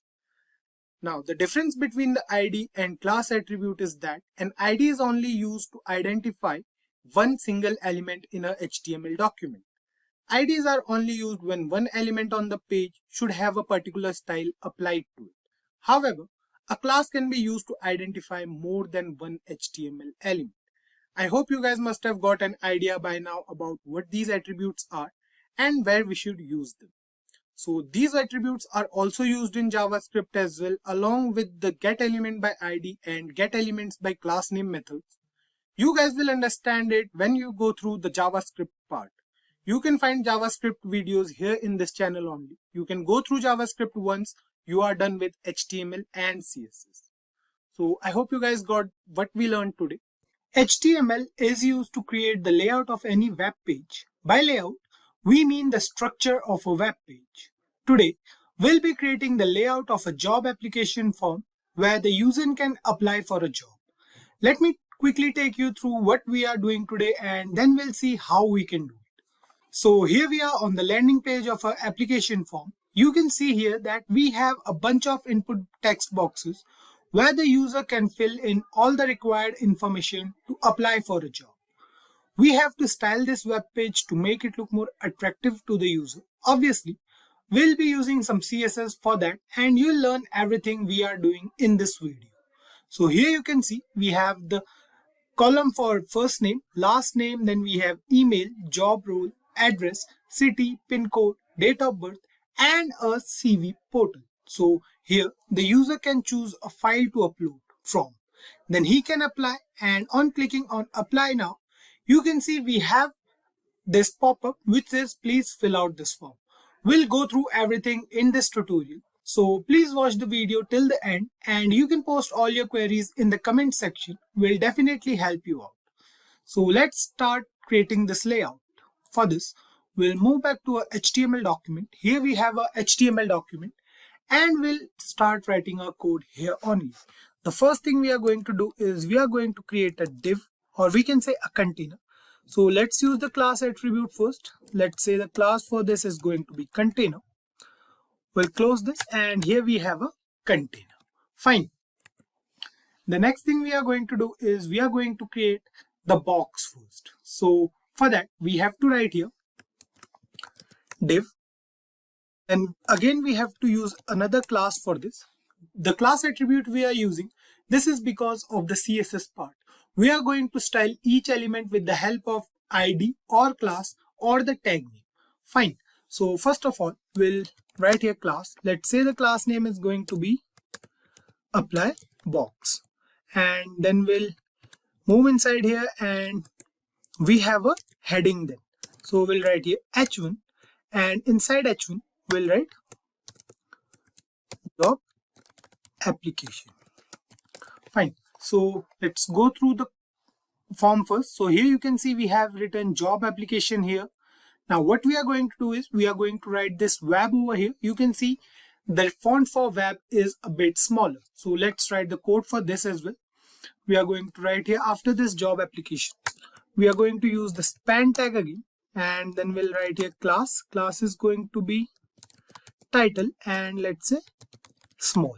Fine. We'll write something inside here. So in brackets, we have written web over here. Fine. So here we have the title of our application form. Save it now. And here you can see we have job application web written over here. We are going to make this font smaller on the CSS part, where we are going to style this particular with the help of class attribute. So let's move ahead, and now what we'll do is we'll create another form inside this div tag. So we are going to write here form, and then we are going to write here action. We are going to let it be there, and now we are going to create another div inside this form tag. So we'll write here div, then class we are going to use form container. Fine. So this is a class name, and let's do one thing. So we have this div tag over here. We are going to use another div tag for each input box we have. So we'll write here class. Class is going to be, let's say, form control. Fine.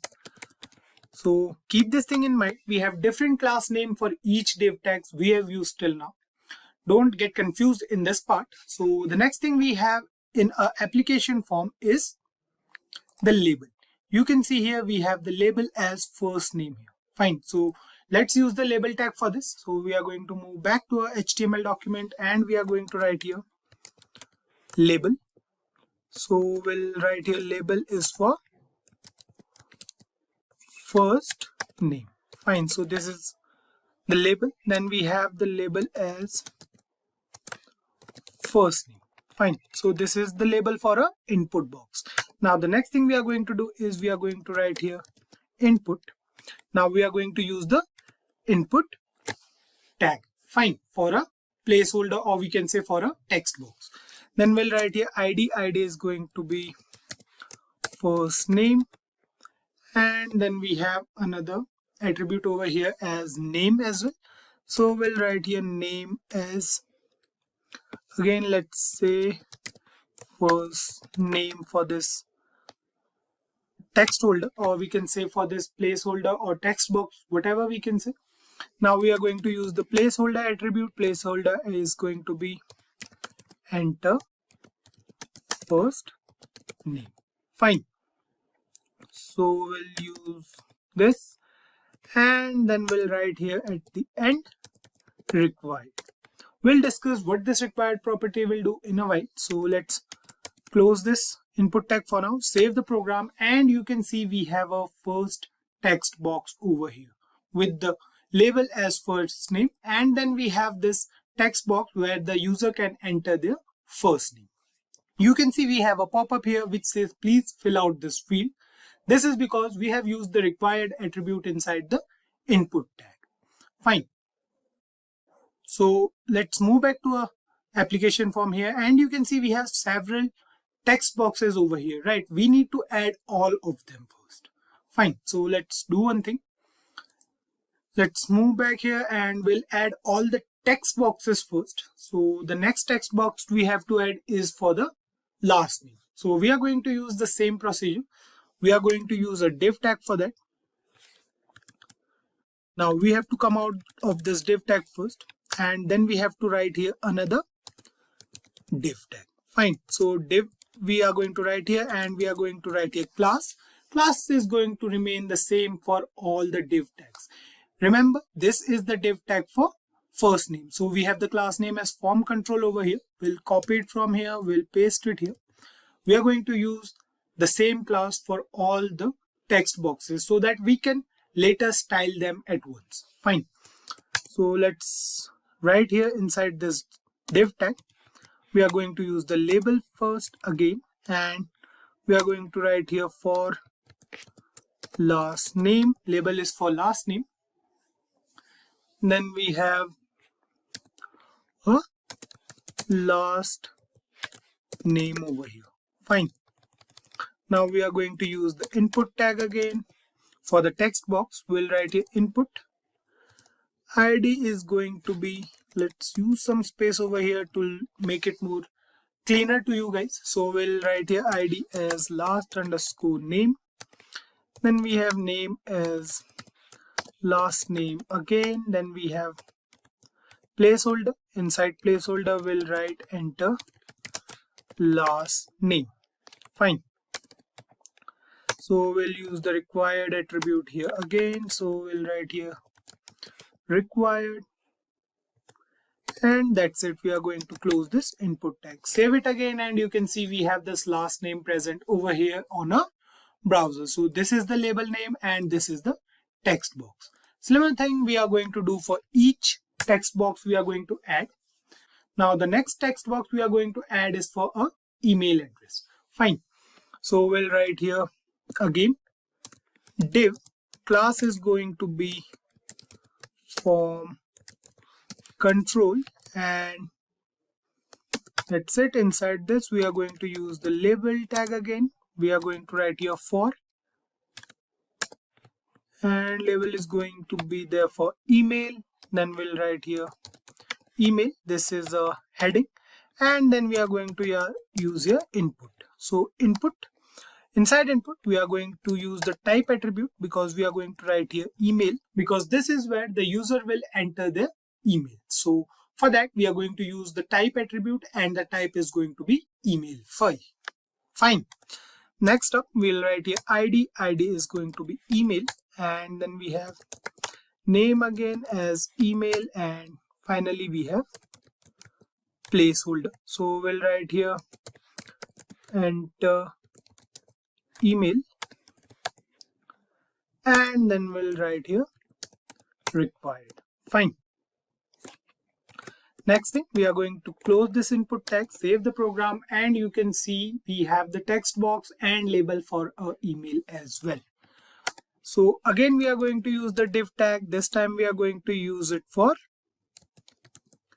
another text box. So we'll write here div class is form control, and then we have inside this we are going to write here label. Label is going to be there for, let's check it out once. So after email we have a job role. Fine. So the label will remain the same, but instead of input tag we are going to use the select tag, because we are going to provide options to the user. So you can see we have 4 different job roles present over here. We have React, Node.js, full stack, and frontend. So let's see how we can do it. We'll move back to HTML document, and we'll write here label for as job role. Fine. So we'll write here job underscore role, and we'll write here job role. Fine. After label, we are not going to use the input tag again. We are going to use the select tag. Fine. So we'll write here select, and then we'll write here id. Id is going to be job underscore role. Fine. Then we'll write here name. Name is going to be job role again, and we'll write here required. Fine. That's it. So we are going to put some options inside this. So we'll use the select tag here, and we are going to use option. Fine. So we'll write here option. Option is a tag. Then we'll write here value. The first value is going to be select job role. So this is what we want the user to see when he opens the application form. So we'll write here select job role. That's it. Then we have another option. So we are going to use another option tag for this. We are going to write here value as React, and the value is going to be React. Fine. Save it now, and you can see we have another text box, or we can say select box here for job role. Click on it, and you can see we have 2 different options, select job role and React over here. Similarly, let's add other options as well. What we'll do is we'll copy this from here. We'll paste it 4 times, and we are going to change the values here. After React, what we have is Node. Fine. So we'll write here Node. Instead of this, we are going to write here node.js. Then we have full stack. So we'll write here full stack developer, and we are going to change the value as well. So we'll write here full underscore stack, and then we have at the end front end. So we'll write here front end, and we'll change the value here as well. We'll write here front end developer. Fine. Save it now and click on this job role. Again, you can see we have 4 different job roles present here. We have React, Node, full stack, and front end developers. Fine. So this thing is working fine. Now let's do one thing. What we are going to do is we are going to create another div tag because we have another text box over here. You can see this is different from other text boxes. So for this, we are going to use the text area tag. Fine. So let's do one thing. Let's create another div tag here. So you can see it over here that this is different from other text boxes. So we are going to use different class for this. So we'll write here class. Class is going to be, let's say, text area control. And then inside this div tag, we have to put the label for address. So we'll write here label for address, and the label is going to be address. Fine. Save it now. Move back to a HTML document, and you can see we have address written over here. Now let's use the text area tag for this. So we'll write here after this text area. This is our tag. We are going to use the ID attribute again. ID is going to be address. Then we have the name as address, and we have the row attribute. Fine. So we'll write here row. Row is going to be 4. And after this, what we are going to do is we are going to use the calls as well. So we'll write here calls. Calls is going to be, let's say, 50 columns. Fine. So 4 rows and 50 columns for this particular text area of ours. Then we'll write here placeholder. Placeholder is going to say enter address. And after this, we'll write required over here because address is mandatory. Fine. Close this, and here we have the text area element present over here. Save the program, and you can see the text area over here. It looks different, right? We can write anything inside it. So the text area is here. Now let's move ahead, and we are going to create other text boxes we have in our application form. So let's move back here, and you can see we are left with city, pin code, date of birth, and upload your CV. Fine. So let's create the text box for city now. Now, city is the same text box as we had for other text boxes like first name and last name. So we are going to use the same class for this text box. So we are going to write here div. Class is going to be which class we used previously. So we have used form control. So we'll write here form underscore control. And after this, we are going to use the label first. So we'll write here label for city. Fine. So we'll write here city. Now the label is city with C capital. Save it now. Move back to the output, and you can see we have city present over here. Now we are done with the label tag. So the next thing we are going to do is we are going to use the input tag again. Now for this, we are going to write here input. ID is going to be city. Then we have, let's do it the same way as we are doing for others. Then we have name as well. Name is going to be city again. Then after name, we have placeholder. So we are going to write here placeholder. Inside this, we are going to write enter city name. Fine. And at the end, we are going to write here required. That's it. Close the input tag, save it now, and you can see the text box over here on the browser which says enter city name. Everything till now is working totally fine. So let's move ahead, and we are going to create another text box for pin code. Fine. So we'll write here div class. We are going to use the same class. Class is a form control. Fine. Now inside this div tag, we are going to use the label tag again. Label is for pin code, and we have to write here pin code again. We are done with the label. Let's move ahead, and we are going to use the input tag again. For input, we are going to write here type, because a pin number is always numeric. We are going to specify type as number.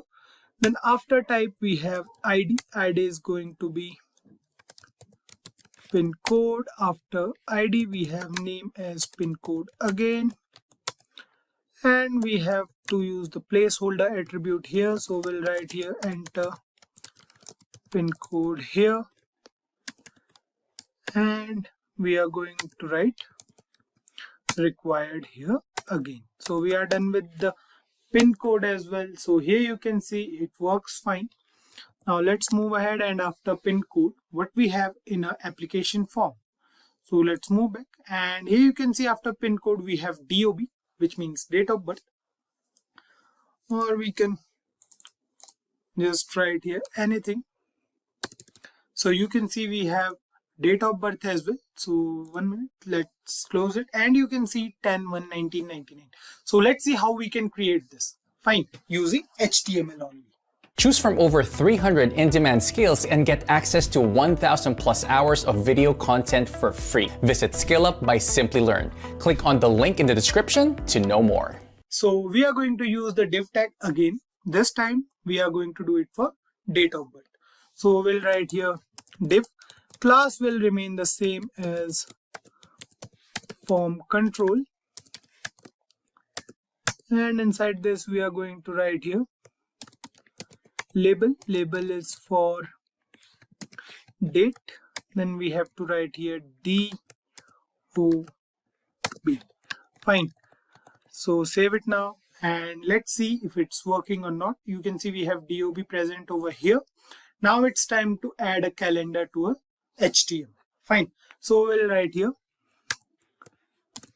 input value we are going to define. So let's say the value is going to be 2022, and then let's say today's date.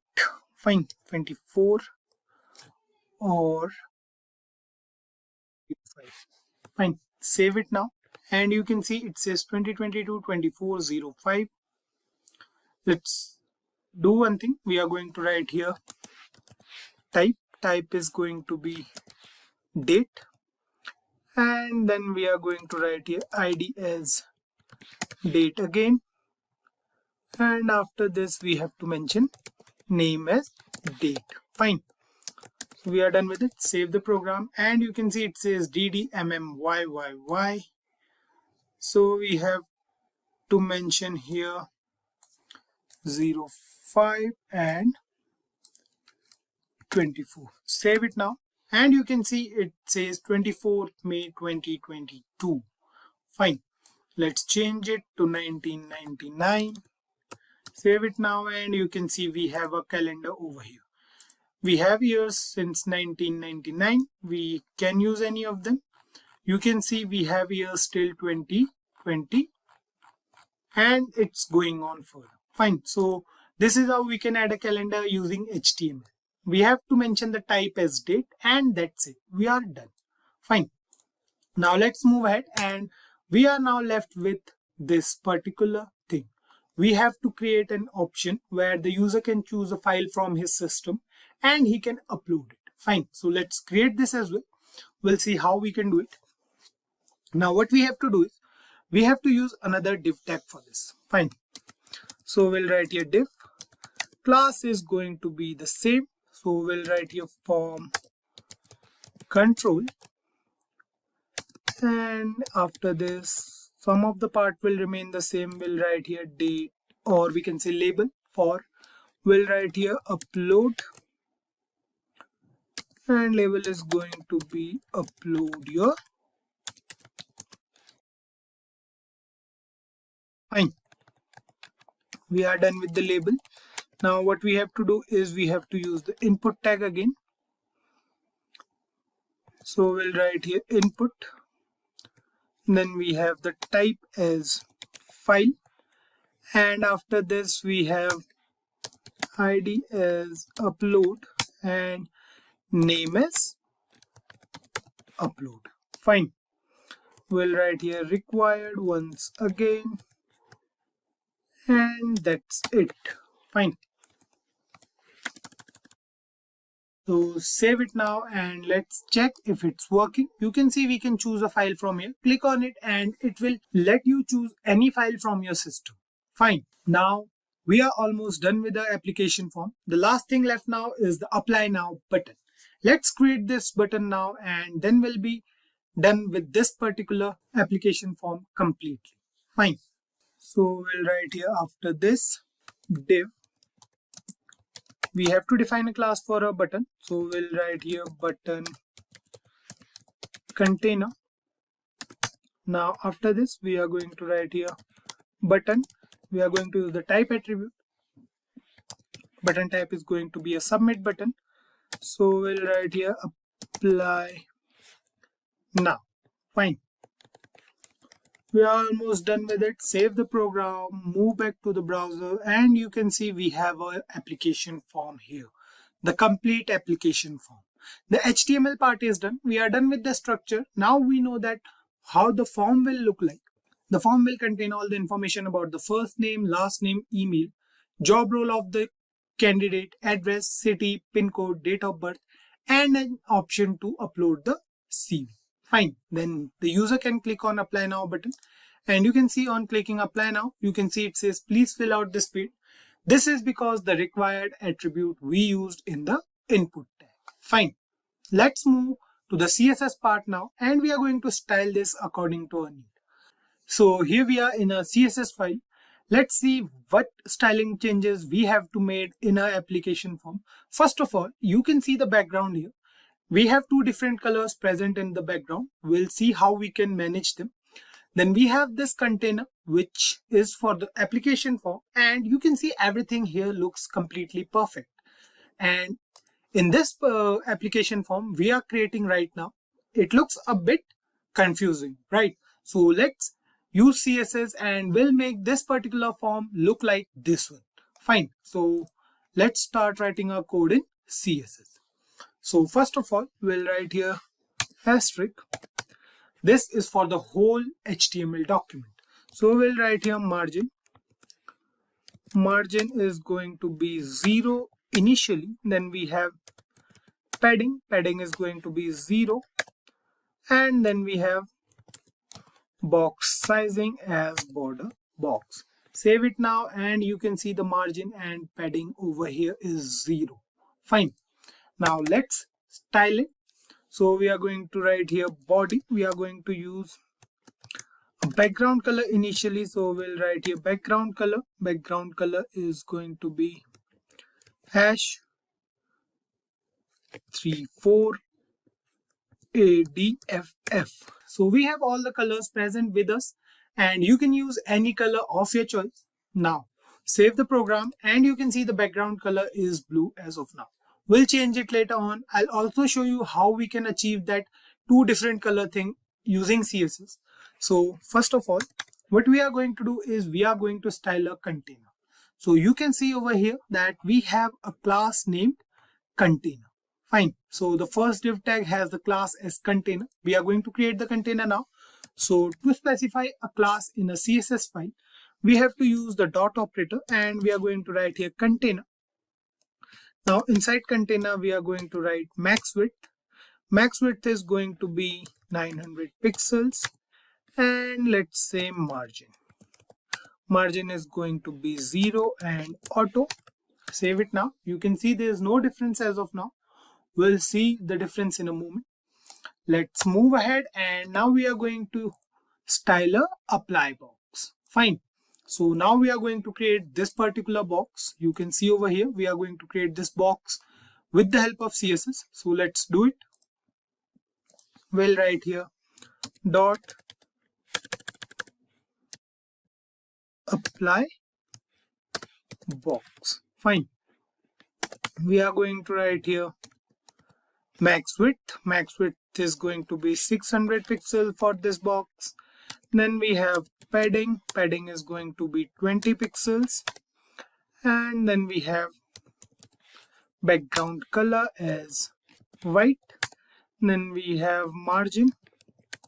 Margin is going to be 0 and auto again. Then we have margin top. Margin top is going to be 50 pixels. And after this margin top, we have the box shadow as well. So for box shadow, we are going to write here 4 pixel and then 3 pixel, 5 pixel, and we are going to use the RGBA values. So we'll write here RGBA, red, green. So the value of RGBA are going to be 1, 1, 1, 0.1, which is sort of black color. Save it now, and you can see it over here. You can see the box which has some box shadow present around its left, right, top and bottom side. Fine. So we are styling a application form now. So next thing we are going to do is we are going to define the border radius. Border radius is going to be 10 pixel. Save the program, and you can see the border changing from this side. Right, from each corner the border is a bit rounded now. At the end, we are going to write here text align at the center. Save the program, and you can see the text is aligned at the center now. Now we have to style this web first. So you can see it over here. The font size of web is pretty small when compared to this job application's font size. So let's move back to our HTML document, and you can see the class title small over here. We'll use this class. So we'll write here title underscore small, and inside this we are going to define the font size. Font size is going to be 20 pixels. Fine. Save it now, and you can see the change in font size. We could have used this font size property in the HTML part only, but we are using CSS, so let's do it here only. Let's do all the styling over here in this file only. Fine. Next up, what we have is we have the form container class. You can see it over here. We have the form container class, which remains the same for all the text boxes. So let's style this class as well. So we'll write here dot form container, and inside this we are going to write display as flex. We want it to be flexible, so we'll write here flex direction as column, so it will be flexible column wise. Then we have the font weight. Fine, so we'll write here font weight as bolder. Save it now, and you can see the font is bolder now. After this we are going to use the label tag, so we are going to style all the labels. Fine, so we'll write here label, and inside this we are going to write font size. Font size is going to be 15 pixel for each label, and we are going to write margin bottom as 5 pixels. Save it now. You can see the font size is of 15 pixels now. Now we are going to use 3 different tag names. We are going to use the input, select and text area tag names. Fine. So let's write over here input, then we have select, and we have text area. Fine. So all these tags we have used for a text boxes. Fine. So let's do one thing. We'll write here padding. Padding is going to be 6 pixel and 10 pixels. Then we have the border for each text box. So we are going to write here border as 1 pixel, solid in nature, and the color code is this. Fine. So white we can say, or off-white, a bit of off-white we can say. Then we have the border radius as 4 pixel for each text box, and we have the font size. Fine. Font size is going to be 15 pixel for each text box. Save it now, and you can see over here we have every text box present over here. We have first name, last name, email, and each of them looks a bit similar to this particular application form. Fine, let's style them again. So we are going to write here after this input, we are going to use the focus property over here. On focusing, we are going to write here outline. So we are going to write here outline color. Outline color is going to be, we have the RGB values. So we'll write here RGB 38, 0, 255. 38 for red, 0 for green, and 255 for blue. Fine, save it now. And you can see on focusing on each text box, the border changes to blue color. We can say the outline is changing to blue color. For address, you can see the outline is black as of now. For other text boxes, you can see the outline changing to blue color. Fine. Now, after this input, we have the button. Fine. So we'll use the button container class. So we'll write here button container. And inside this button container, we are going to write display as flex, and we have to justify content at the flex end. Fine. Margin top we are going to define. Margin top is going to be 20 pixels, and that's it. Fine, we are done with the button container as well. Save it now, and you can see the button present at the bottom right of our application form. Now after this, we are going to style a button as well. So for that, we are going to use the button tag. We'll write here button background color. We have the RGB value for a background color, which is 0,47 for green and 255 for blue. Fine, you can see the button is blue in color now. Next up, we are going to write here border. Border is going to be transparent for our button. Then we have padding as 5 pixel and 10 pixels. Fine, save it now, and you can see the padding as 5 pixel for top and bottom and 10 pixel for left and right. So we are done with the padding. Then we have after this color. Fine, so we are going to change the font color. For this, we are going to use the color property. Color is going to be white again, and after color we have the border radius.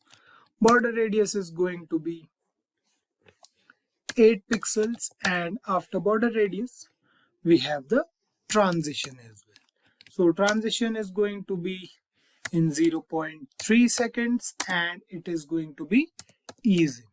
Fine, save it now, and you can see the transition over here. Save it again, and you can see the transition in button. Fine. Now after this, we are going to use the hover effect on a button. For that, we have to write here button, and we have to define hover over here. Then we have to write here background color we want to change on hovering over the button. So we'll write here background color as this. Then we have border here. Border is going to be 2 pixels and solid in nature, and we have the RGB values with us. RGB values are 0, 47, 255. Fine. So we have to put the bracket over here, save it now, and you can see on clicking or on taking the mouse cursor over this button, it changes, and the background color is white, the border color is blue on hover. Fine. So this thing is working totally fine as of now. We are going to change the color as well. Color is going to be black, which is the font color. Then we are going to write here transition. Transition is going to be 0.3 seconds and ease out. Fine. Then we have to write the cursor as pointer. Save it now. Take your mouse cursor over the button, and you can see the transition, and you can see the font color is black, the border color is blue, and the background color is white or off-white, we can say. Fine. So the hover effect is also working fine. Next up, what we want to style is the text area. We are left with this text area only. Increase the size of our browser, and you can see this is our text area. We are going to style it first. So we'll write here dot text area underscore control. This is the class name we have. Then we'll write here grid column. Grid column is 1. So it basically is grid in and grid out. So 1 column, and we are going to span 2. So we will write here font weight as bolder. Fine, save it now, and you can see the change on the browser. Then we have to write here dot text area control space text area. Fine, we are going to use the tag name here as well. We are going to write here width. Width is going to be 100%. Fine. Now save the program, increase the size, and you can see the address is over here. The width is completely taken by the text area. Fine. Now what we are going to do next is we are going to make it look better in this version as well. So we'll write here @media max width, and then we have max width as 460 pixels, and we'll write here dot text area control. We are going to write here grid column. We'll write here 1 by span 1. Fine. So let's see if this thing is working or not. Save the program, and you can see this thing is not working as of now. Move back here, open it with live server, and you can see the application form is not what we expected it to be. Let's see if something's wrong here. And we have used the form container class, but we forgot to use the form control class. So the mistake here is we have to write here form control for this, and we have to define another class over here. So we have to write here form container, save it once, and you can see it's almost fine. So we have to define the form container class now. Inside the form container class, we have to write here margin top. Margin top is going to be 20 pixels. Then we have display as grid, and we will define the grid template columns. So we'll write here grid template columns. We'll write here repeat, and inside here we'll write auto fit, comma min max, and we have to define the minimum and maximum over here. Fine, so the min is going to be 200 pixels and max is going to be 1 fr. Fine, then we have to define the gap as well. Gap is going to be 20 pixels. I hope this thing will work now. Let's see if this thing is working or not. Save the program, and you can see we have the same application box over here as well. Now one thing we haven't achieved yet is the background, which is of 2 different colors. We have 2 different shades of gray over here. Let's see how we can achieve it. So for that, what we have to do is we have to move to the body section, and we have to write over here background image. So background image, we have to use WebKit linear gradient, and we have to define the angle here 120 degree. Then we have the colors as hash 313131, which is gray, and then we have to write here 50%. Fine, then we have to put a comma over here. We have to define the second color as well, which is hash 4F5355. Fine, which is also a different shade of gray. Then we have to write here 50%. So gradients allows us to display smooth transition between 2 colors. 120 degree here is the angle, and 50% defines the area the color will acquire. Save the program, and increase the size of our window. You can see we have two different colors of gray, or we can say two different shades of gray here. Now we have created our application form completely. Fine, you can see the transition working, and you can see the transition working here as well. It's working totally fine. Right, now let's try to fill out this form once. So let's enter a first name here. We'll write here Kaushal, then we have, let's say, name, then we have for email Kaushal, and we have to write here something like this @gm.com. then we have to select the job role, so you can select here job as Node.js developer. Then we have the city name is, let's say, now try to apply. You can see we need to fill out this field because we have used the required attribute in almost each text box, right? So let's enter the pin code here, then we have the DOB here. We can choose any file from here and click on apply now. You can see we have to choose any file from here, so we'll use this file. Apply now, click on apply now, and you can see the form is refreshed. We haven't used JavaScript with this form, so to make it completely working, we have to use JavaScript with this form. For now, we are done with the styling and the structure of this particular web page. Right, I hope you guys got it. So with that, we have come to an end of this HTML tutorial. If you guys enjoyed watching the video, then do give it a thumbs up. Comment your doubts below and our experts will answer them for you. Thank you so much for being here. Watch out for more videos from us. Until then, keep learning and stay tuned to Simplilearn. Hi there, if you like this video, subscribe to the Simplilearn YouTube channel and click here to watch similar videos. To nerd up and get certified, click here.